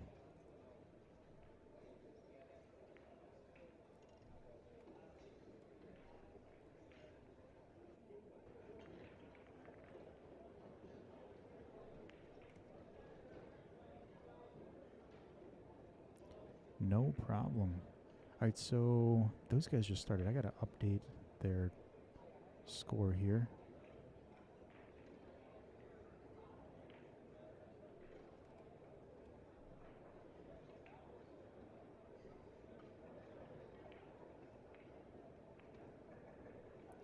We'll get that scoreboard updated here in just a sec.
You know, Robert, I'm not too sure. I did see a couple others streaming a few matches, but I've been trying to stream other matches outside of what they're doing, unless it's like a really serious like superstar match. So honestly, I'm not sure.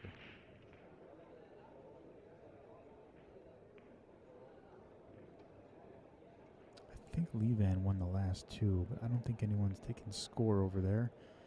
So we'll hop in there and take score. Let's see here. They're on table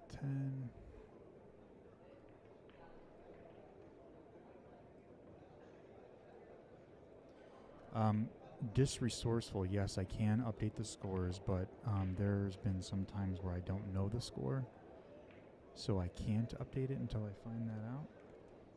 If you could find the scores for me, that'd be awesome. Yeah, looks like that was just updated. It should be 3-4. Let me refresh that.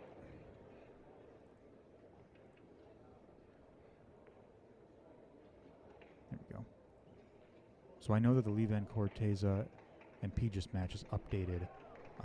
Vitaliy and Chris just started, so that's 0-0. The Sergio, Rivas, and Raymond match, I am not sure of. I think that score is wrong. So if anyone knows what the score is over there, let me know and I can get that updated.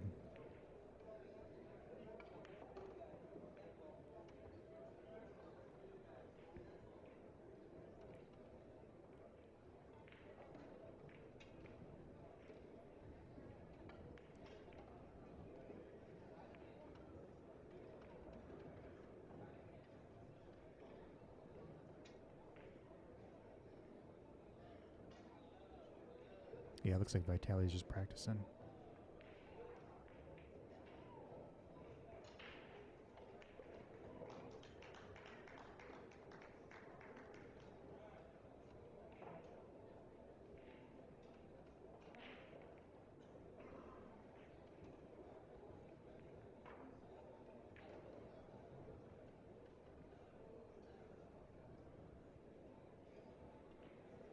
Oh no, we took down a stream. And Stacy, sorry about that. We had a request to put the Vitaliy and Chris match on since this one's just about to start. We could give you guys updates on the Olson match and maybe even bounce back over there if you'd like. But what I could do is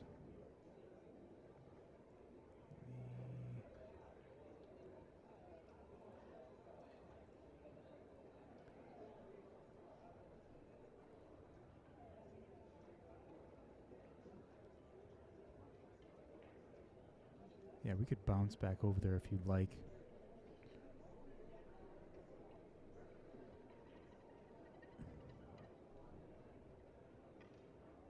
Yeah, Olson, I think, won, 3 games in a row. We could put the Olson and Wolford game match back on the right. We can replace it with a Sergio match. Totally up to you guys, unless we have some Sergio fans out there that would oppose.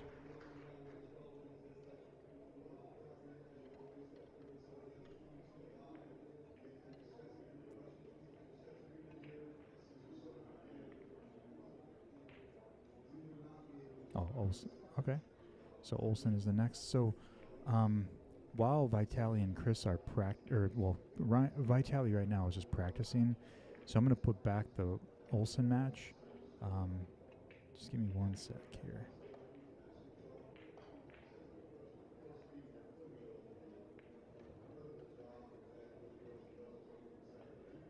Okay, Gary, we'll leave that up there for you.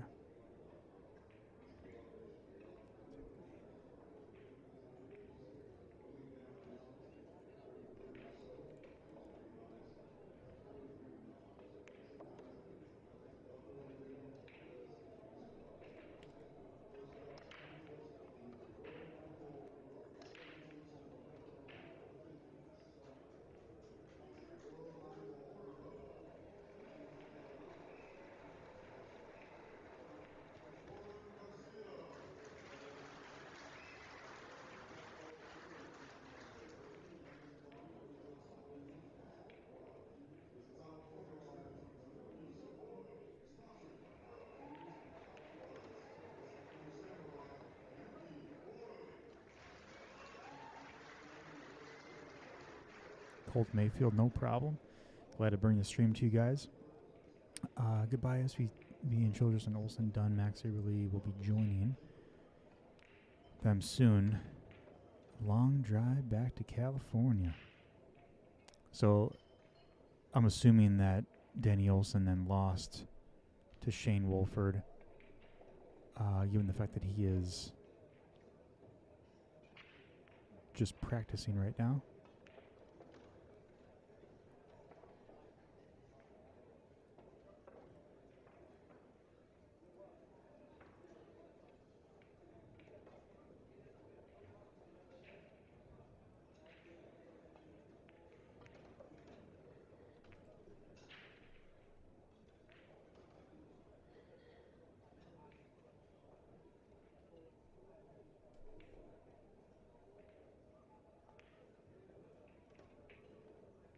Yeah, I don't know, Colt. Maybe Shane is on a break, possibly, but I don't see any of his stuff back there. We'll give it a minute.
So I don't see Danny Olson's name in the list anymore, so I'm thinking that he may have gotten knocked out.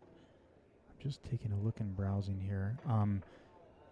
Reinhold, they probably started. I'm going to hop over there in just a second. I'm just confirming Danny Olson and Shane Wolford's match is over. Sergio Raymond, the score is not correct. I've marked up what I've seen so far. We came into that match just a bit late. Tim. If the stream is blurry, look at the settings on your YouTube app and make sure that it's on 1080p.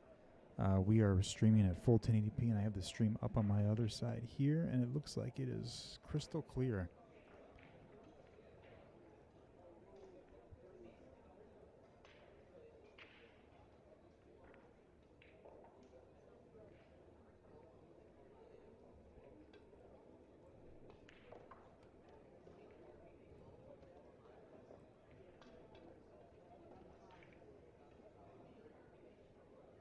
Okay, we're going to hop over to the Vitaliy match, because I believe this is... I believe Danny Olson is finished here. We'll come back if they're still shooting. Let's hop over to table 7.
Okay, so 3-1 Vitaliy.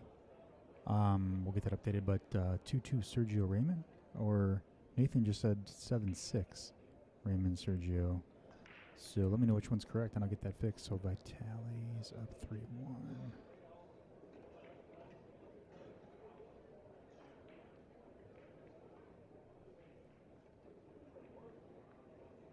So is it 2-2 Sergio and Raymond, or is it 7-6?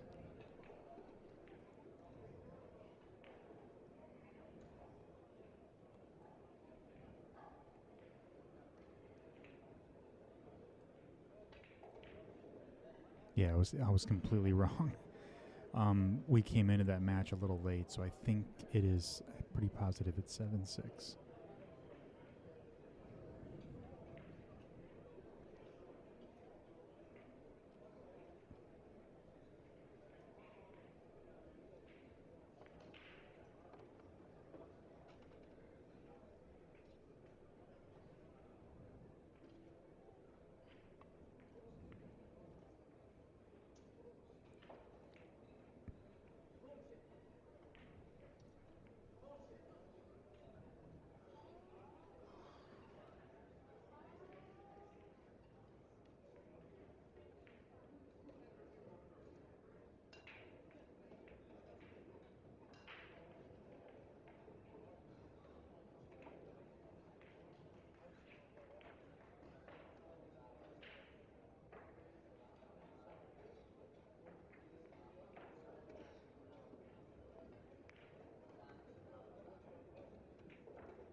Not sure, but Nathan, let me go take a look. They might be a match behind. You know what they are? They're on round 8. So this is round 8 for them, and a lot of other matches, actually all the matches are on round 9. They're the only ones in round 8.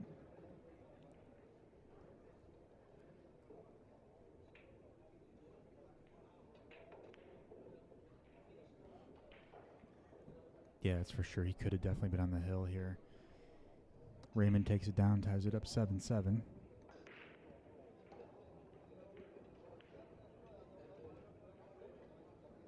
Chris Reinhold playing pretty consistent, even though being down 3-1.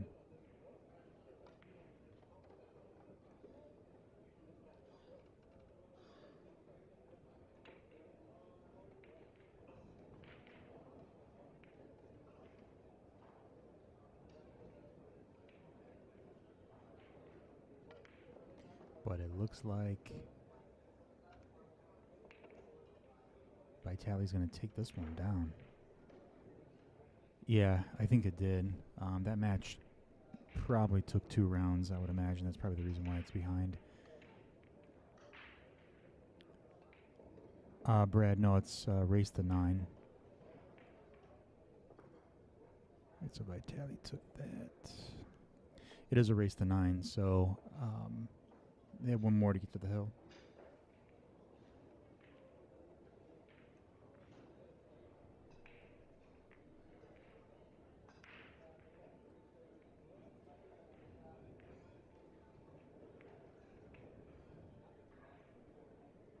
Or are you saying Raymond is on 8?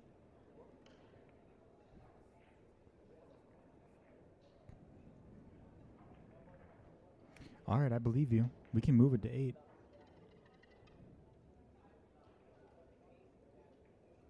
But if you're wrong...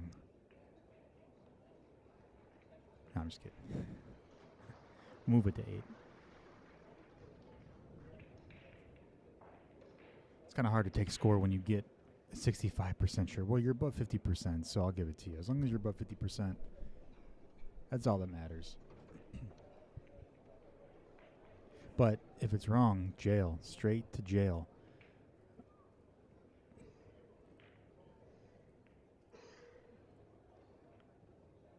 All right, Pijus is up 7-5. It's sometimes tough, you know, to get the scores right because we come in. I come into these matches a little late, and then we have to try to keep the score. Try to do our best, but seeing Sergio's definitely not at 7. He's at 6. All right, move it to 6. Sorry, Sergio. We thought you were at 7.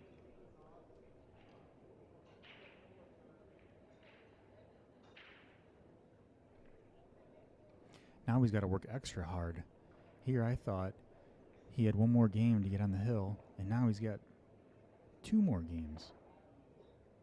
You bumped the wrong score with Raymond's last win. Got it.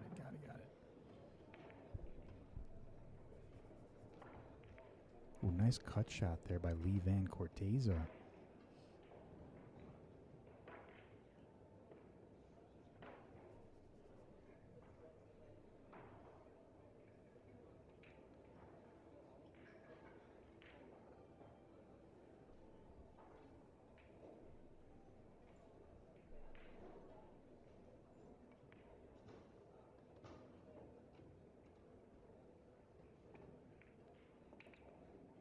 Ooh, almost turned out to be a decent safety by Raymond, but rolls that ball up a little too much. Sergio's going to come back to the table. He will have a shot on this 5. Looks like he can cut that in.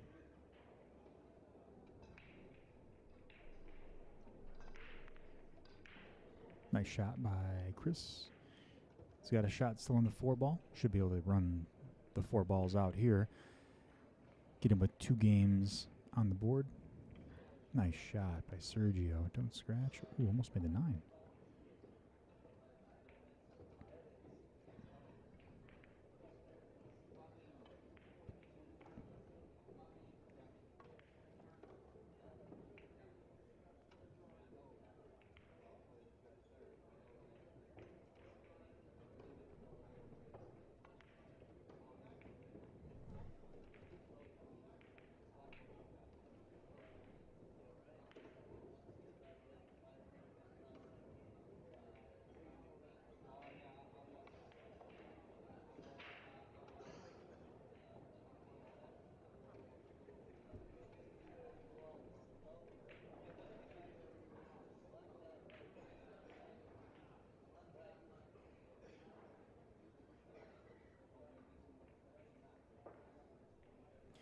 Chris Reinhold takes that last game down, making it 4-2. Score will update here in just a second. Looks like Lee Van Corteza is about to get out here. That'll put him on the board with 6. Does the 6 bank? I think it did, but played a nice safety, locking that cubel up behind the 9 ball. You know, I'm almost wondering if he just, well, he can probably try to kick at the 6 to get it away from the 9. I don't think that it's buried enough to where he can't do that. Yeah, there you go. Nice shot. Uh-oh, it's going to bring the 6 ball back, though. Really smart shot by Sergio, because now he has the potential of making the 6-9 combo, or he could just get out, you know. He could just run that 6 ball past the 9. So Lee Van Corteza on the board with 6-7.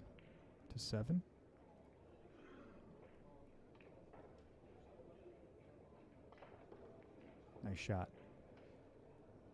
Nice control. Left himself with great shape on the 7 ball. This is another stop shot. It looks pretty straight in. Stop shot that ball. Or pull it back a little bit to give him a little bit of an angle. Better angle on the 8 ball.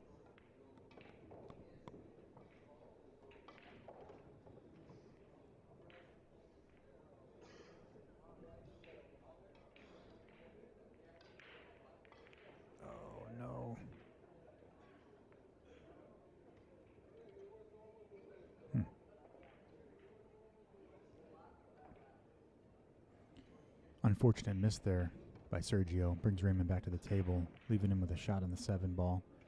Slow roll this cut shot. Let it hit the end rail, come back out in the middle of the tip over the 8. As long as he does that, it's easy from there on out.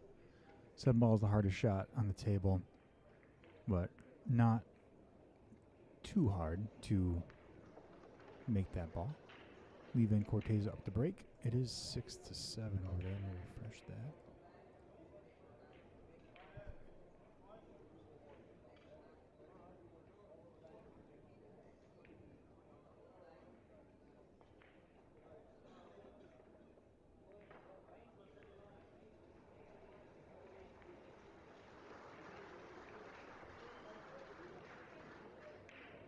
Nice shot coming back out. Middle of the table for the 8-ball on the side. Yeah, Zach, I'd have to agree. You know, he was just iced with that last match. All right, so Raymond takes the win. Sergio gives it to him. Let's see if there's another match out there we can pop on the right table.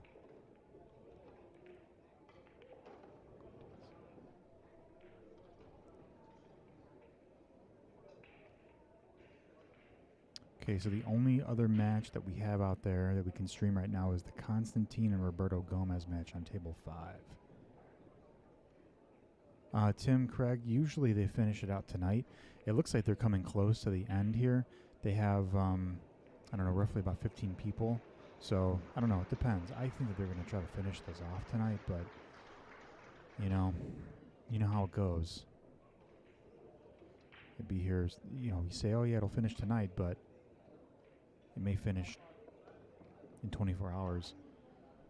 Does Sergio still have a buyback? Team Bly, what's up? Let me take a look. I think he was on his buyback.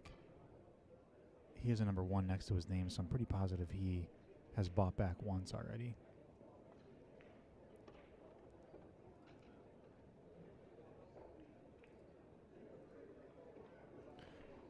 Let's see what's going on table 5.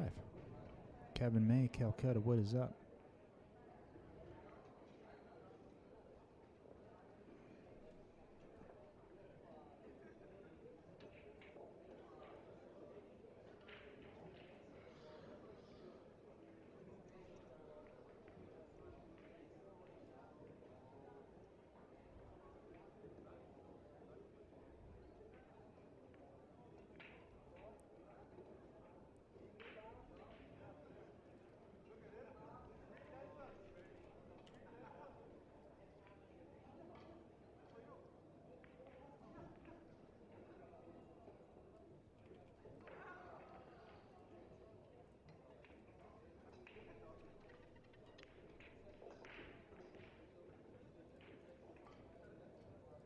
Kevin, are you saying that the PayPal info is not found?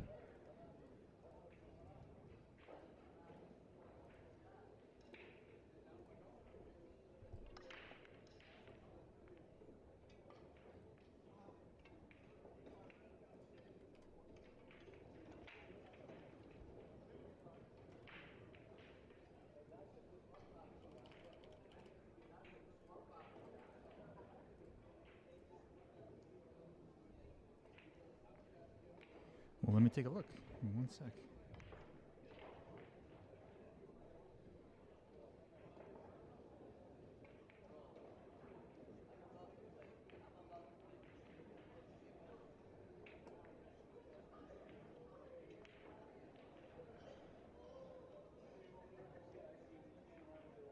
So I just checked. That info is correct. That is my email address. Make sure you're typing that in right.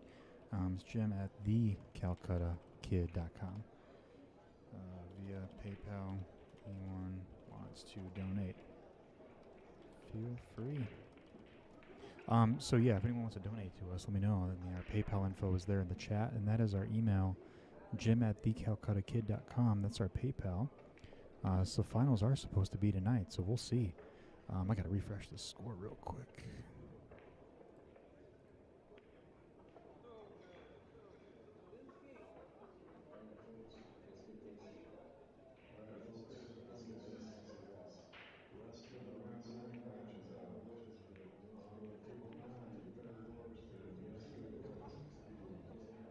And we have that little super chat goal. All you YouTube users out there that want to donate or support our channel, feel free to send us a super chat. There should be a money icon at the bottom of the chat there. Once you do, we'll hit our goal. And you can see we have 20% of our goal. So if you want to add to that bucket, feel free.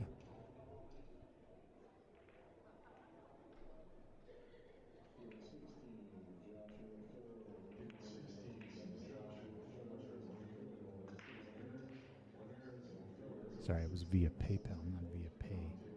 Via PayPal.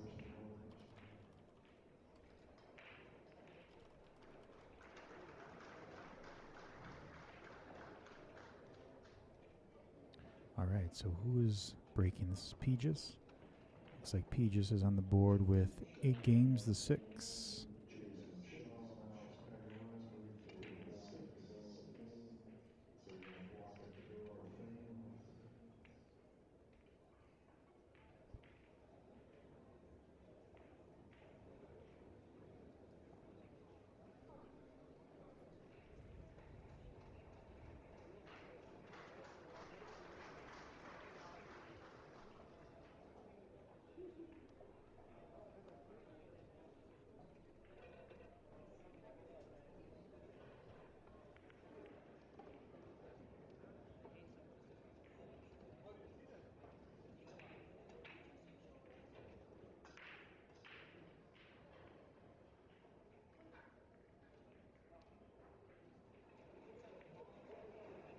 Against Constantine. Timmy Bly. It would be cool if Filler snapped it off. He snapped everything else off. Might as well snap this off too.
Okay, well, that was a quick match. I think Roberto Gomez just won that against Constantine.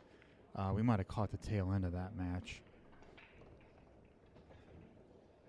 So, let me refresh this and see if we have any other matches that are playing right now. We have David Alcaide against Mark Estiola.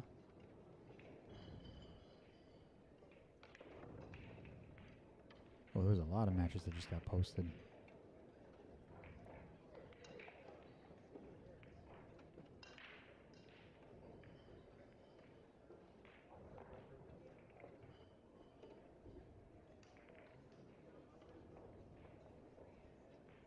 Alex Pagulayan and Jayson Shaw on table 6. I think we're going to stream that one. That one seems like a fun one to stream. All right, Vitaliy took that one, so let's update this. Table 6.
Cool.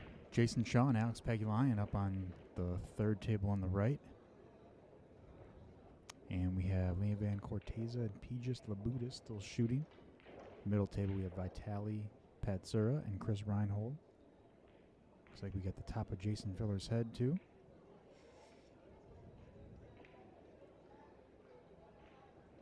Jason Filler. Oh my God, it's been a long day.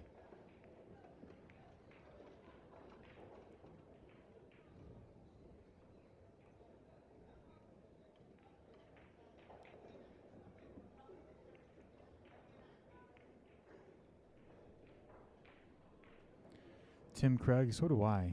You know, I like seeing people that we don't know about snap things off, because then we know about them and maybe we just add them to that bucket of like prestigious players, you know?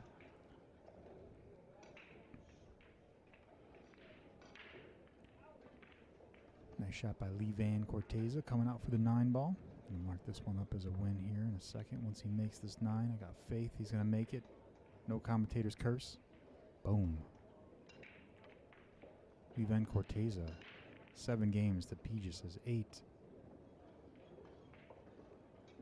Guys, I'm going to step away for just a quick 10 minutes. If you guys could help me with score, that'd be awesome. Just keep an eye on the score. I'll be right back.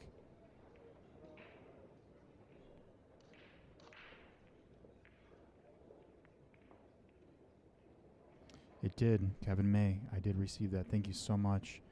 I really appreciate the support. You know, you are the reason why we're able to do what we do. Can keep us going, you know. We appreciate supporters like you. Thank you so much. I did receive it. If anyone else wants to support the cause, you can PayPal us at jim@thecalcuttakid.com. You can post it up in the chat. Or if you're on YouTube, send us a super chat. We got that little counter at the bottom right. And you can send us a super chat, and it'll fill up that bucket there. No, this is what we're here for. Thank you so much for stopping in and supporting the channel and watching all the streams today. Lots of great action.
All right, guys, I'm back. It looks like Pijus won that match against Levan Corteza. So a really nice win there by Pijus to move on. Looks like AZB Dizzy. Thanks so much for letting us know that the score is 3-0. I'll get that score updated here in just a second.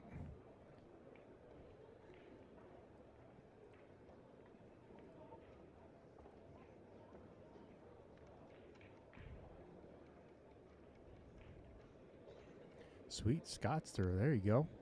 Keeping up with the score. Thanks so much. 7-9 was the final score for Levan Corteza and Pijus.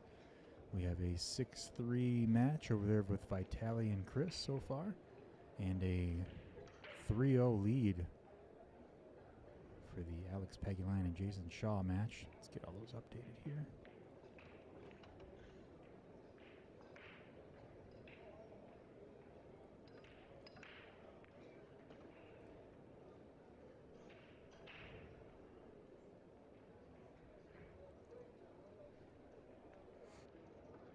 All right, so there's a bunch of matches that were drawn.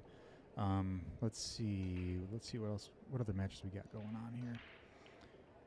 I mean, there are a lot of players left, and some of them, I think some players still have their buyback. So this could be a really, really late night for a lot of us.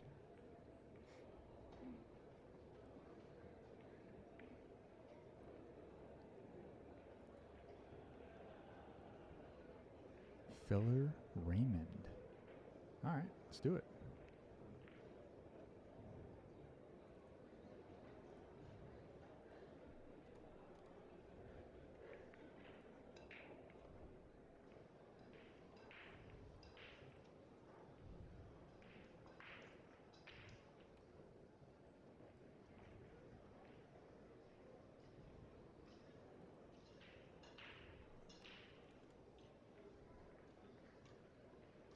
All right, so the score is not updated over there. Let me go ahead and do that really quick.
All right, we're all updated.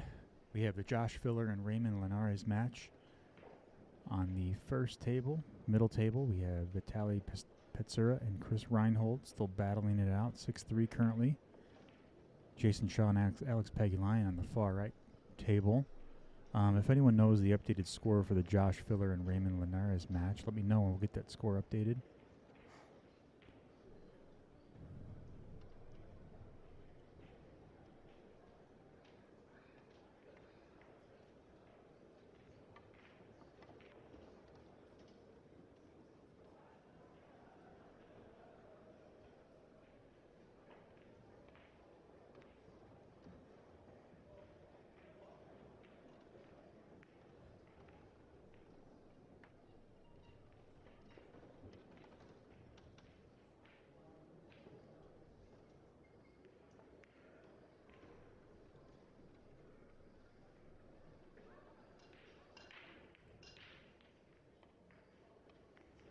Okay, so I got Josh Filler with one game.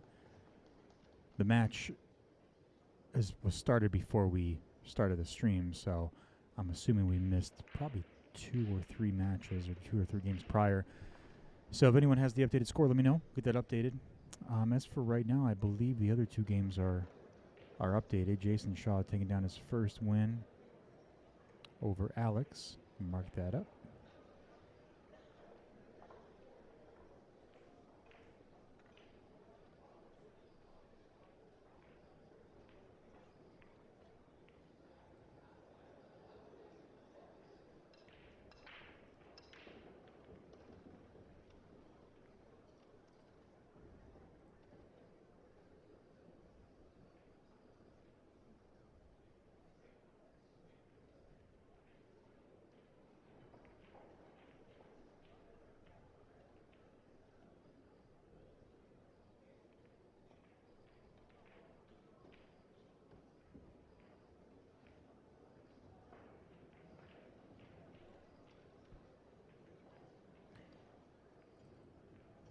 You know, that is a good question, Zach. The score was 6-3 when I came back, but we might have missed a game or two there.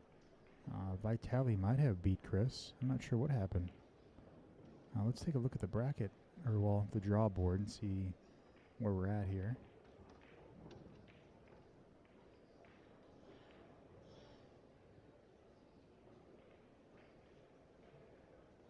So I don't see Vitaliy's name anywhere on the list, and I don't see Chris Reinhold's name here on the list either. So I'm assuming what happened is that that match is done. I'm assuming Vitaliy won, and they're going to put him back in the pool for a redraw to draw his next opponent.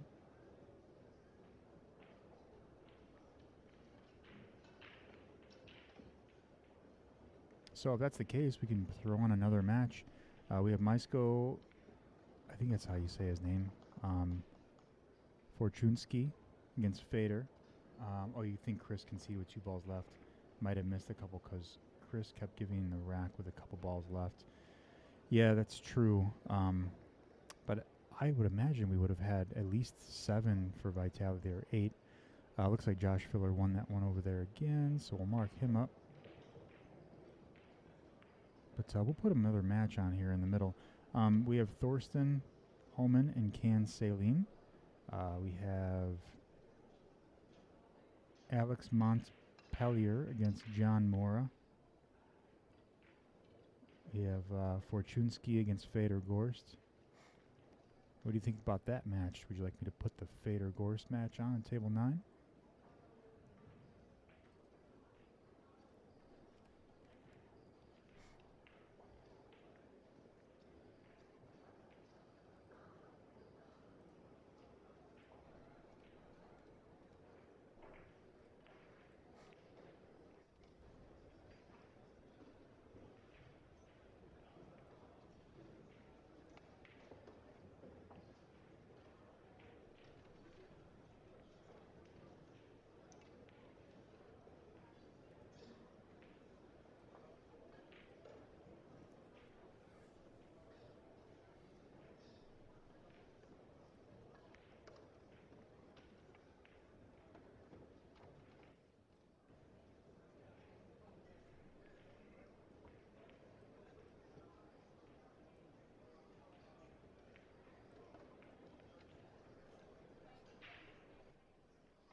Martin Zavala Jr., great player out of the Chicagoland area. Says, beautiful stream. Thanks so much. Good to have you here.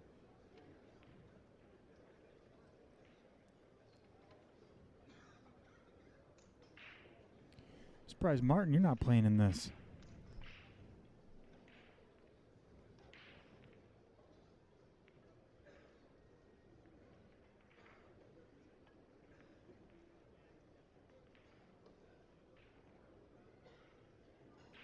Yeah, tell me about it, Carl. Like, we were struggling to find matches earlier, just trying to find what to play because they were so limited. But now there's a ton of matches on the board. People are getting drawn left and right. There's all types of matches out there.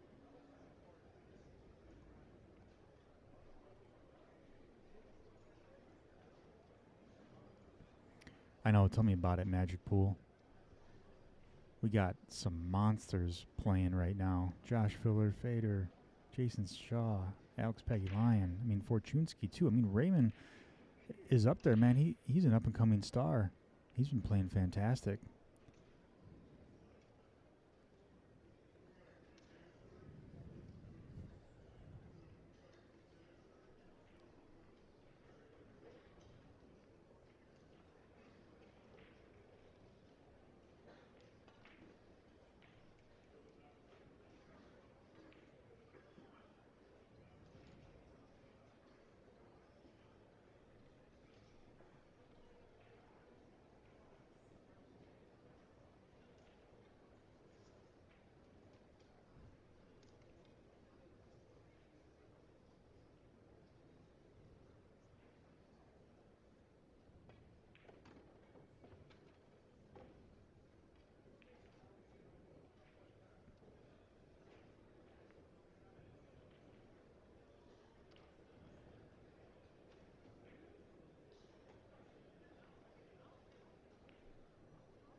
Kenneth Sutherland, if you're out there, thanks so much for the donation via PayPal.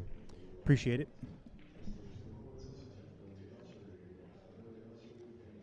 And actually, what I'll do, if anybody's interested in donating and helping a Calcutta kid out, you can donate via PayPal.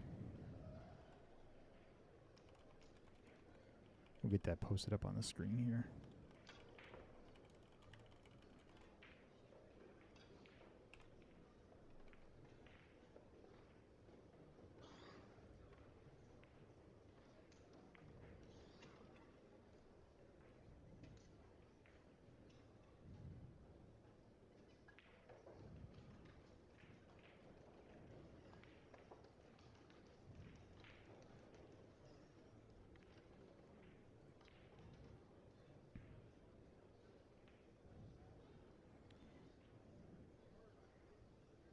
All right, so it looks like Raymond took that one down, huh?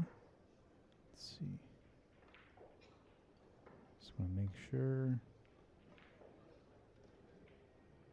Yep, Raymond gets a game off of Josh Filler, slowing him down. That guy was running around the table earlier. Should have saw him. I think he played against Sky Woodward early afternoon today, and I think their match consisted of the whole 30 minutes.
Carrie Ann, thanks so much for the super sticker. Appreciate it. And you have bumped up our super chat goal to 21.6%. Anyone else want to add to that bucket? Get that number bumped out? Let me know. Carrie Ann, you sent the super sticker. You got that super chat goal bumped up to 21.6%. Oh, there in the bottom right corner of the screen. Thanks so much for the support.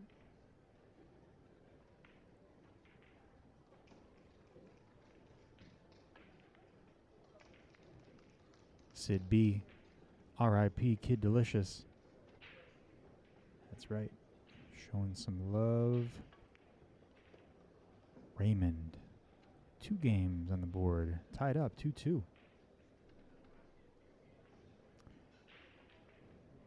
Yeah, tragic loss. Definitely to the pool world.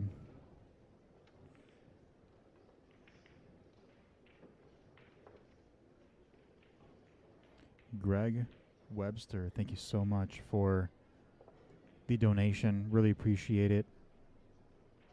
Bart Massey, awesome. Thank you so much for the donation. Really appreciate it as well. Mark Dean, great to see you. Thanks again for the donation. All you guys, you're the reason why we're able to do what we do.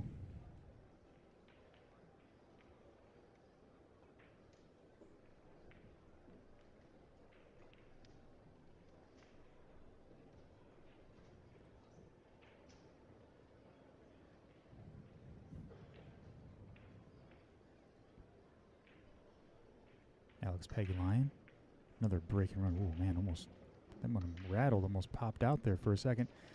Alex Pagulayan, 5 games to 1, just wrecking Jayson Shaw. I'm telling you, man, if they were able to open up the Moscone Cup to U.S. and Canada, you know, we could have Alex Pagulayan on our team.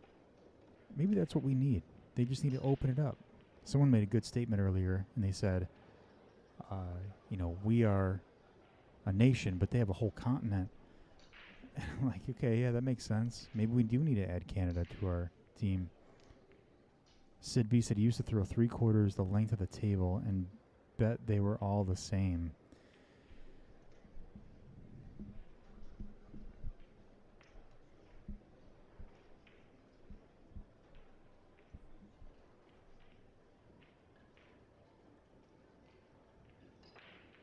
And how many times was he right with that bet?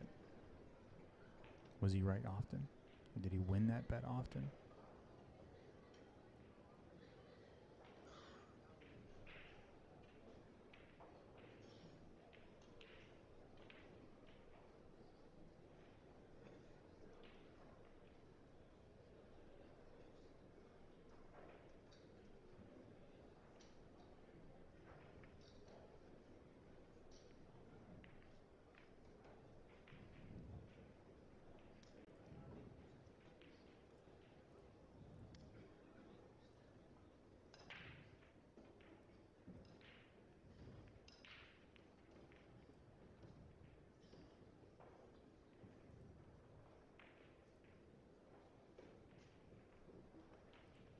It is 5-1. Thanks so much, Zach. It looks like I have it updated on my side, but for some reason it didn't update in the stream, so let me refresh that real quick. There we go. 5-1. Thanks for catching that. Appreciate it.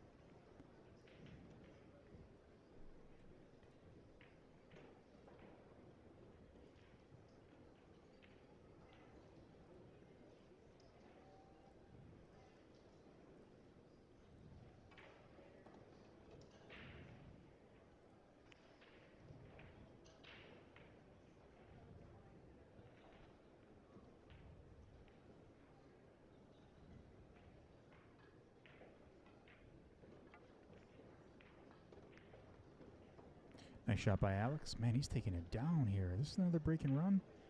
This is wild. Is he going to be able to cut the 7-ball in? I mean, he cuts it to the bottom right corner. He can slide out for the 9-ball in the upper right corner. Oh, it looks like he's back cutting this in the bottom left. That works too. Slide out for the 9-ball in the upper left. Alex got it. What a shot. I mean, he hits that ball dead in the pocket. What a shot. Really nice out. That'll put Alex on the board with 6 games to 1. I'm going to refresh that browser up there, make sure that updates.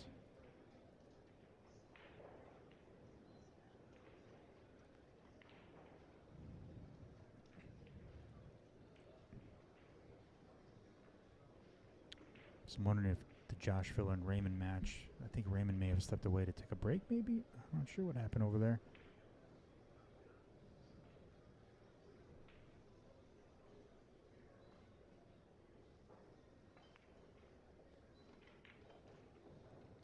I know, Victor, it feels like I'm on a tugboat swaying in the ocean waves.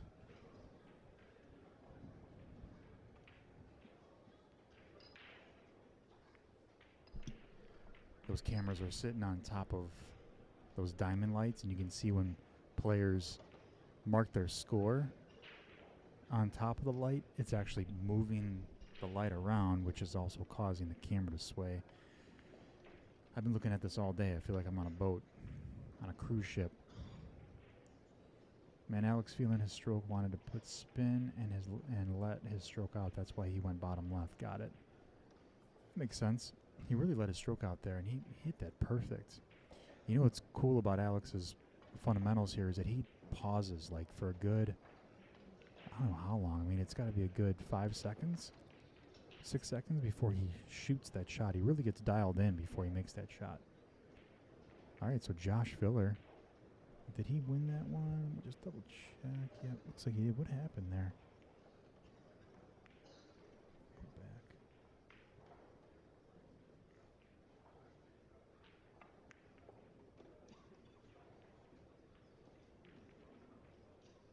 Oh, it looks like Raymond had a kick shot on the 6.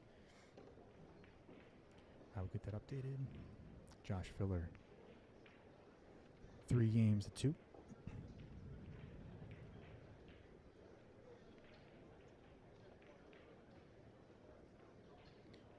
Yeah, so these camera feeds are being pulled from AccuStats. Those are the guys that set the cameras up. We're just pulling those feeds. I mean, it's a great place, definitely, for the cameras. But I probably would recommend the diamond lights to be fixed instead of hanging there. That way it prevents it from swaying. But this is the first year they're doing this, where they're allowing like 15 streamers to pull the feeds and stream the side tables. Yes, Les Duffy, they are on a ship. Yep, they're on a cruise ship right now. Zach said, always happens. Talk about how good someone is shooting, and then they come up short on the safety. Don't ever want to give Jayson a free opportunity. Yeah.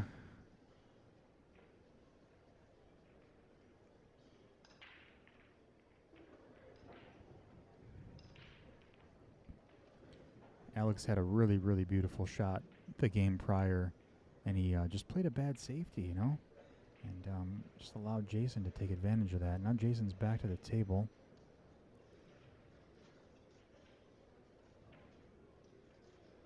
Sid B. Yeah, you know what? Let's post that up there. Mika Imanen's got a GoFundMe. We'll post that up here real quick.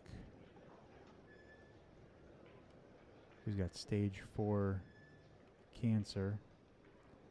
And if you guys have not donated yet, feel free to do that. He's already doubled his goal. Anything that we could do to help out Mika in his battle be much appreciated.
Danny B had you stuck $500 throwing coins before I got even. Houses have all kinds of games. 3-card Monty players always at Valley Forge. Man, they make up all types of things. They'll bet on anything.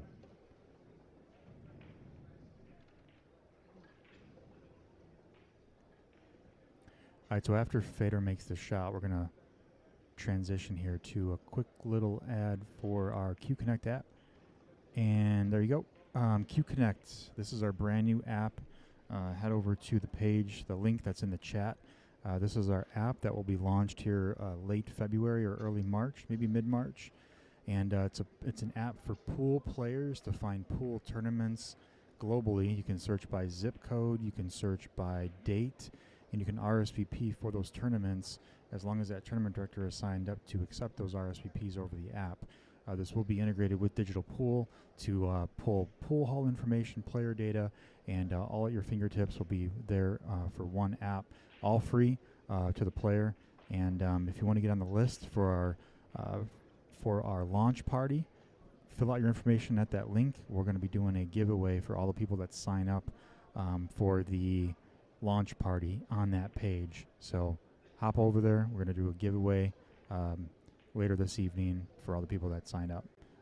Again, that launch party is going to be a launch party to pretty much just launch the app, right? So once we launch it, you will have access, early access for the app.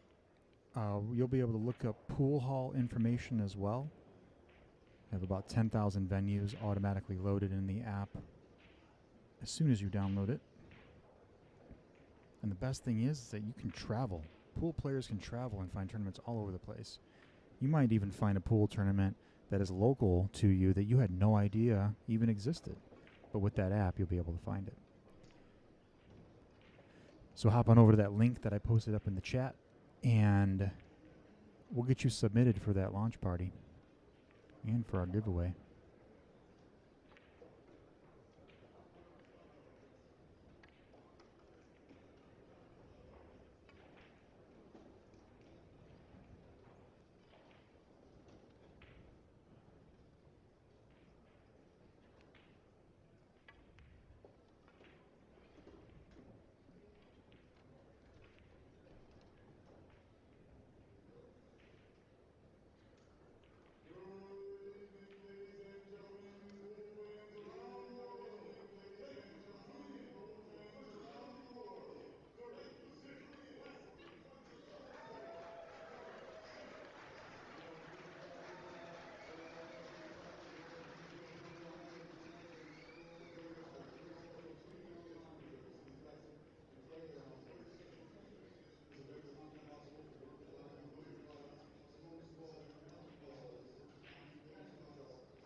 All right, so Raymond shooting at the 9 ball here. About to take this one down and tie it up again, 3-3.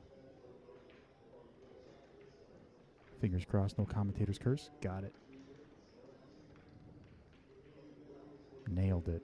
Raymond ties it up, 3-3. Man, he's really slowing down Josh Filler. Man, this is a different type of game here because they've been playing for 27 minutes. And when Josh played Sky Woodward earlier today, I mean, it was legit like 33 minutes. It ended up, I think it was 9-3. Josh beat Sky. It's pretty wild.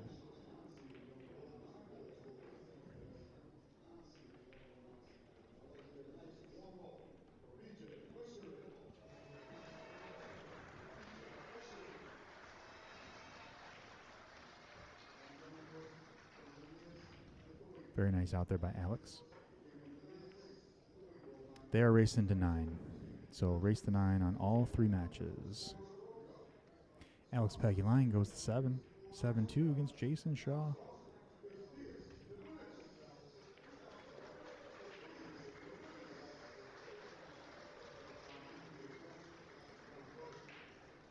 Raymond getting ready to break. Makes 1 ball. And looks like he's at shape for the 1 as well. Yeah, so Wise Guy, they are racing to 9. Sean just signed up for the launch party. That's an awesome app. Thanks so much, Sean. Really appreciate it.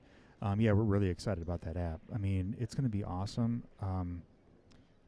we have our developers working really hard right now, and we're planning on launching probably like mid-March sometime. And we're just going to keep on growing it. So right now, like the basic features of that app is just to find tournaments, RSVP for them. You'll be able to find pool hall information as well, and table information and all of that for your pool halls. And then as we keep on progressing, we'll be able to add more features and functionality as we keep on progressing that app. So we're really looking forward to it. Thanks so much for signing up. And be on the lookout, either email or by text. You'll get an invite for our launch party. Zach, I think Tyler Steyer is out. Let me take a look and see the draw board. I have not seen his name in quite some time. Yeah, it looks like Tyler Steyer is out.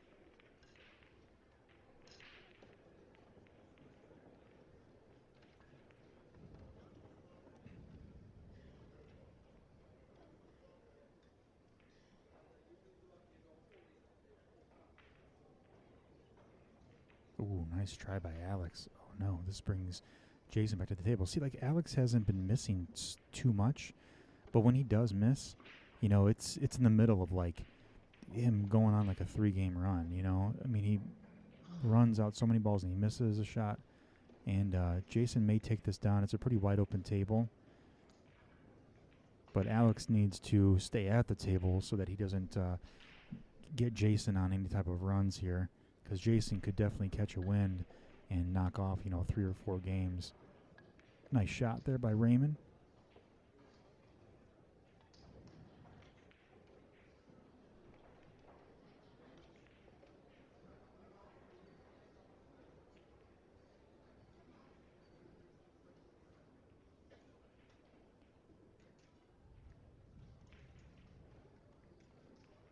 What a shot.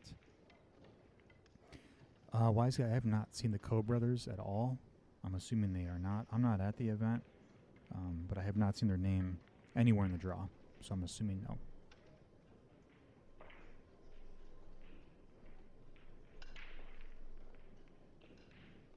Fortunski with the break, currently 5-3 against Fedor Gorst. Looks like Jayson's going to take this down. Oh yeah, Matt, we got triple box. And you got front row. Well, welcome back. Yeah, we, you know, there was a little bit of controversy in the chat. They're like, no, I want this match. No, I want this match. And they're going back and forth. And I'm like, you know what? Let me just try to do 3 tables to just try to make everyone happy. And it worked out. So we're glad that that worked out. Jayson Shaw now 3 games to 7.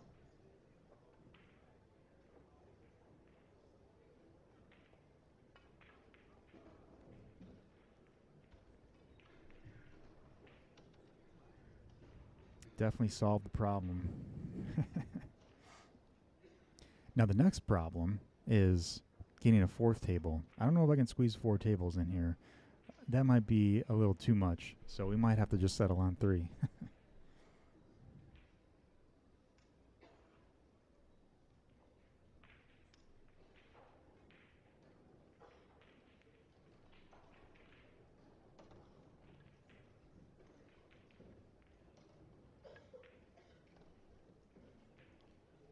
Thanks so much, Wise Guy. Appreciate it.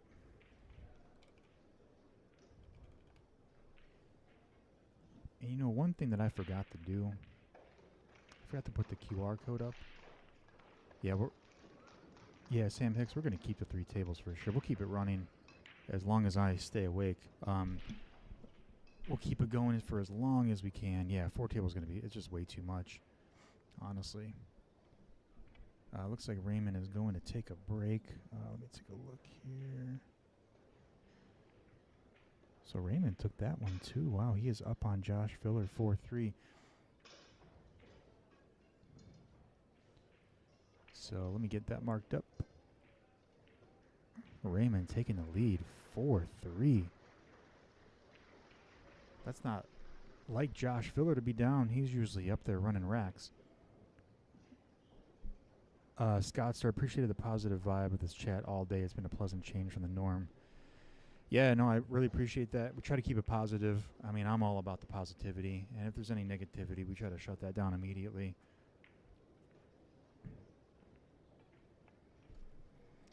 But glad to have you here. David, let's go Raymond. Matt says, wow, Alex taking it to Shaw. Yeah, man, he's been grinding it out. Yeah, David, we can see that Raymond's definitely a contender to beat anybody here.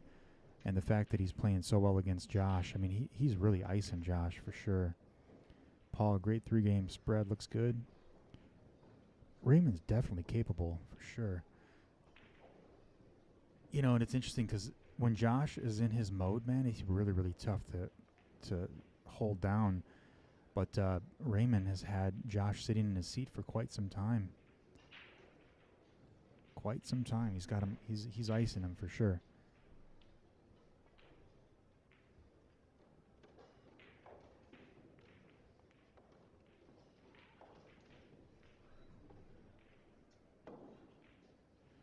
Yeah, making him think about right on those 2 balls for sure. He's just sitting there, just probably on his mind still, you know. I've seen enough. Put Raymond on Mosconi. Hey, man, he's been shooting real well.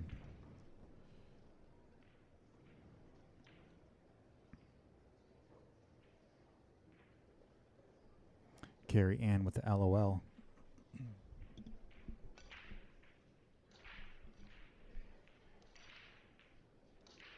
Yeah, you know, I think a lot of the pro players, well, some of them do train their body and mind. I know Tyler Steyer is out there doing that. And, you know, it sounds like Raymond does that as well, you know. And that's a big thing. The game is all about your mental.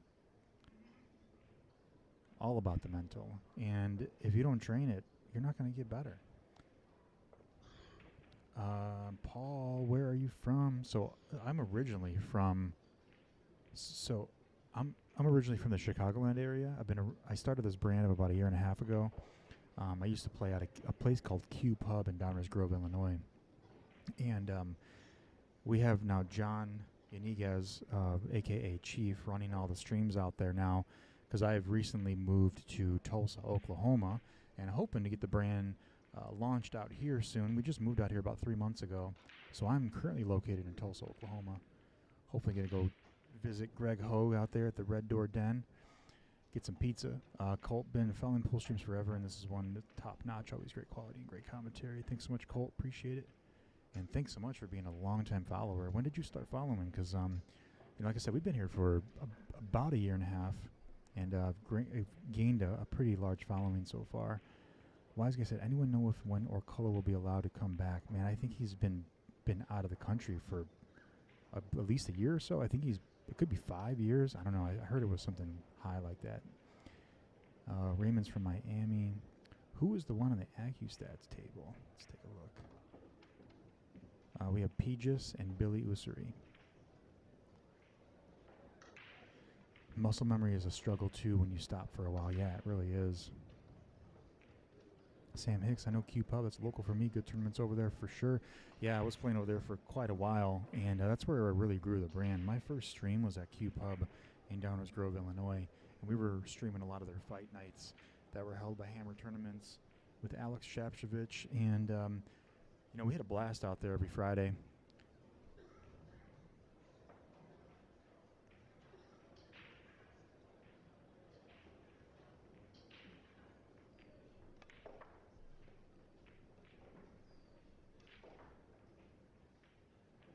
Hey, Kara, that's okay. You're there for the experience.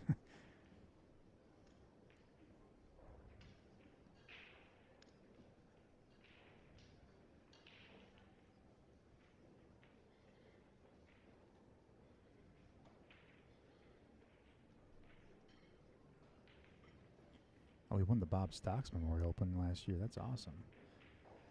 Definitely another up-and-coming player. I mean, he's been around for quite some time, but he's been playing some great pool. Did the Earthquake Grady season play and bring jam? I have no idea.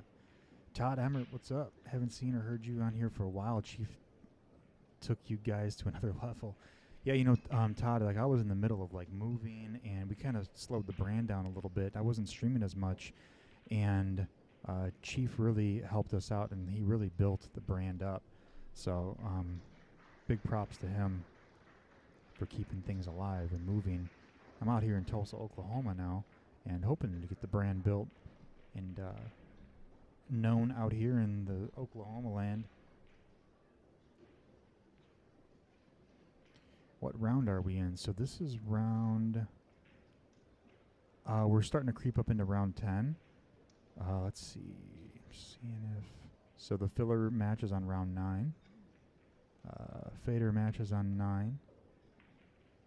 And the Alex Pagulayan match is on 9. So we're all in round 9 right now. There are some matches that are in 10.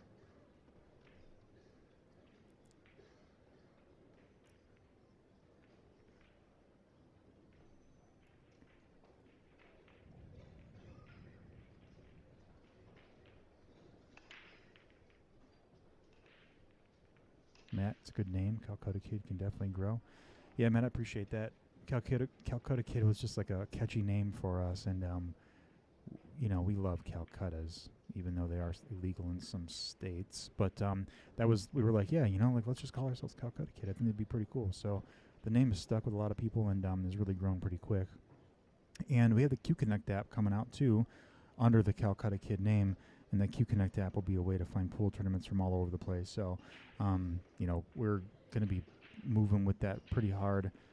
Yeah, Todd, glad to hear. Always love watching your stream. Thanks so much, Todd. Yeah, you know, I've been really focusing on the app and really, I've been on the back end technical side of things and really making sure that the streams are running well and Chief is trained up. We got a couple other guys that are coming on board and going to help us stream as well. So I'm kind of been on the back end, but I'll always come out and commentate and get streams going where needed, you know.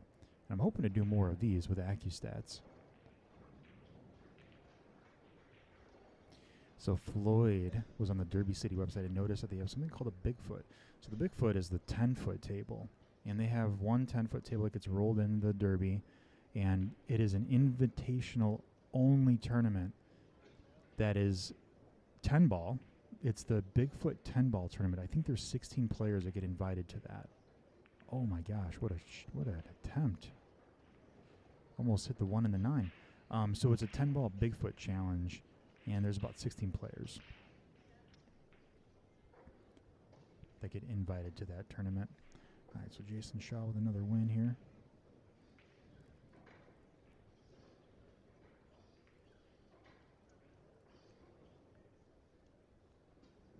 So I'm wondering if Fedor is going to hit this 1-9 combo. You know, it looks like it may just actually go in if he just hits the 1 into the 8 potentially. The 7 ball kind of has it blocked a bit, but let's see what he does here.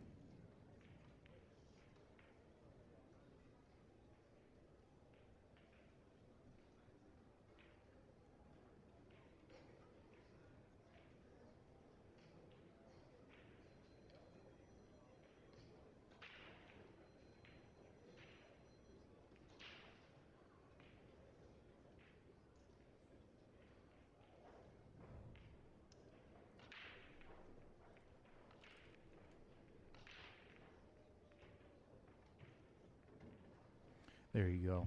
Thanks, Paul. 16 players, 1 loss, you're out. So it's a single elimination, $2,000 buy-in. Bigfoot 10 ball.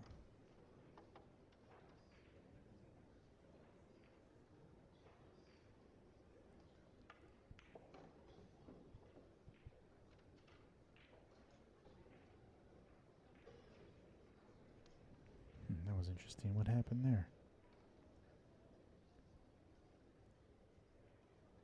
Yes, I'm just watching this replay real quick because I missed that shot. Oh my God, how did, you know, he just hit that ball clean. Like, I mean, from the stream, it honestly looks like there's like no room there. Like, that is just amazing to me that he was able to make that clean. Unbelievable. Raymond's definitely keeping Filler in the chair. Crazy, crazy out. I mean, this guy's playing like 900 Fargo level right now. Went by clean, Mr. Clean, Boss Mustang.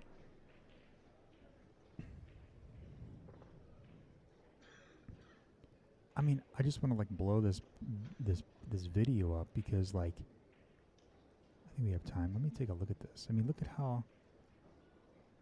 I mean, there's like barely any room right there for a ball, but he ended up making that. That is just wild. Sorry, I'm just moving this around here.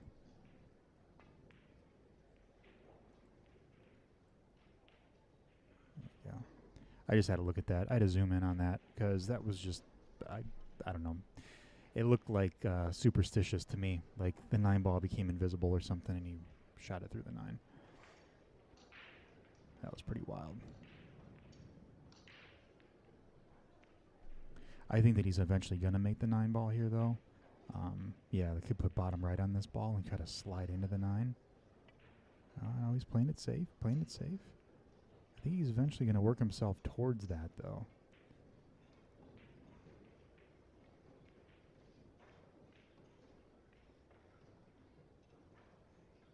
Carry in, he robbed that pocket. Yeah, tell me about it.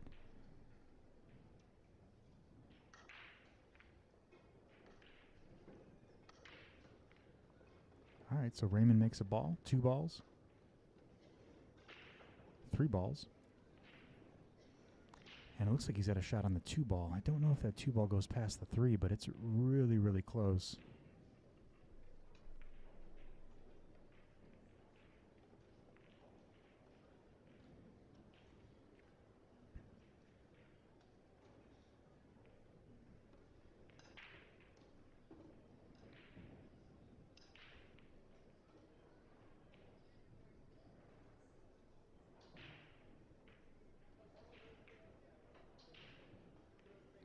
Pagulayan trying to take this game to the hill here.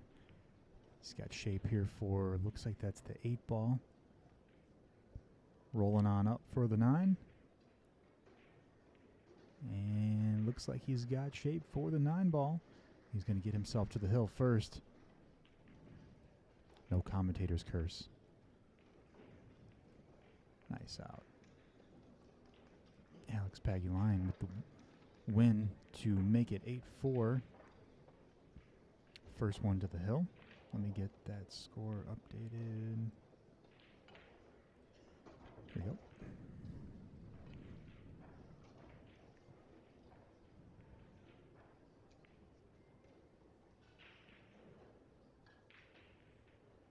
Oh, Alex has been in gear this whole match. Oh my God, a nice shot. What a shot by Raymond. Oh my gosh, he banked that ball like it was nothing. I think he's got another bank shot here though with the 3. He may have to bank the 3 ball.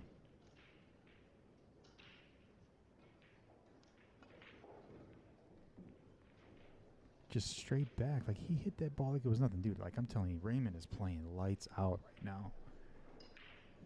If he keeps this up, we might see him in the finals. Floyd, I have no idea if anyone's undefeated right now, but I guess it's the people that haven't bought back in.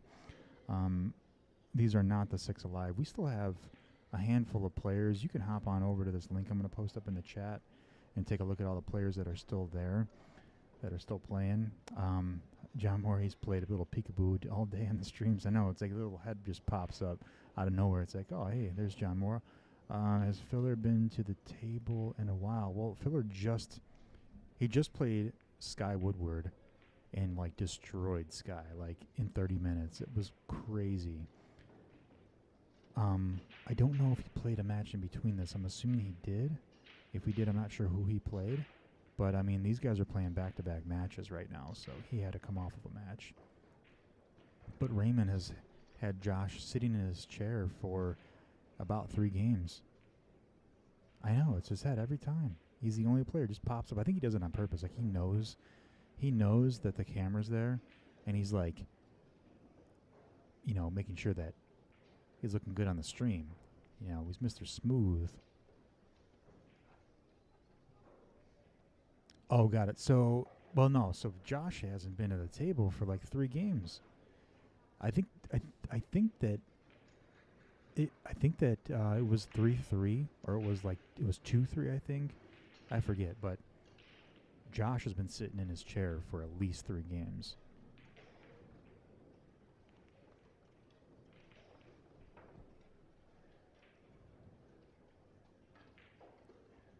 What a shot. Uh-oh. Okay. He bumped that 8 ball out. That was a lucky little roll there. He almost got tied up on that 8 ball. Yeah, he's been sitting in his seat for a while. And his stick is 10 feet long. Dude, he's got a stretch, man. He's a short guy. He's got a stretch. Got that extension. 5-foot extension on a 5-foot cue. All right, so Raymond, looks like he's going to get out of this rack too. Let's see. Make the 7 ball come back up for the 8 in the side. Oh, no. Commentator's curse. Raymond, come on. Oh, no. This is where Josh is going to take over. You got to put him back in his seat. All right, Jayson Shaw back on the board with 5 games.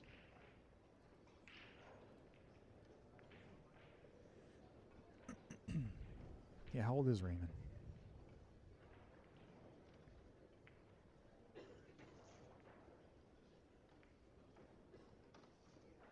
Oh, man, I thought for sure Raymond would have had that out.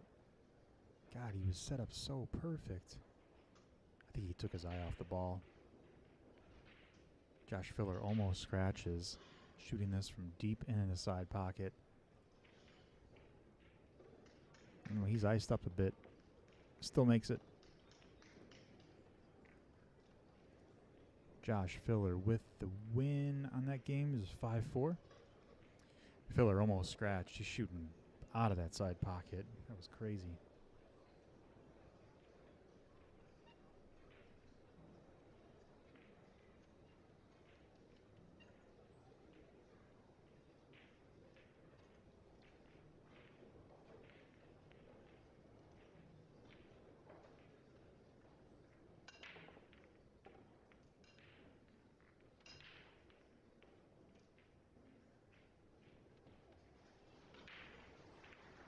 Come on, Fortunski. He's trying. He is trying.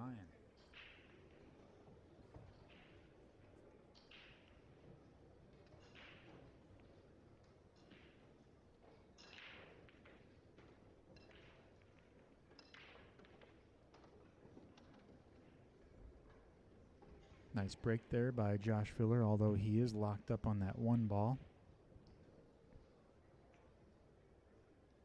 Gary Ann says Fedor won enough. I know the guy has won everything. You got to let the other guys win a few times here. I'm just glad to see Raymond is up on Josh. I'm just hoping that he keeps that momentum.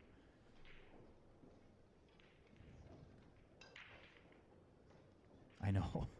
Jordan Blitt, you know, my OCD, I was like trying to not look at that because I'm like, I don't think it's a big deal, you know. But I totally understand what you're saying. Yeah, let's move that up. So let's see here. The problem with this is that, here, let's do this. Uh-oh.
Alright guys, sorry about that. I am back.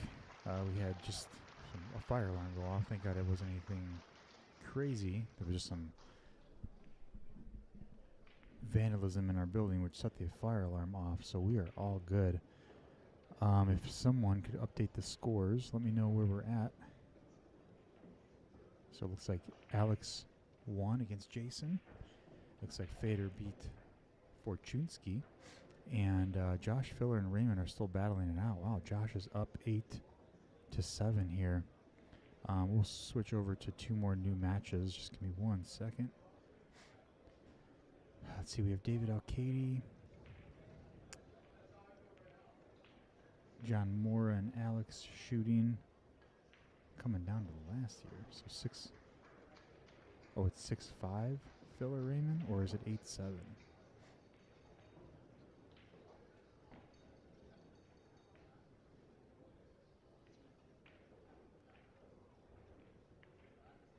Oh, you thought.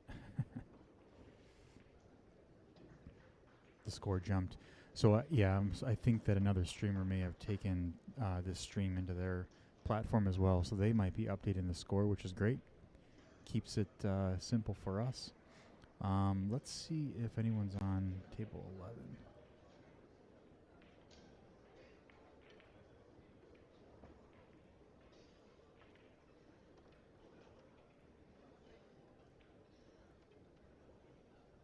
Okay, so David Alcaide is still on table 11, so we can put that one on at least. I'll put that one on in the middle. So table 11.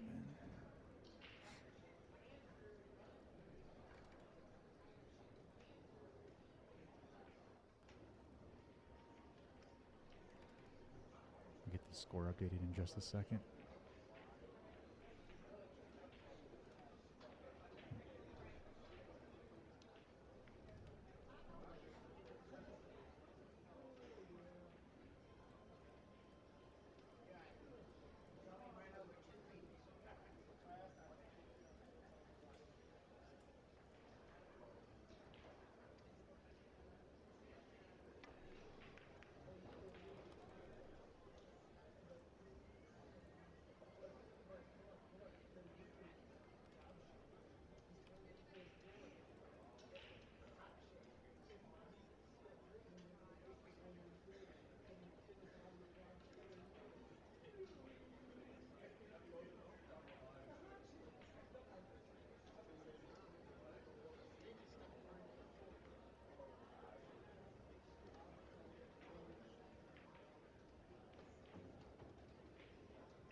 Hey, Chris, yes, this is live.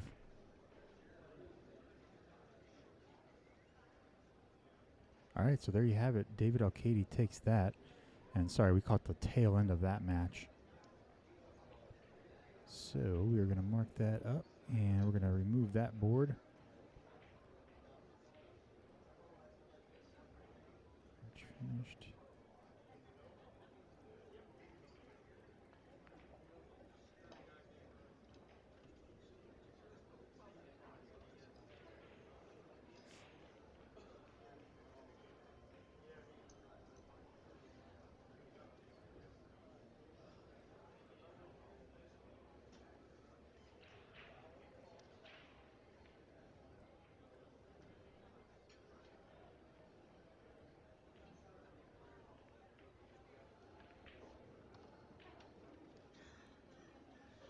All right, so it looks like we're going to see a hill match here against Josh and Raymond. I'm going to switch over to the main, just one stream, so we can watch the Raymond and Josh Filler match, because this is going hill here. Let me pull this up.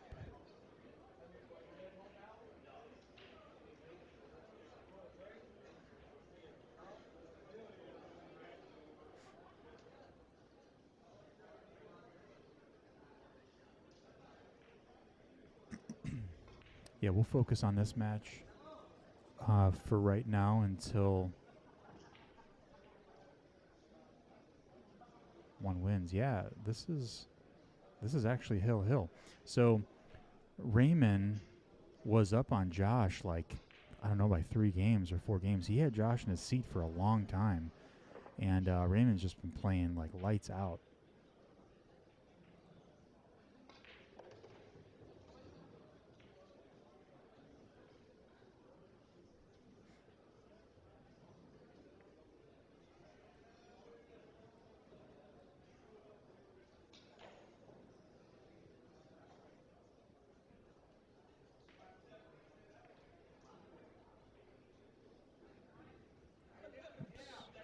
Sorry about that.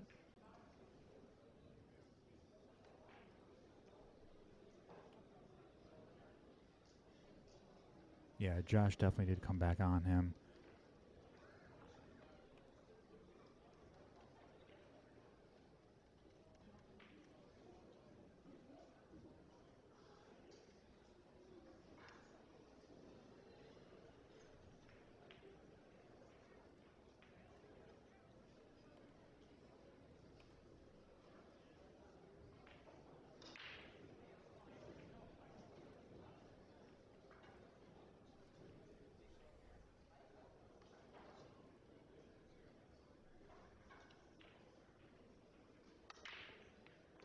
Oh my God, nice. Very, very nice break.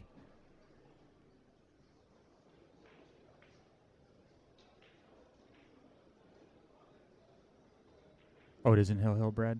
So I don't know why the score was adjusting on its own, because when I went out, came back, it was changed. So I don't know. I mean, we can keep it at 8-8 and see what happens.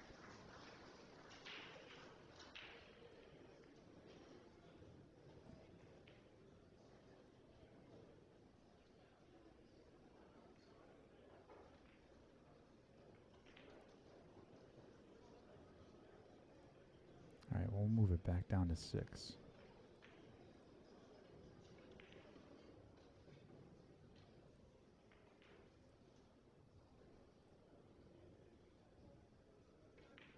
That is the 5 ball. The 1 ball got knocked in with the cue ball off the break. Oh, no. He needed to make that 2, but ended up getting pretty lucky there, letting the cue ball drift behind the 8 ball.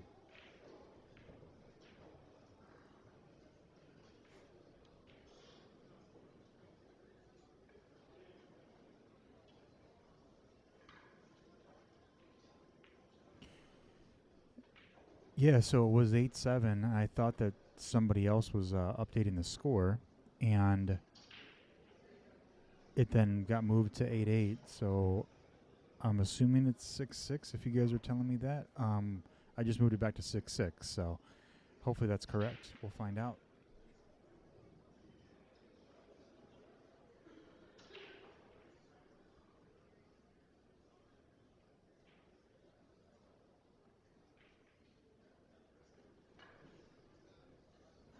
Yeah, we don't have any saturation settings on the feed. We're just pulling it directly from AccuStats, so no video modifications on our stream. Yeah, Carl, they fist bumped before the game, so it must be hill. Yeah, I'm pretty positive it's hill. Shane also says it's 8-8. I'm pretty sure because Raymond was at 7 when I left, so it has to be 8-8. All right, we're going to move it back.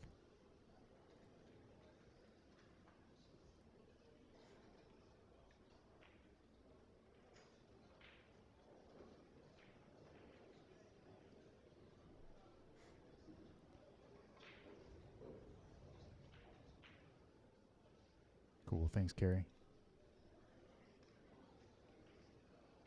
It's for all the marbles here.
No, he has the 4-ball out there.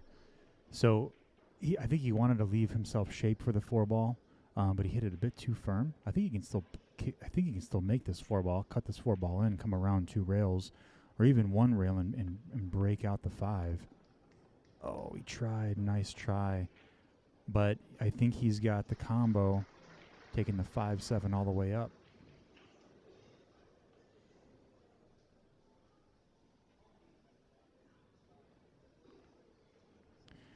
Chris, I'm not sure why the colors are off on your screen. I'm able to identify all the colors here.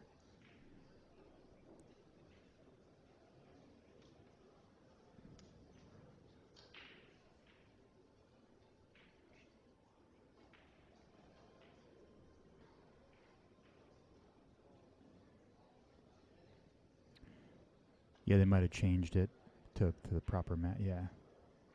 Yeah, it's all or nothing combo. You have to go for this. You got to go for this combo, which I think he's able to get this. It looks like, I mean, it's not dead in, but it's not a tough shot either. Does he go for it or does he play safe? I think he goes for this. I think he goes for the shot. He can just play this combo, put a little bit of draw on this so he's got a shot, make this 5-ball bounce off the rail and take the 5-ball in the same pocket. So he's putting top. Oh, look at this. What a shot. Yeah, so he just put top on that, let that ball drift up table, leave himself shape for the 5. Yeah, true. It might have been from that angle. It might have been wired. Yeah, he hit that so nice. Oh, man. This is where the pressure subdues here. That was a big boy shot. Raymond just proved himself that he's a big boy. He can roll with the big boys.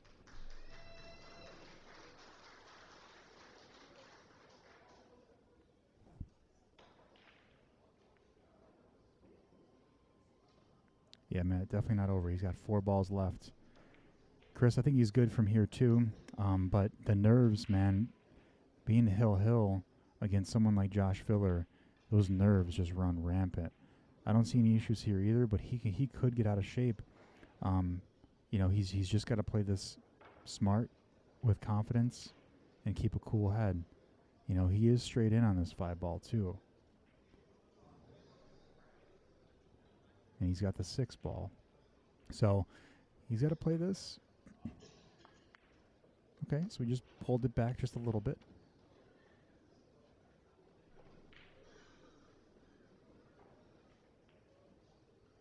Yeah, he was able to get away from the rail as much as he could. He can cut this 6-ball in, and this is tough. I mean, do you put right on this ball? Do you put right on this ball and then hopefully comes back up? Yeah, here, this is the shot. If he can get this shot and come back out for the 8-ball, he should be good to go.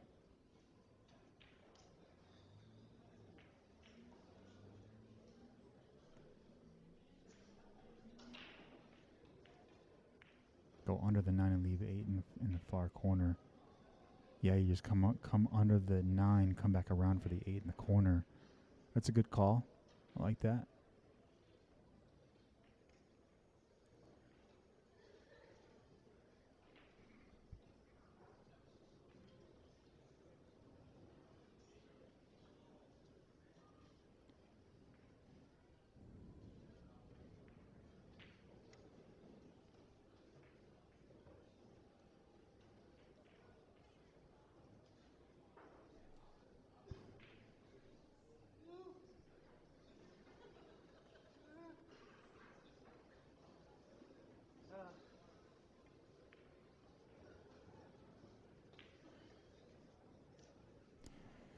He's got to take his time.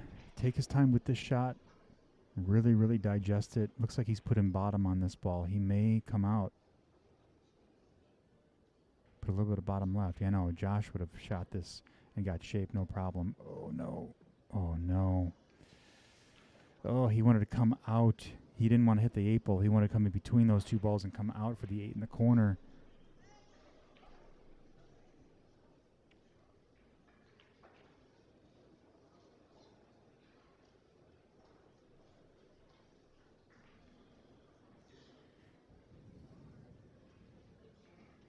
This is the win or lose shot now. Yeah.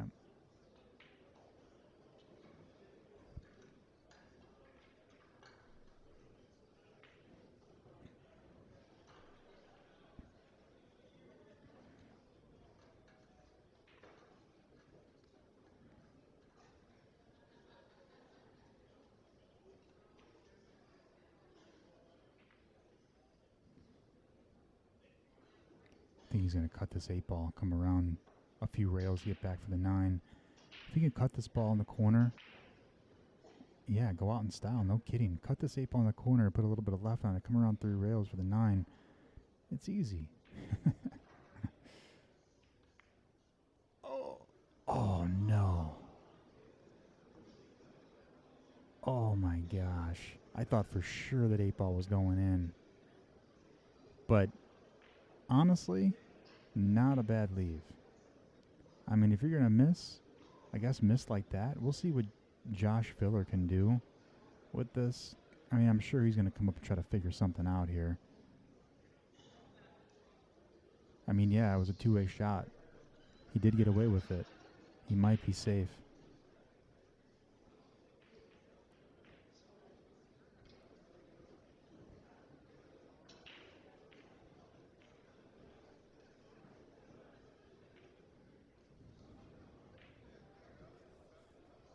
Yeah, could have been planning that leave 2-way shot. Yeah, Josh is just like, what do I do? What do I do? I don't think he can kick at this, you know, because you'd have to. Well, I don't know. The 9 ball's kind of right in the way with that kick shot, I think. Filler almost has to play safe here and leave the cue ball maybe locked up behind the 9. Let's see what the best in the world does here.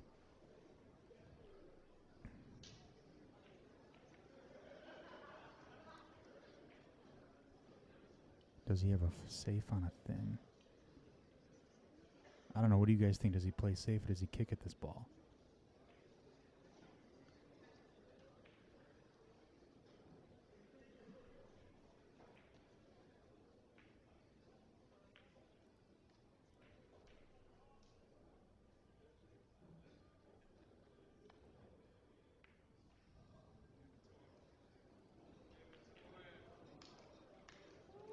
Oh boy, here we go.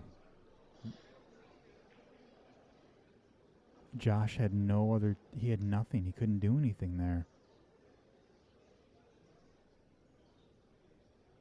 So Raymond's going to take this down. Yeah, he tried to thin it. Raymond coming around table, and Josh Filler gives him the match. Congratulations, Raymond, taking Josh Filler down. What a match. Yeah, Josh Filler tried kicking at that ball. What a match. Let's go, Ray. Amazing. Amazing, amazing, amazing. All right, so let's let's see what other matches we have that have been drawn.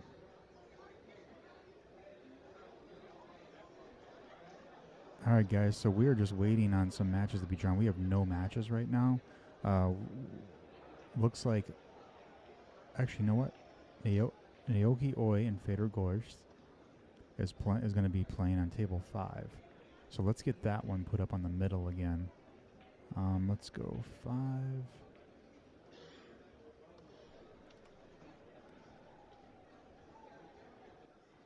And where is this browser at?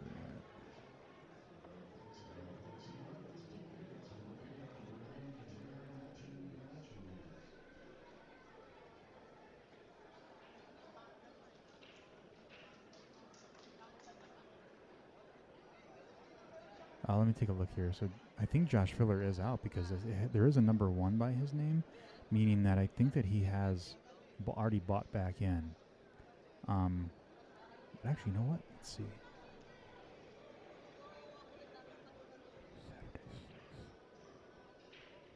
Yeah, I'm not sure. It's really tough to read the draw board, honestly. All right, so we're going to put up the Fedor Gorst and Naoyuki Oi match here in the middle. I'm just getting this one loaded up here.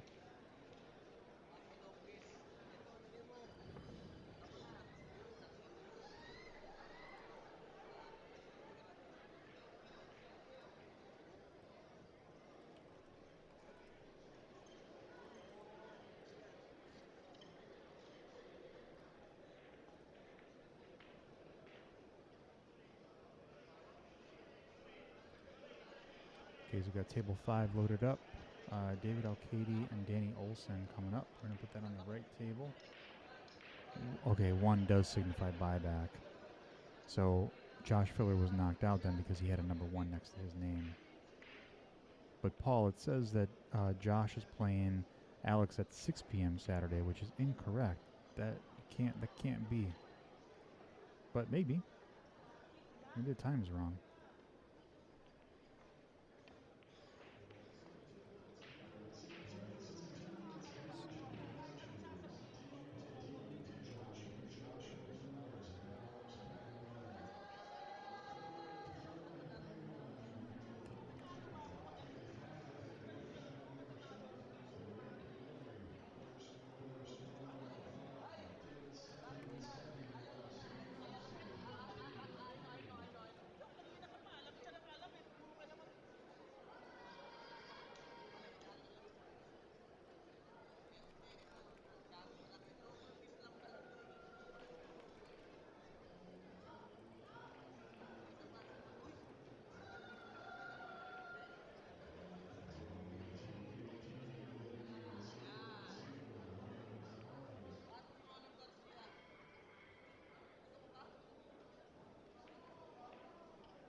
Oh no, there we go. It just updated. So Josh Filler is playing Alex Pagulayan on table 1.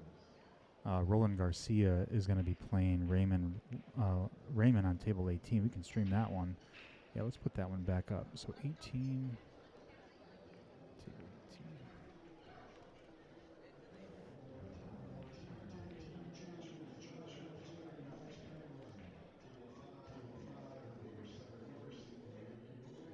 18. Filler is still in it. He's going to be playing Alex Pagulayan on table 1.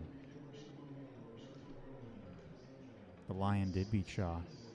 9-4, I think, or 9-3.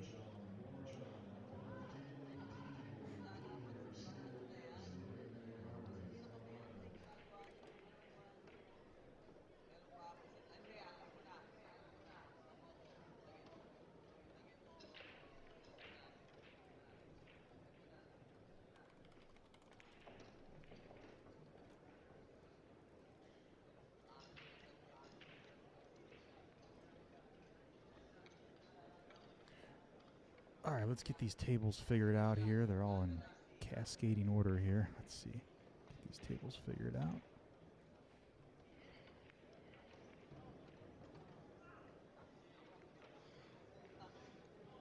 There we go.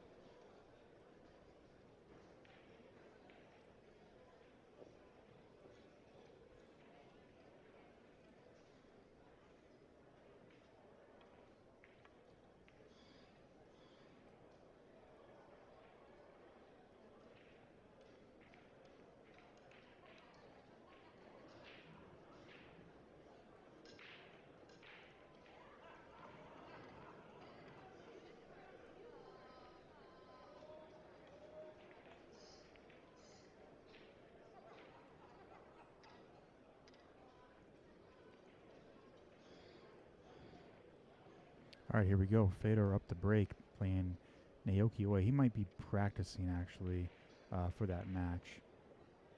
And then we have David Alcaide getting ready to shoot. Roland Garcia also getting ready to play Raymond. Looks like all these players might be practicing, waiting for their opponent to show up.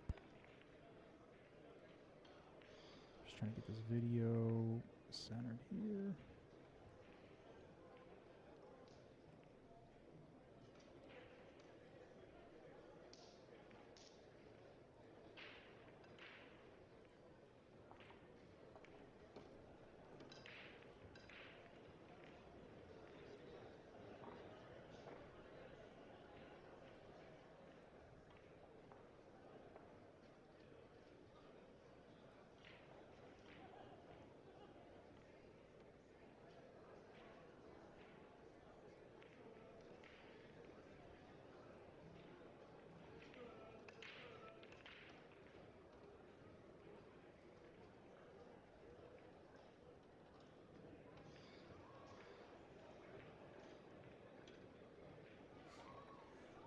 Chris, yeah, we would do that, but there are no matches going on right now that we can stream. We're just waiting on the next matches that come up. So all the matches were just posted for 11 o'clock Eastern time. It's all 0-0 right now. There are no matches currently playing. So we are just patiently waiting. Trying to get this even here. What the heck?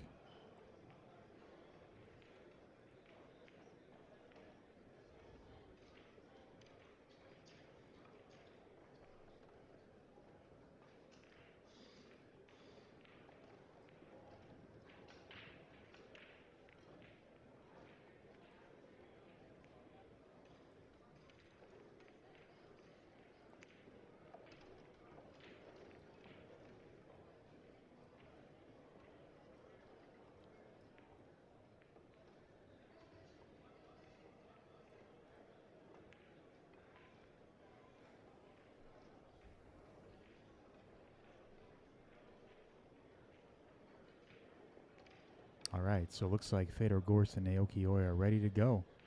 First match.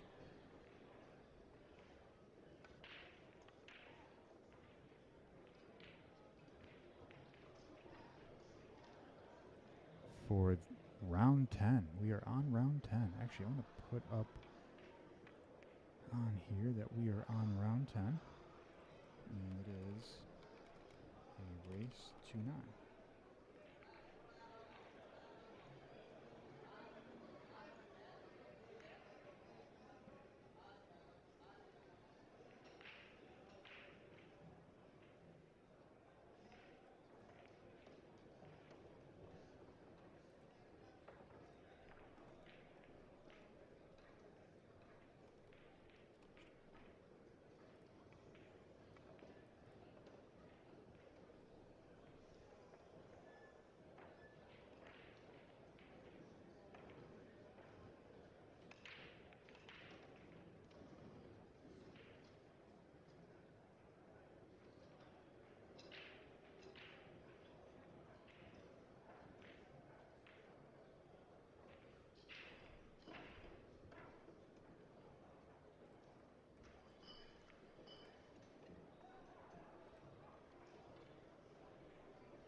Rich Hauser, Raymond actually beat Filler. And Raymond's now about to play Roland Garcia here shortly.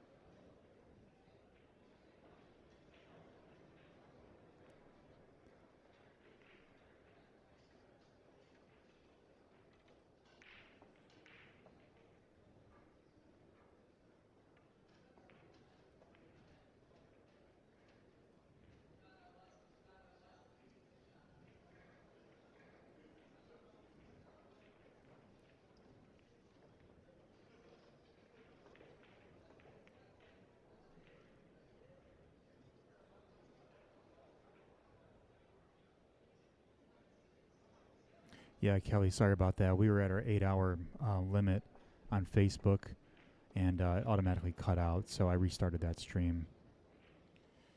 Apologize for cutting out. I mean, it cut out at like the perfect time, you know, perfect timing that they were on the hill with 2 balls left, and the stream cuts at 8 hours. So we have another 8 hours, so it won't cut out on you like that anymore. Yeah, sorry about that, Rich. Facebook takes our streams down after 8 hours, and right as they were at hill with 2 balls left, it hit 8 hours. So that's probably why a lot of people use YouTube. You can see we have a lot more people watching on YouTube. It's just a platform. I mean, we can stream for hours. It doesn't take us down randomly after 8 hours.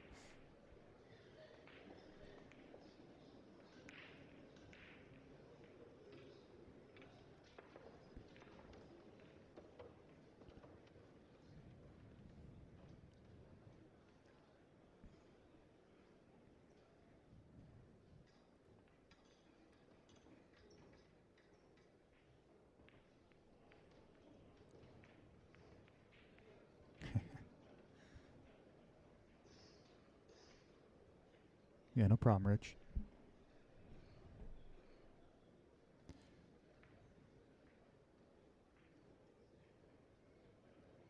Now you know how it feels to commentate matches, Gary.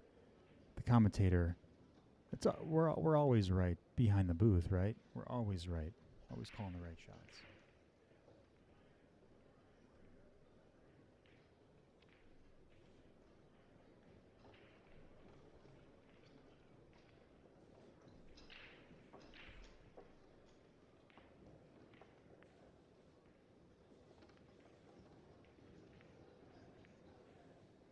All right, so it looks like Danny Olson and David Alcaide have also started. We are in the round 10, race to 9 for all 3 matches.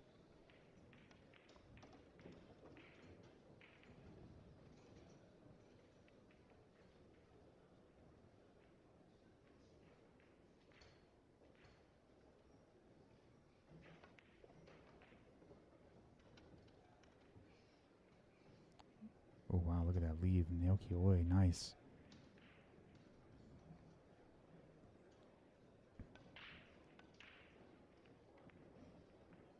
Nice and easy shot by Naoyuki. It's going to put him up 1-0.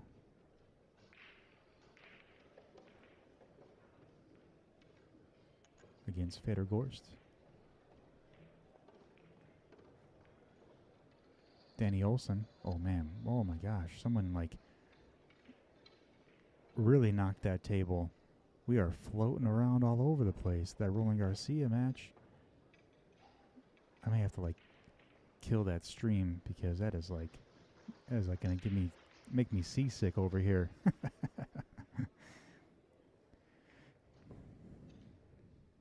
Danny Olson about to take down the first game against David Alcaide.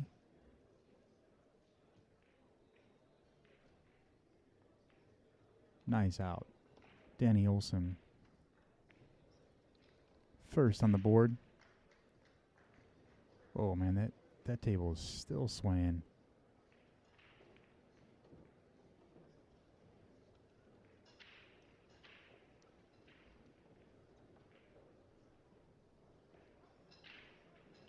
Oh, this is Naoki's match. He's got that thing is swaying like crazy up there.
So that might have been his first loss.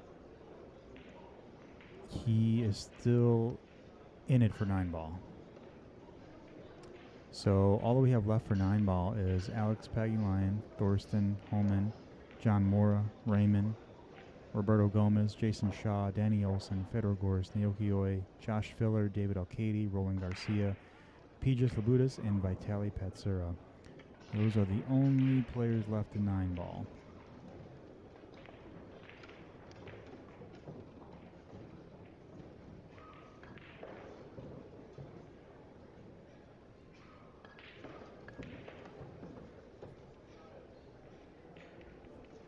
And it looks like Josh Filler is currently leading for Master of the Table with 251 points overall.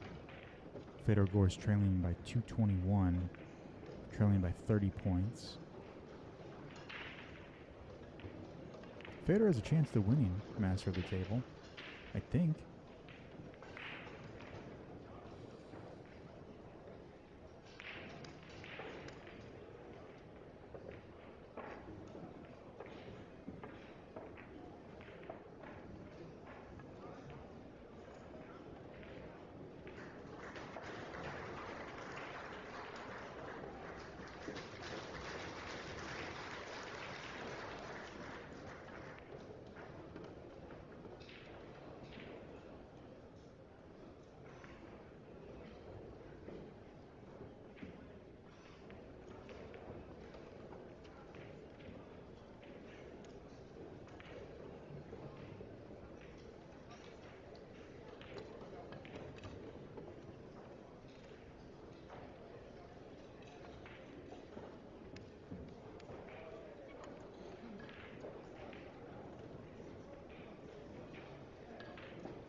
Danny Olson breaking and running, making it 4-0 against David Alcaide. Man, these players are coming out hot here. Naoyuki Oi up 3-1 against Fedor Gorst. Yeah, you know, Kara, that is a good idea. These Monster energy drinks and all types of energy drinks should sponsor pool. These guys need to stay up, especially last year. They were up for like 24 hours. Danny definitely having a great tournament.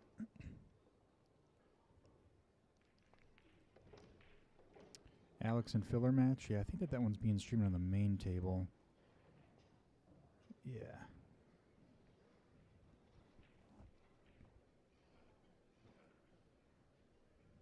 And Pfizer Adderall. Colombian Coke.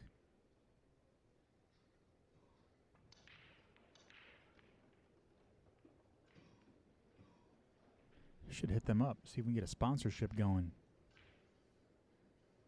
Free energy drinks for all these pool players.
Roland Garcia, 9-ball.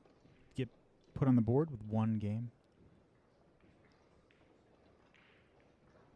Tied up 1-1.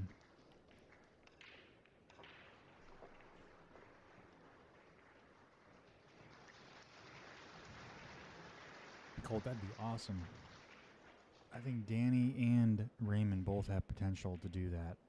There are actually a great handful of players that have the potential to run for 2024 team.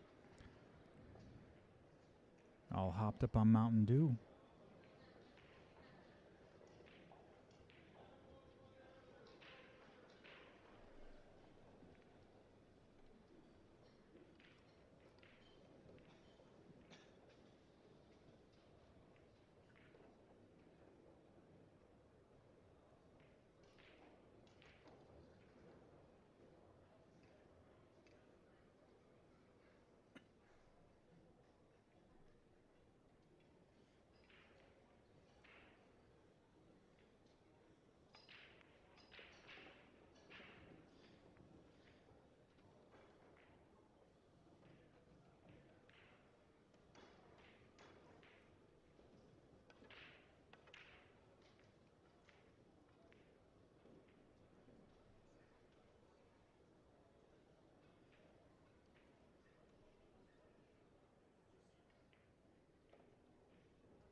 David Alcaide taking one down. And yes, Chris Olas. Danny is putting some heat on David. I don't need Alcaide. Matt, yes, it is the last day. Unfortunately, it is the last day. Had a long, what was it, like 9 days of pool. Yeah, they are probably going to play a bit late. I mean, they have, let's see here. You got, how many players are left? 1, 2, 3, 4, 5, 6, 7, 8, 9, 10. So they have 14 players left. So I guess when you chop it in half, you got 14 players, and then 7 players, and then about 3 or 4 players left. So there's a good probably 4 rounds at least, and I don't know if there's players that still have their buyback. Because if there are, this is going to go pretty late.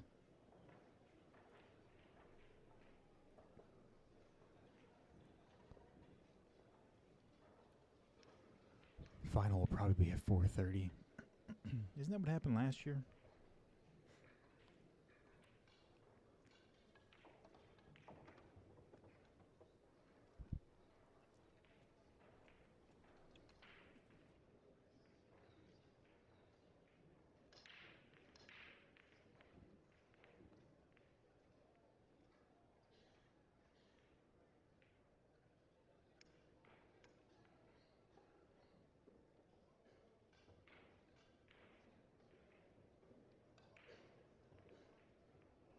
Yeah, if I remember correctly, like players were playing for like 22 hours, I think.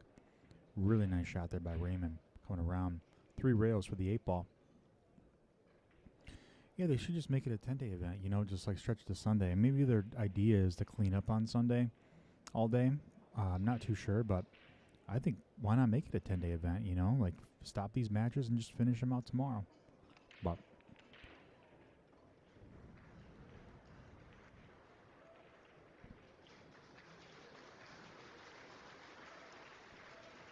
all right, so Raymond looking at this 8-ball. He's going to put bottom on this, try to draw this back. Probably going to come off the rail, slide it out for the 9. Very nice shot. This will put Raymond on the board with 2 games to 1.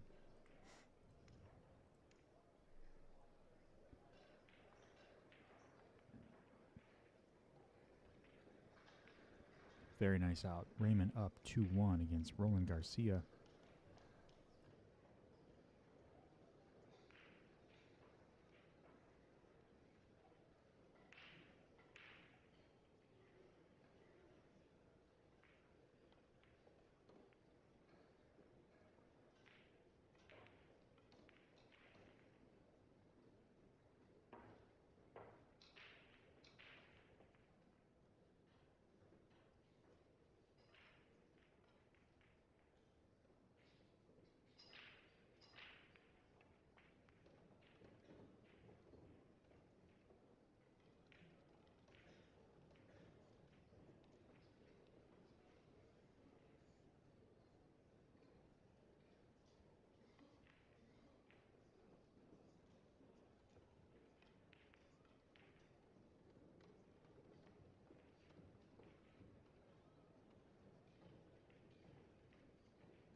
David Alcaide with the back-to-back.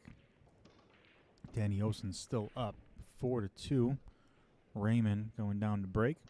Looks like he is cut breaking as well. Oh, almost makes the 1 ball, but it stayed up. Made the 2. Stayed up for the 1. Should be able to make the 1 ball in the side, cut the 3 ball, come back around for the 4. And we'll see what he does after that.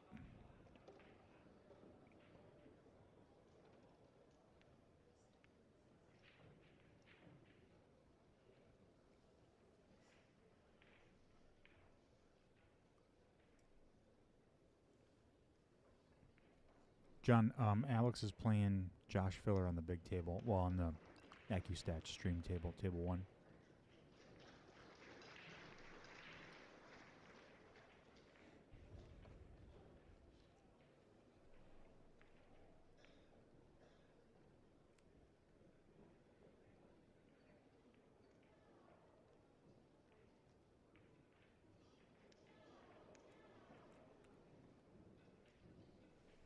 There's John Morra again, popping his head up.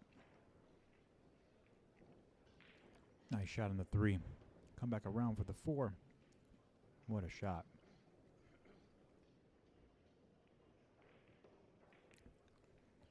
I think that he should be able to get out here.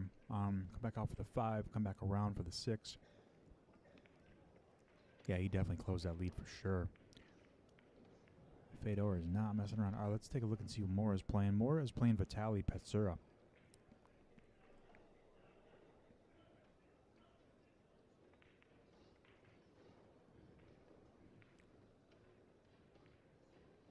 Alex is currently up 5-3.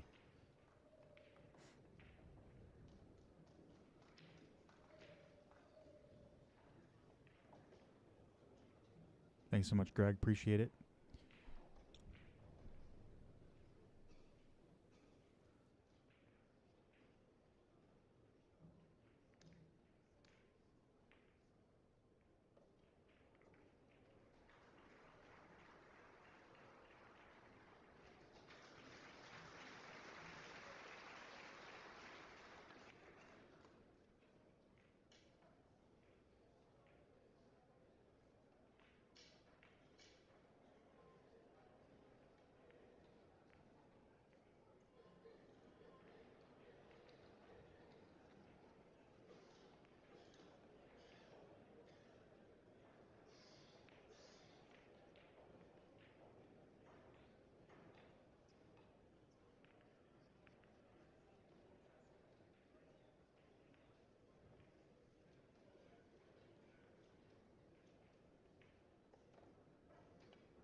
Thanks so much, Greg. I appreciate it. That can go towards his new Sardo rack. I know I'm trying to build up that donation pile. Actually, that little counter that we have at the bottom right there, that super chat goal, we just got to get it to $80, man. I can get myself a Sardo rack. That's my little donation pile there. I'm gonna go buy myself a Sardo rack with that donation money. We're gonna test this thing out and see if it really works.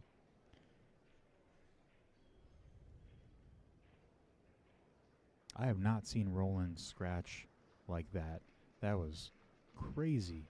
Makes the shot, comes back all the way down table, scratches. Raymond's back up at the table, about to run this rack. Gonna make this 8-ball in the corner, come back out for the 9-ball on the side. Very nice out. And Roland gives him that game. We'll mark that one up.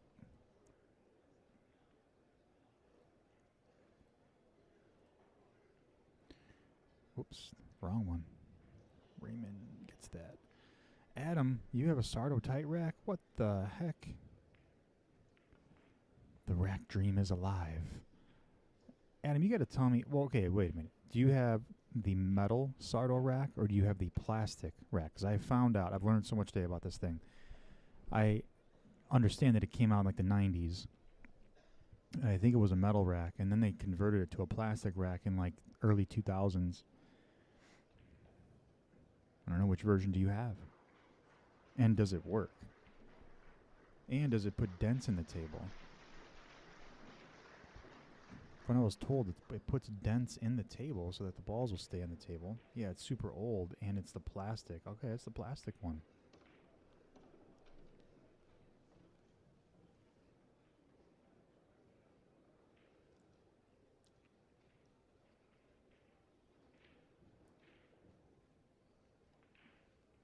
Don't waste your money. I'm going to ask Greg Hogue whenever I go over there, because I live about 5 minutes away from Greg. I'm going to go over there and I'm going to ask him if he still has it, because we're going to test this thing out. I'll go live. We're going to see if this thing works. Oh, look at that shot. What a shot. Danny with a with, I mean, I don't even know what the heck happened. He cut that ball and he missed it, and then the cue ball whipped around and knocked it in the pocket. All right, so Harley says he's got one from 20 years ago, and it works. It came with a pen thing and made the dents. Interesting. Yeah, I don't know. Rachel, hit that like button. Get through that algorithm. Let's do it. Subscribe if you have not subscribed yet.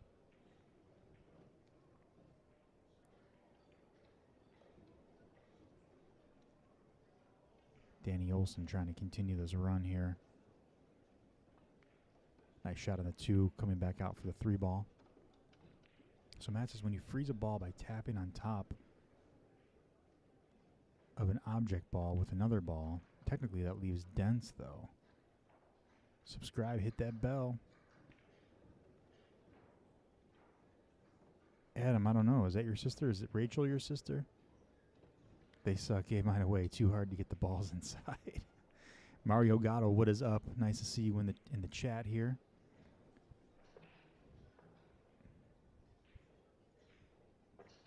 No, it can't dent the slate, but I'm sure it dents the cloth.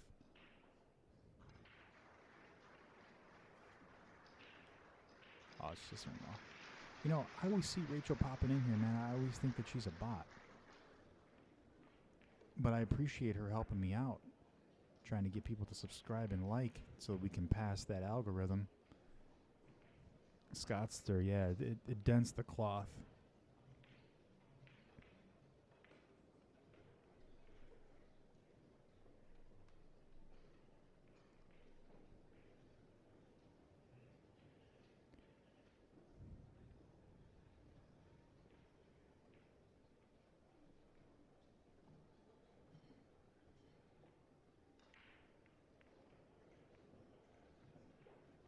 Naoyuki Oi down to break.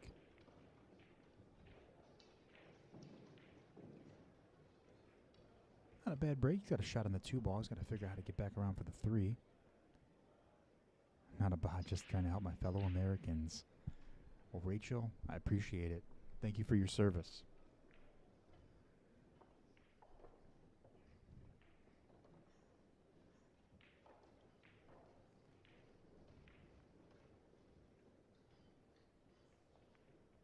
Nice shot there by Danny. He's got to make the 7 ball come back up table around to get shape for the 8. The template was the key. After that, the decent rack would have the same results. Any decent rack.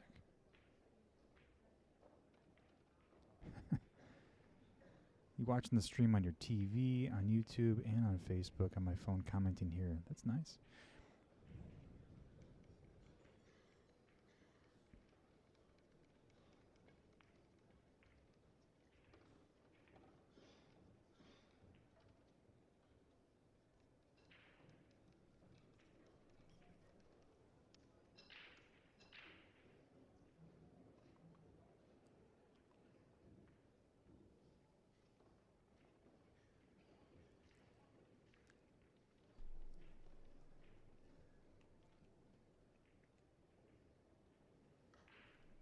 All right, so Raymond up to break. Currently 3-1 against Roland Garcia.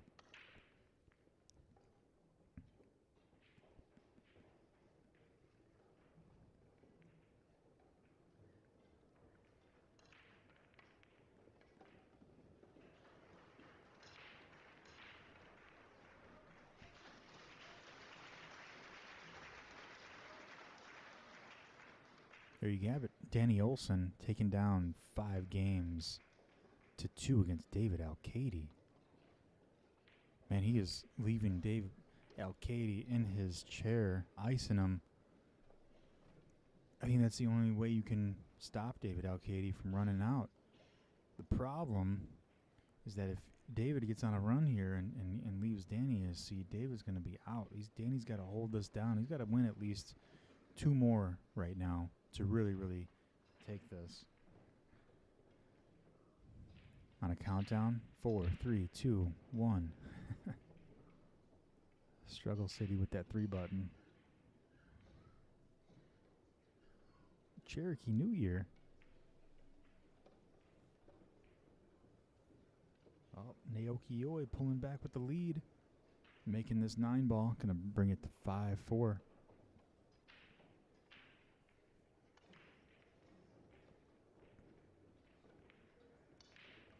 Very nice break there by Danny Olson. Looks like he's got the 7-9 locked over there. Unfortunately, he's got to make the 3 ball next. And it is blocked by the 6. You were a lot, Cherokee. So I live in Tulsa, Oklahoma, and I think that there's an area, Cherokee area out here. I know there's a lot of tribes. Cherokee people. Like Cherokee Indian? Yeah, Matt. That's the question I wanted to ask.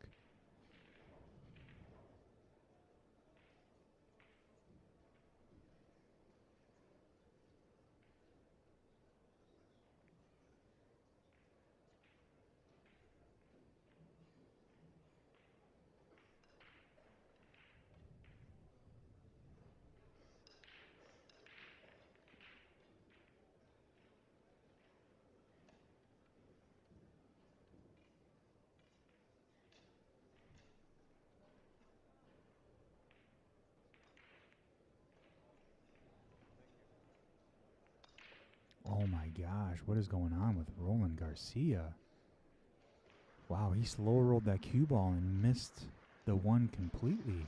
I'm wondering if Raymond's throwing him out of his game.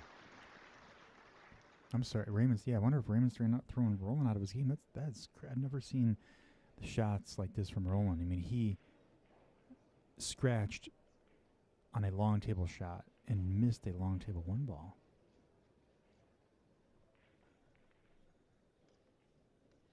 Nader B, appreciate bringing the multi-table view with that super chat. Thanks so much. Appreciate the support. And we're going to keep bringing this to you guys as long as we have matches. So hang in there with us.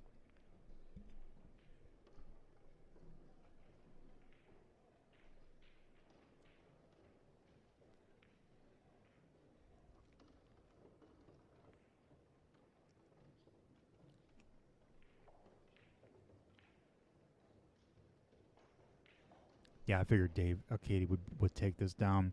Seeing that Danny was blocked, couldn't see the 3 ball. As soon as Alcaide would get back to that table, he was going to run out. So that puts David Alcaide up on the board, 3-5. Rafael Cañas up all night. That's what I'm saying. Probably going to be here all night.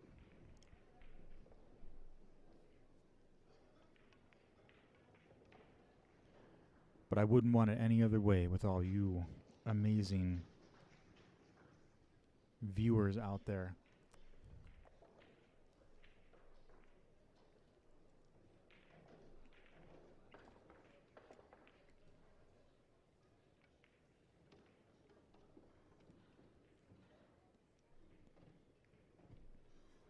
I know all the Facebook viewers can't view the YouTube chat, so I got it posted up in the video feed here, but the YouTube chat's blowing up. Man, you guys got to get on YouTube. It's where it's at. Oh, man, Chris, you're depressed. Well, Filler, I think, is still on the table on table 1 playing, who is he playing again? Filler's playing Alex Pagulayan. He was actually down, and if Michelle, John Allen, you guys are out there, let us know what that score is against the Josh Filler and Alex Pagulayan match. I know, Chris. I know, Roland, make it count, right? He scratched on a long table shot and totally missed a 1 ball. Pretty wild.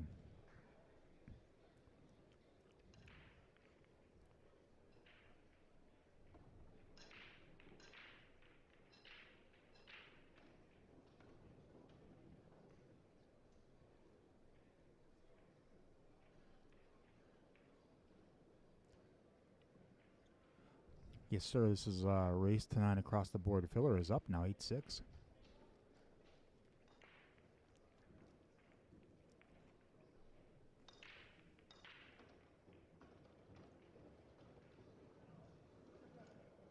Oh no, Naoyuki Oi scratches and makes the 9 ball on the break. So that's going to spot the 9 and give Fedor Gorst ball in hand. What a break.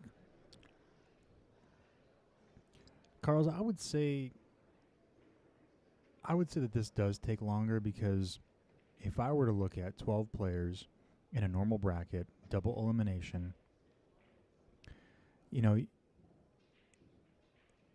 yeah, more people can get in the tournament this way.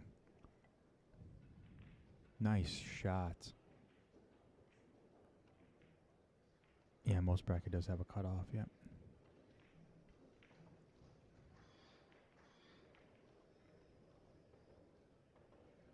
Yeah, if you have like 12 people, let's say, and you split the bracket in half after every round, so you go down to 6, down to 3, and you only have like 2 rounds. Plus, you got to get to the loser bracket, and I think that depending on what the races are, usually it's half the race in the loser bracket. Depending on what the races are, I have no clue how when that tournament would finish. But if you were to compare it to a draw tournament like this with the buybacks, it's much, much longer.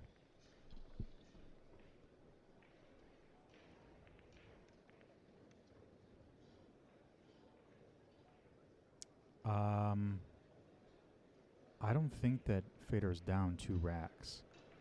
I think that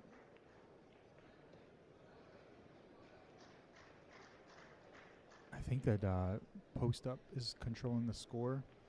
They might have thought that Naoyuki Oi won that last one because he made the 9 on the break.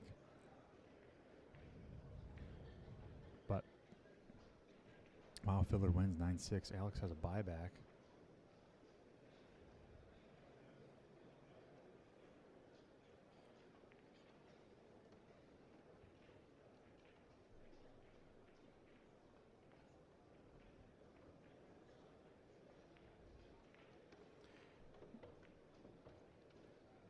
Oi is up 6-4. See, yeah, man, I don't think... I got to take a look and see. Let me go back.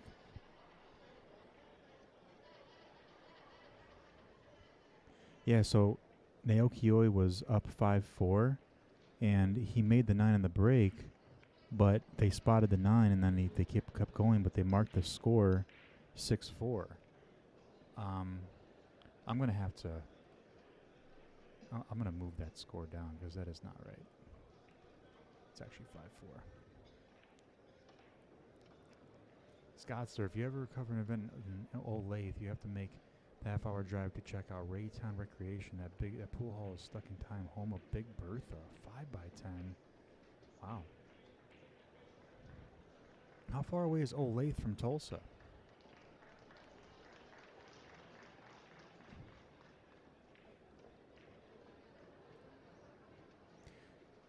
Yeah, but he went up 5-4 and then broke and ran and made it 6-4 and then scratched on the break.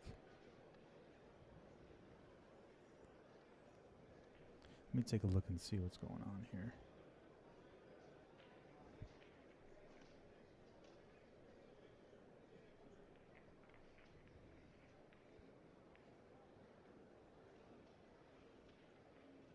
Oh, he is up 6. So he actually is up. Is he up 7-5 now? No, 6-5.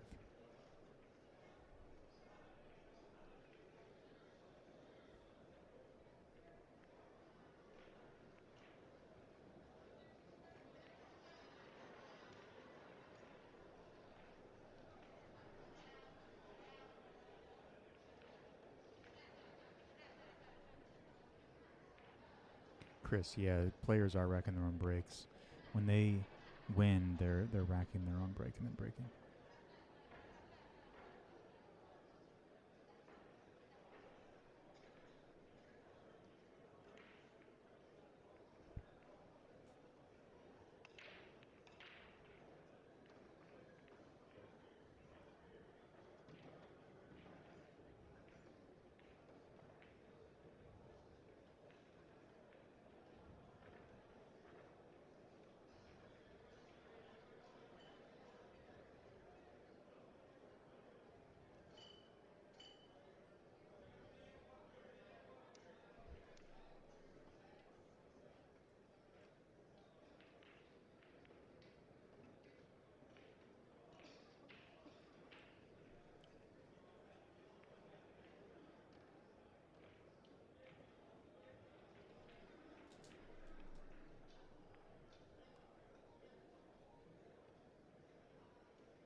Yeah, I think this view is made for a 40-inch or larger.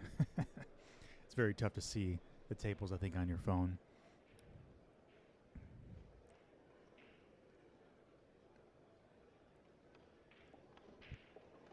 What a shot by Roland. Making that 6-ball past the 7.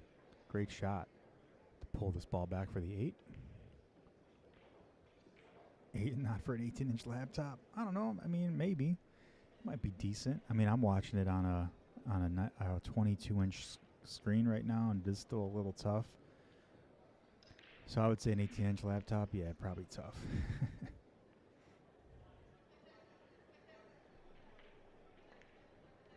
Oh, he's going to run into a 9-ball.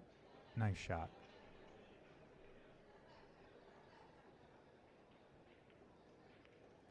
All right, Roland Garcia. Oh, there you go. Chris Olas looking at it on a phone. See? And you're watching it on Facebook, too. I don't think Facebook has the zoom-in feature like YouTube does. Nice shot there by Naoyuki Oi.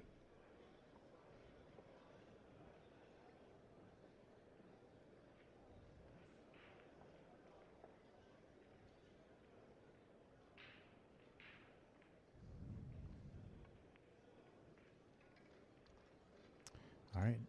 Oi up 7-5 against Fedor Gorst. Alcaide shooting at the 3-ball.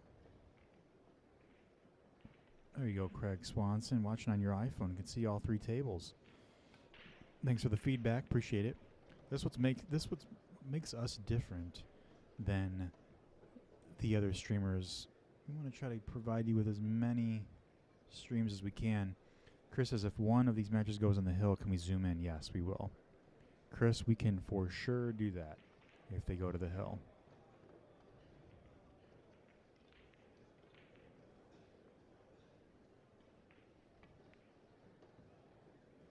Sim P. Litan says, this is Railbird heaven.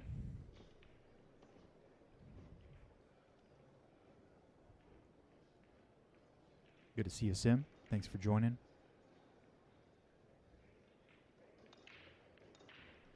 Very nice shot there by Roland. Looks like Roland's going to take this to tie it up, 3-3.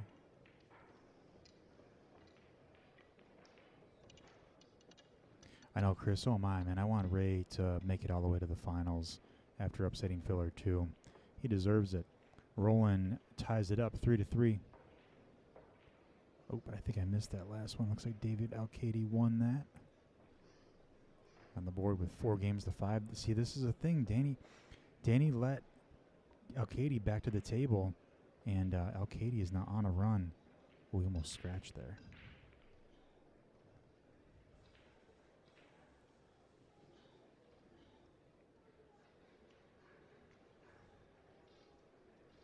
He went way up on Fedor. Oi is on the hill.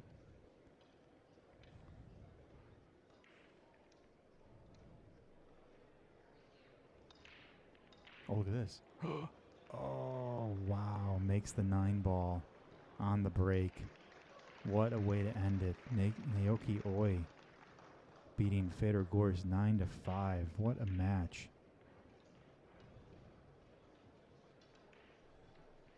What a match. All right, let's see what other matches we got out there. Let's refresh this. Twice in a row. Yeah, that was amazing.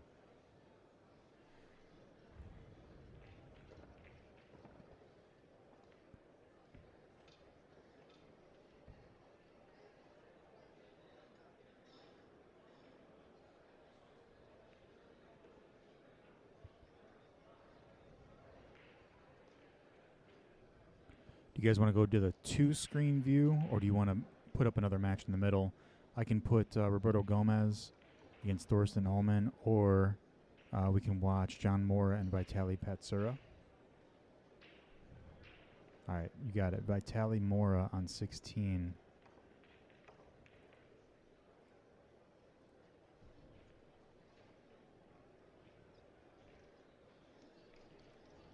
Morra, you got it.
I think Filler won 9-6 against Pagulayan. Yep, and Pagulayan had his buyback still.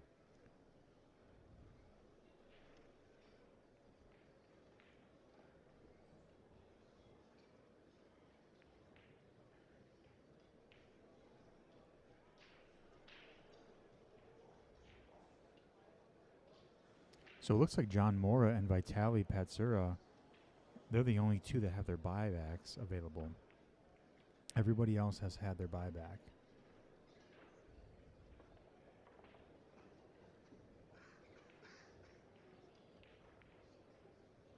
Yes, it is 12:20 right now in the morning.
Ron Pryor, thank you so much for the support. Really appreciate it. Good to see you here, and I appreciate the support. This is why we are able to do what we do. Thanks so much for being loyal to us and hopping into the stream. Make sure to subscribe to our YouTube channel, follow us on Facebook, and so you can get notifications when we go live. We'll be streaming at the Iowa IOMA event, which is in Waterloo. Going to bring out about 2,200 players, and then we're going to be streaming at the ACS Illinois State event out in Quincy in March. So we got a couple large events coming up, and there's a match that we're streaming tomorrow as well. A couple local players out of the Chicagoland area will be playing for some money.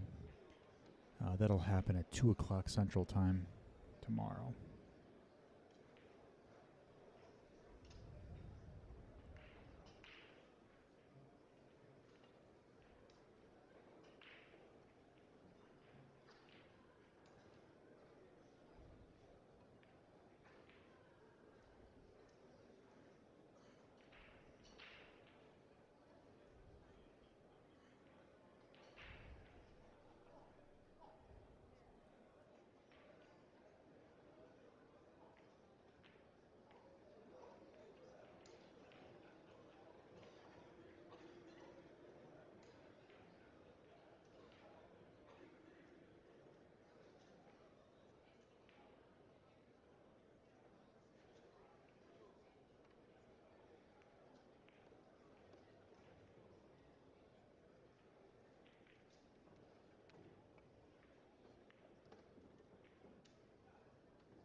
Jerry Grooms, thank you so much for the donation. Really appreciate it. Without you guys, we would not be here. So I really appreciate the donation. We're going to be bringing you a lot of streams coming up this year. We have a stream coming up tomorrow at 2 o'clock. And we also have a couple Iowa and Illinois State tournaments coming up as well, so make sure you hit that subscribe button to be notified when we go live. I'm bringing you all types of pool action from all over the Midwest area. Jimmy White, Pijus hasn't a buyback, does he? Let me take a look. I think the only two people that have buybacks are John Morra and Vitaliy. Pijus, I don't see Pijus' name anywhere, so he's actually may have gotten knocked out of the tournament.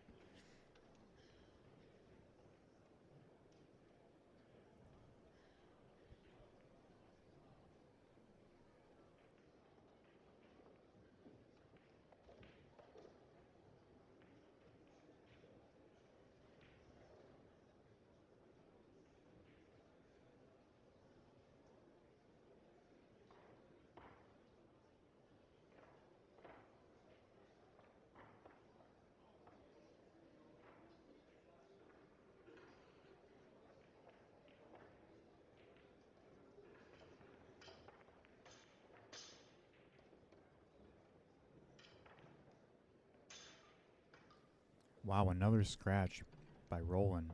This will bring Raymond back to the table. I think he's got a really great chance of running this one out.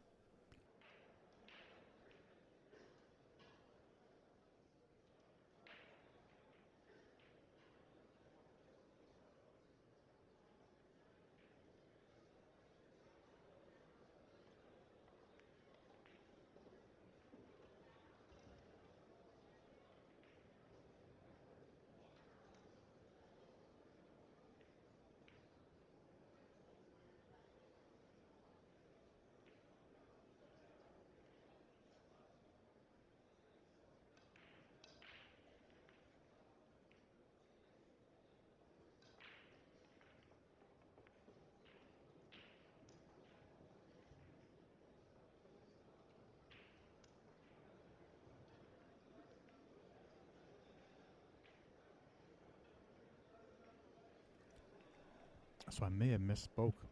Carrie saying no. So I'm wondering if Pijus is still in the tournament. I don't see his name on the list. Let me go back, take a look at the master of the table. Okay, so he is still in it.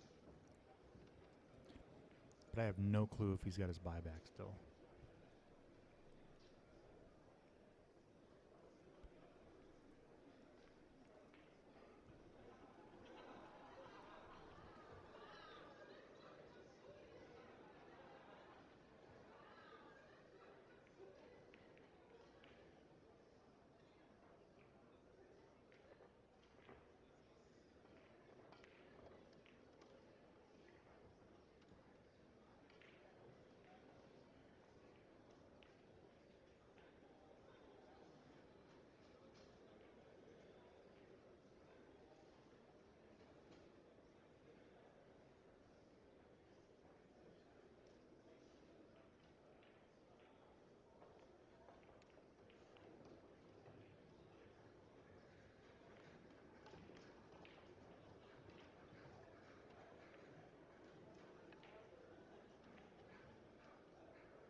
Hey, Jimmy White, the link that I'm about to post in the chat, so you can take a look at the master of the table list, and that'll show you who's still left over in 9-ball, and it looks like Pijus' name is still on the list. I would go down on a Texas Longhorn for a cold beer or 12.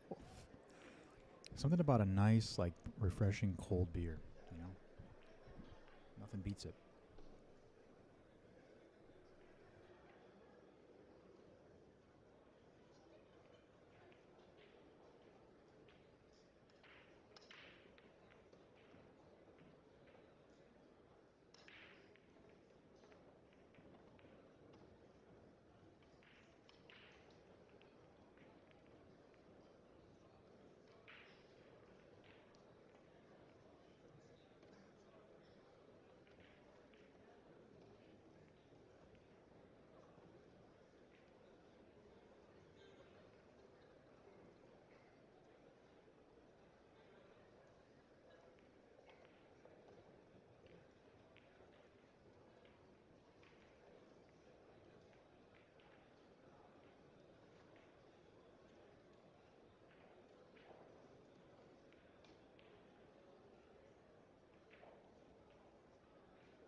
Roland Garcia to tie it up 4-4 against Raymond.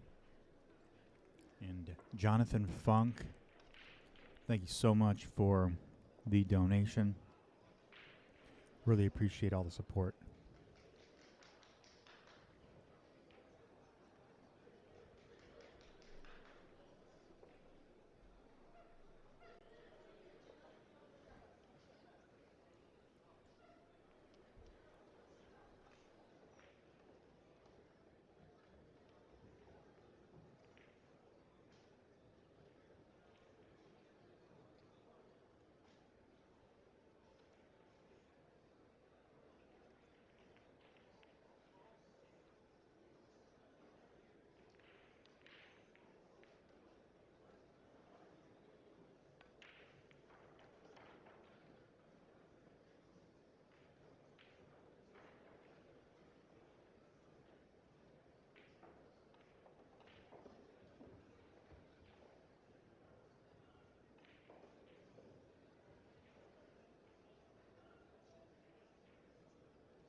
Sid B, man, if I could, I would so do that.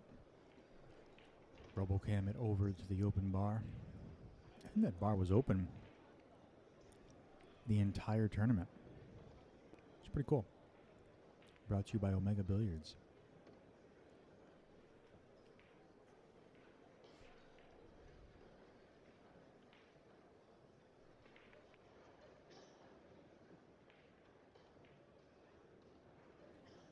Roland Garcia taking down another one.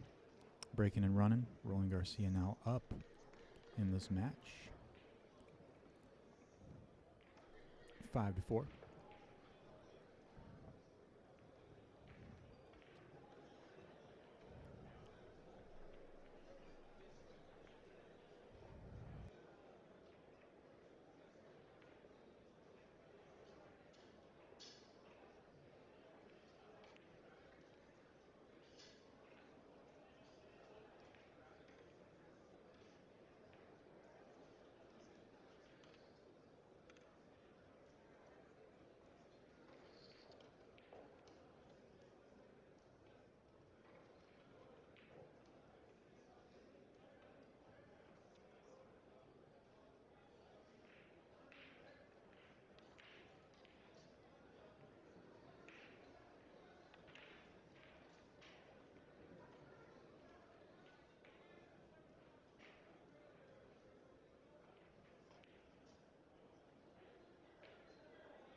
Very nice out there by Vitaliy Patsura.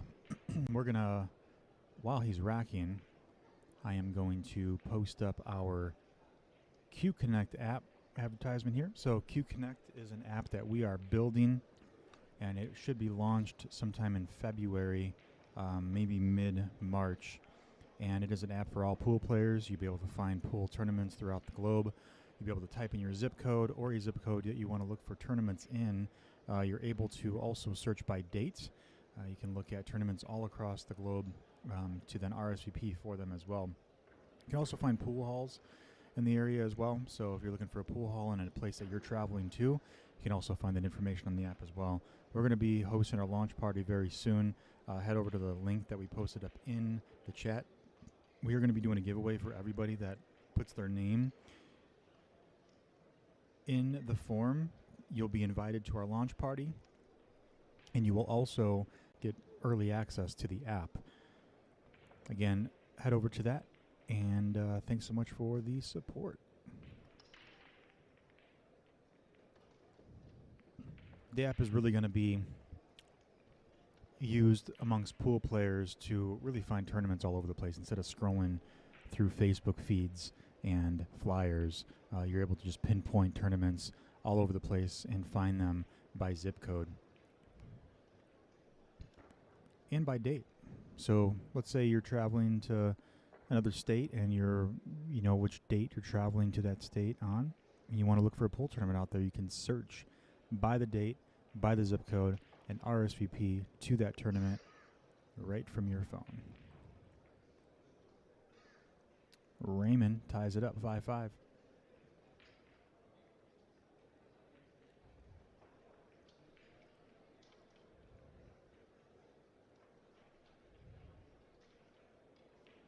Sid B, you know, we could probably make that happen.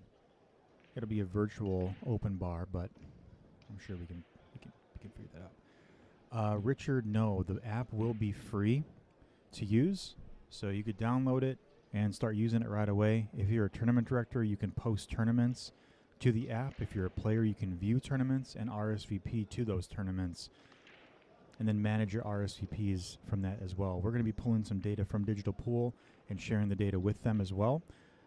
We will have about 10,000 pool halls already loaded into the app once we launch, and bar owners will be able to manage and maintain their listing. From there, you know, if you're traveling somewhere, you could find pool halls all over the place that you didn't even know about, and also look for tournaments in that area as well.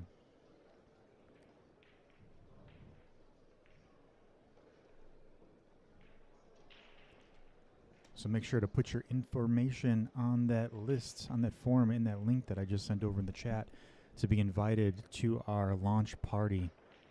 And that launch is going to be the day that we launch the app for all you players to use. Nick said there used to be a similar app. Nick, do you remember what the app was called?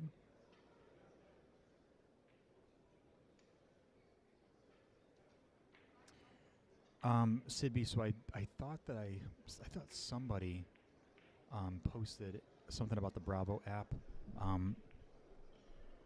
Oh yeah, the Go Play Pool app. Yeah, the Go Play Pool app is a bit broad, and there's a feature where you can look at all the flyers, but you're scrolling through all the flyers everywhere. We have a more centralized way of finding tournaments by zip code and really dialing into where the tournaments are going to be at. Fast Eddie says, I assume tournament directors, room owners, etc. will have to post it. I assume you have a plan to reach out to the larger tours and rooms to get it to take off. Yep, Fast Eddie, we have a handful of tournament directors that are have already been reached out to, and those tournament directors will be posting those tournaments to the app. We're also going to be sharing information with Digital Pool as well, so if someone posts a tournament in Digital Pool, it'll also show up in our app as well.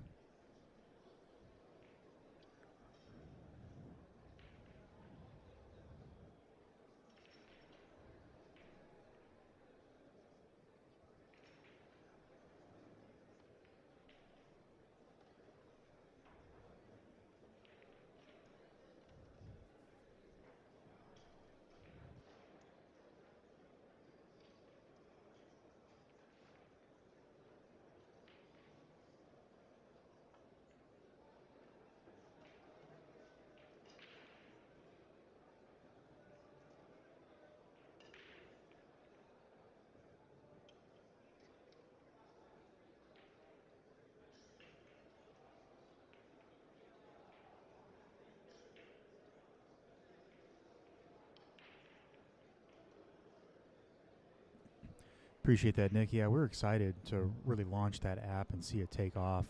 I think it's something that a lot of pool players are needing. Go Play Pool had the idea, but the one thing that they were lacking is you weren't able to search by zip code, and it's just like a Facebook feed. I think that their idea was great, but we want to capitalize on the fact that you can use it as if you were trying to find an Uber. Let's try to find pool tournaments anywhere. We do need to have tournament director buy-in, and we just went to the ACS Midwest tournament, and we got a lot of buy-in from a lot of players and a lot of people out there. So we're going to be really pushing the brand, and it might take a little bit of time for it to take off, but the fact that we're sharing some data with Digital Pool, we should have a lot of data loaded in the app already from the start, and it will be free to use amongst pool players, tournament directors, and all that will be coming at you for free at no cost. We're really excited.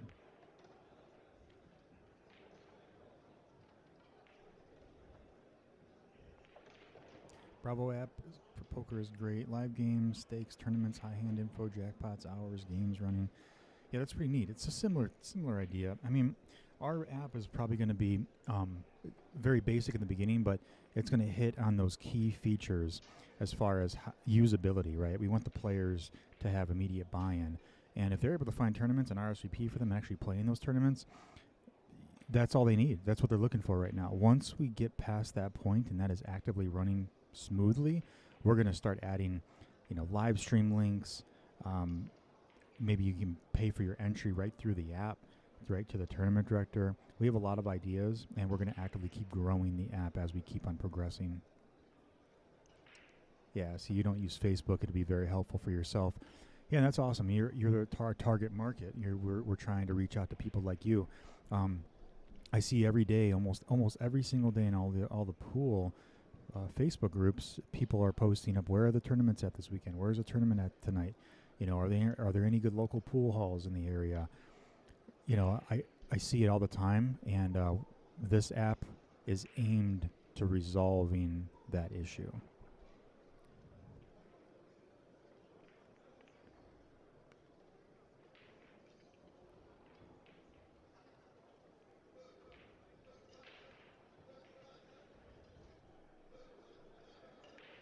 Richard, yes, it'll have tournaments for all skill levels. Our goal is to have a filter option in the app, so you can filter it by skill level. So if it's a 6 and under, if it's a 600 Fargo and under, if it's an open tournament, we're going to work on filtering those tournaments out, and the tournament director will obviously need to add that information in order for you to filter that. So we're going to work with the tournament directors to make sure that they're aware of what they need to put in when submitting tournaments. But yes, our goal is to filter tournaments for all skill levels.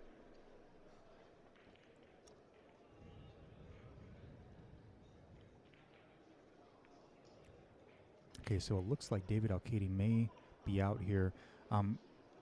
If he does get out of this match and wins, we'll go full screen on the Roland, Garcia, and Raymond match.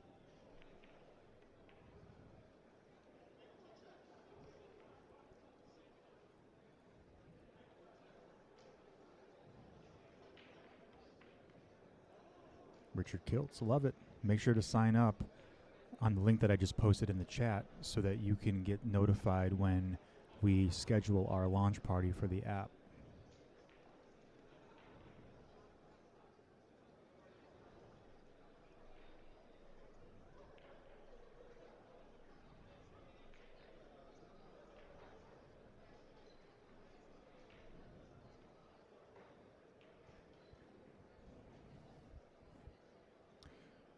And after the Roland, Garcia, and Raymond match, we're going to do a giveaway.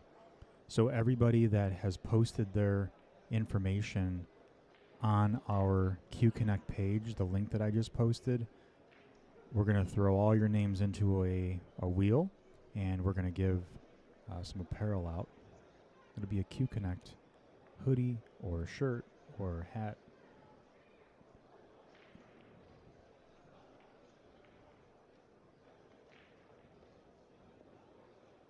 Oh, no. Nice attempt there by Raymond. Tried moving the cue ball back here behind the 9 ball to make it tough for Roland.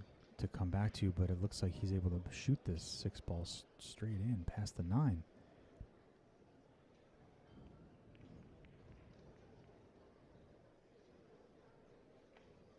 Yep. Nice shot. Very nice lead for the 7 ball.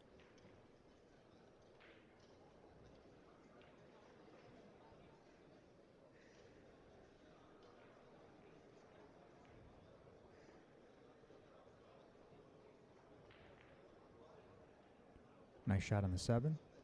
Leaves himself perfect shape for the 8 ball. I think Raymond might be running out of steam here. I hate to say it. He was up on Roland for a little bit there and made a few minor mistakes to bring Roland back in the game. Roland makes the easy 8 ball, sets himself up great for the 9, and this is going to put him on the board with 6 games to 5.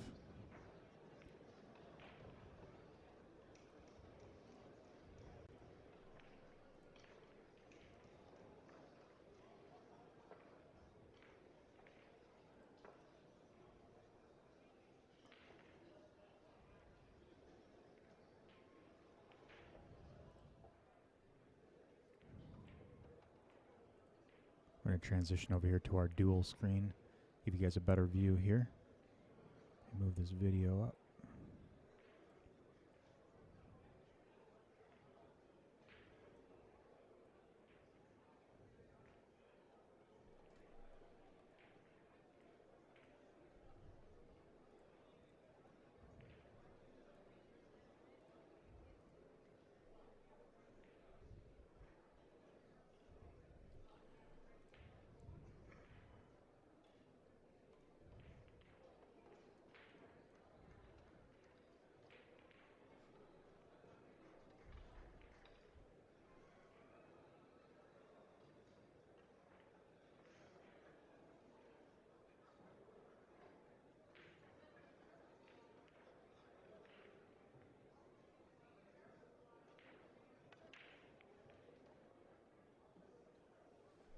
Yeah, I agree, Kelly. We were trying to squeeze in 3 matches there at the same time. Worked out, but it does get a little eye straining for a little bit. So we're going to move back to this, and once one of these players goes hill, we'll probably end up going back to the 1 table screen.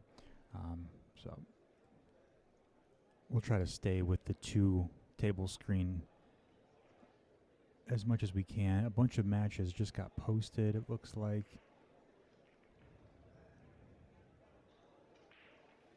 So it looks like we have Vitaliy, Patsura against Jayson Shaw. Naoyuki Oi is playing Pijus.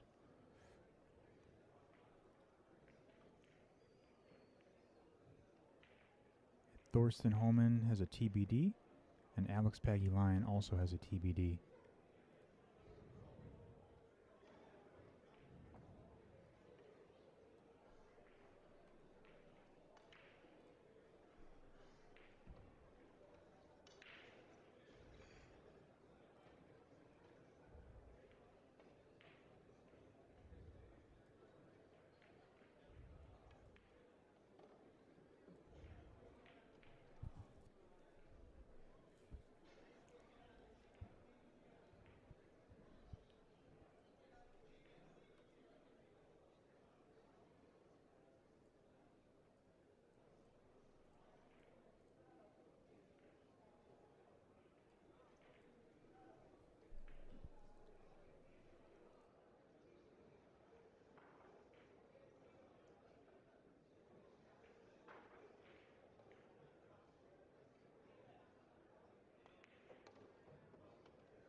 Frowny the Game Cat just subbed and signed up. Thank you so much for the support.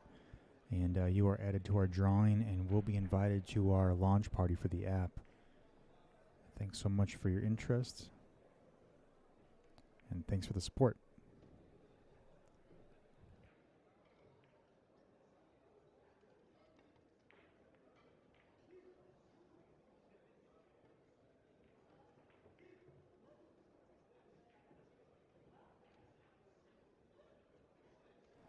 And Roland Garcia taking him down here, putting the hurting on Raymond. Raymond is shooting so well, but I think he might have ran out of steam here. Roland is on fire. Getting shape for the 9. He's going to make the 7-5 here shortly.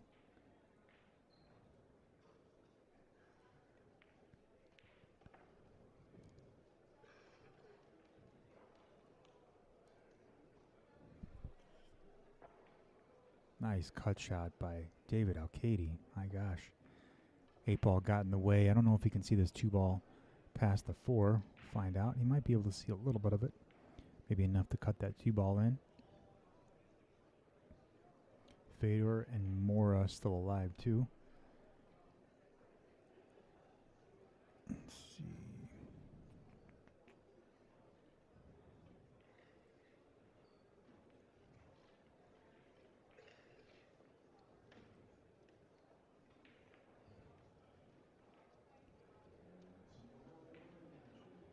Yeah, we still have 13 players in it. Alex Pagulayan, Thorsten, John Morra, Raymond, Jason Shaw, Danny Olson, Fedor, Naoyuki, Josh Filler, David Alcaide, Roland Garcia, Pijus, Labutis, and Vitaliy. 13 players all still in the 9-ball.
amongst the Patsura and Shaw match. We could definitely do that. So David Alcaide won that one. Let's see, what table is Shaw on? Oh, you know what? They're on table 1. Igor, I wish I could, but you'd have to go to AccuStats and watch that one. I cannot stream table 1, unfortunately. All right, so let's go down to the main table, to the one table view here. What table are they on? Table 18. Oh, there we go.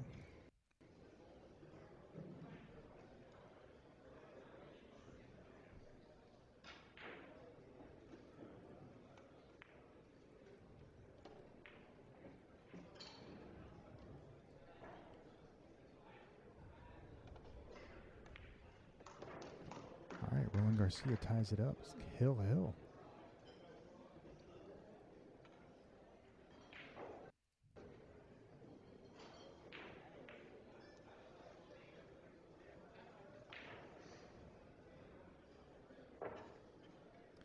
If anyone has another match they want me to stream, let me know.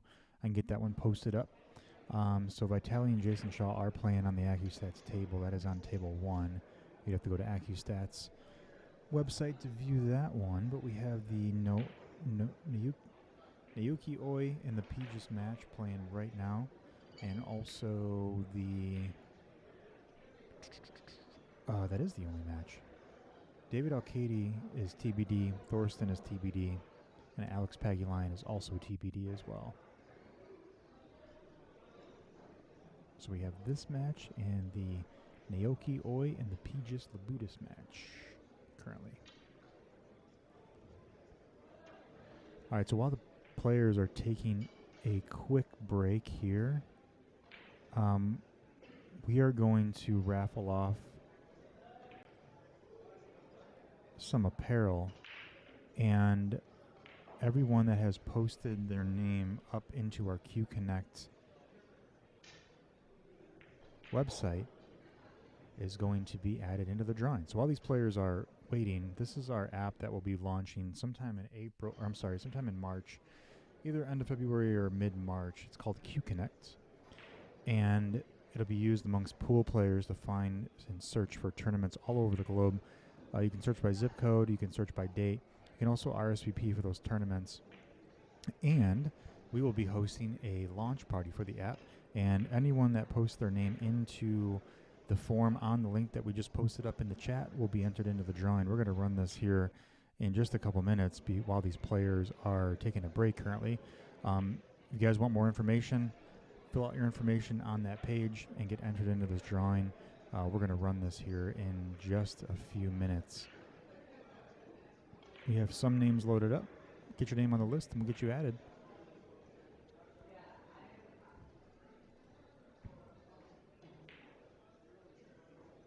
Again, this is our Q Connect app, so you'll be able to globally search, geographically search for tournaments by zip code, by date. You'll also be able to view pool halls and if there's any tournaments going on at those pool halls. You'll also be able to RSVP for tournaments through the app as well. Q Connect. Hop over to the link in the chat and get your information filled out. We're going to be running that drawing very soon.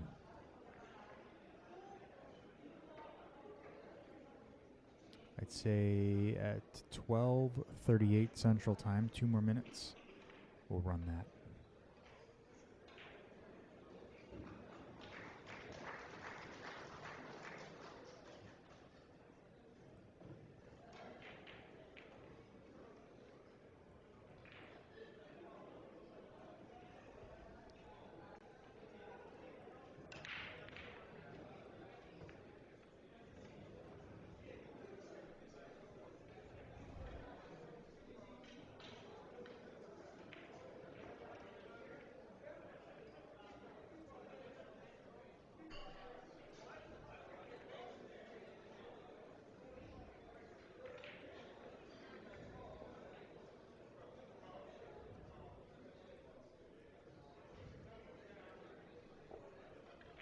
All right, so here is our wheel. We have some names to still add to this list here. And hurry up. We got just one more minute before we run this. I'm going to be pulling names here in just a second. We have some more names to add, so get your name in the list, and I'm going to pull them. Let's move this over while the players are racking. Just move this over here. There we go.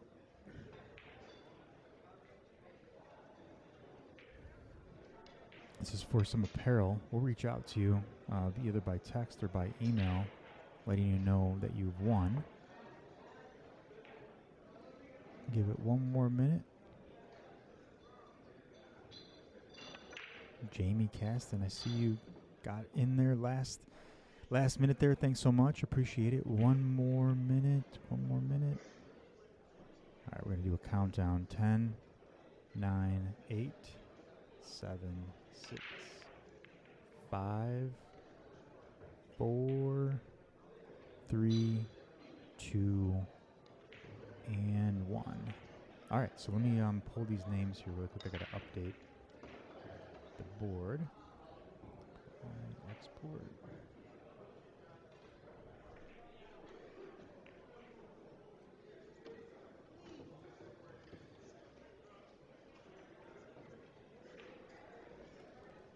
All right, let me go ahead and update that real quick. Okay, that's the updated board here. Sid B, you know, we can do whatever you'd like. We can bring open bar. It's just going to be a good time. Let me tell you that. All right, so we're going to shuffle these names up real quick. So 1, 2, 3, 4, 5, 6, 7, 8, 9, 10. All right. Thanks so much for everyone that has submitted their info. Again, you'll be invited to our launch party for this app, and you'll also get early access to the app as well. Good luck.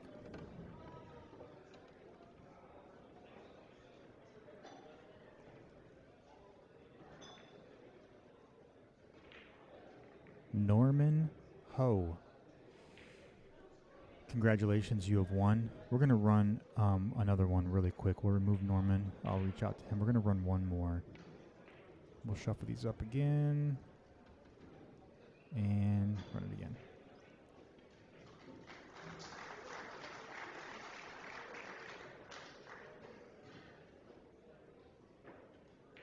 Looks like Bill Conley.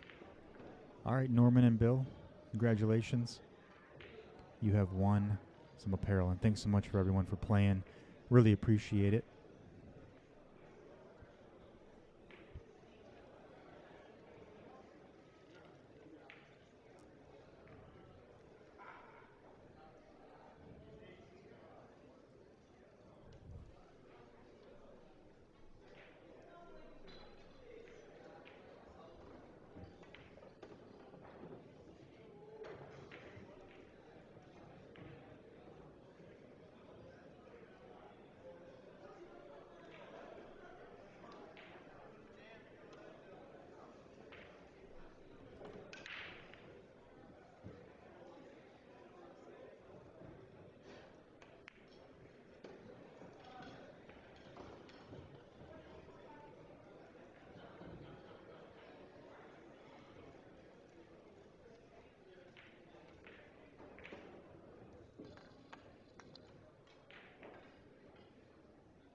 Nick, so we will be at Chalk It Up tomorrow for a match between Tree and Chief.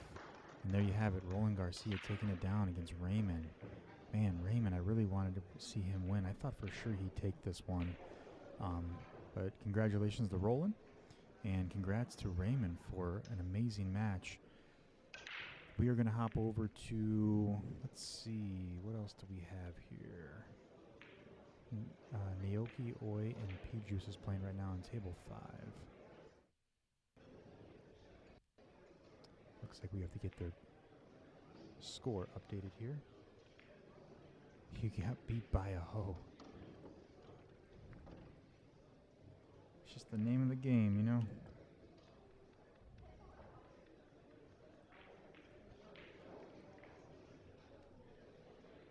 Yeah, what a run by Raymond. That guy shooting so well.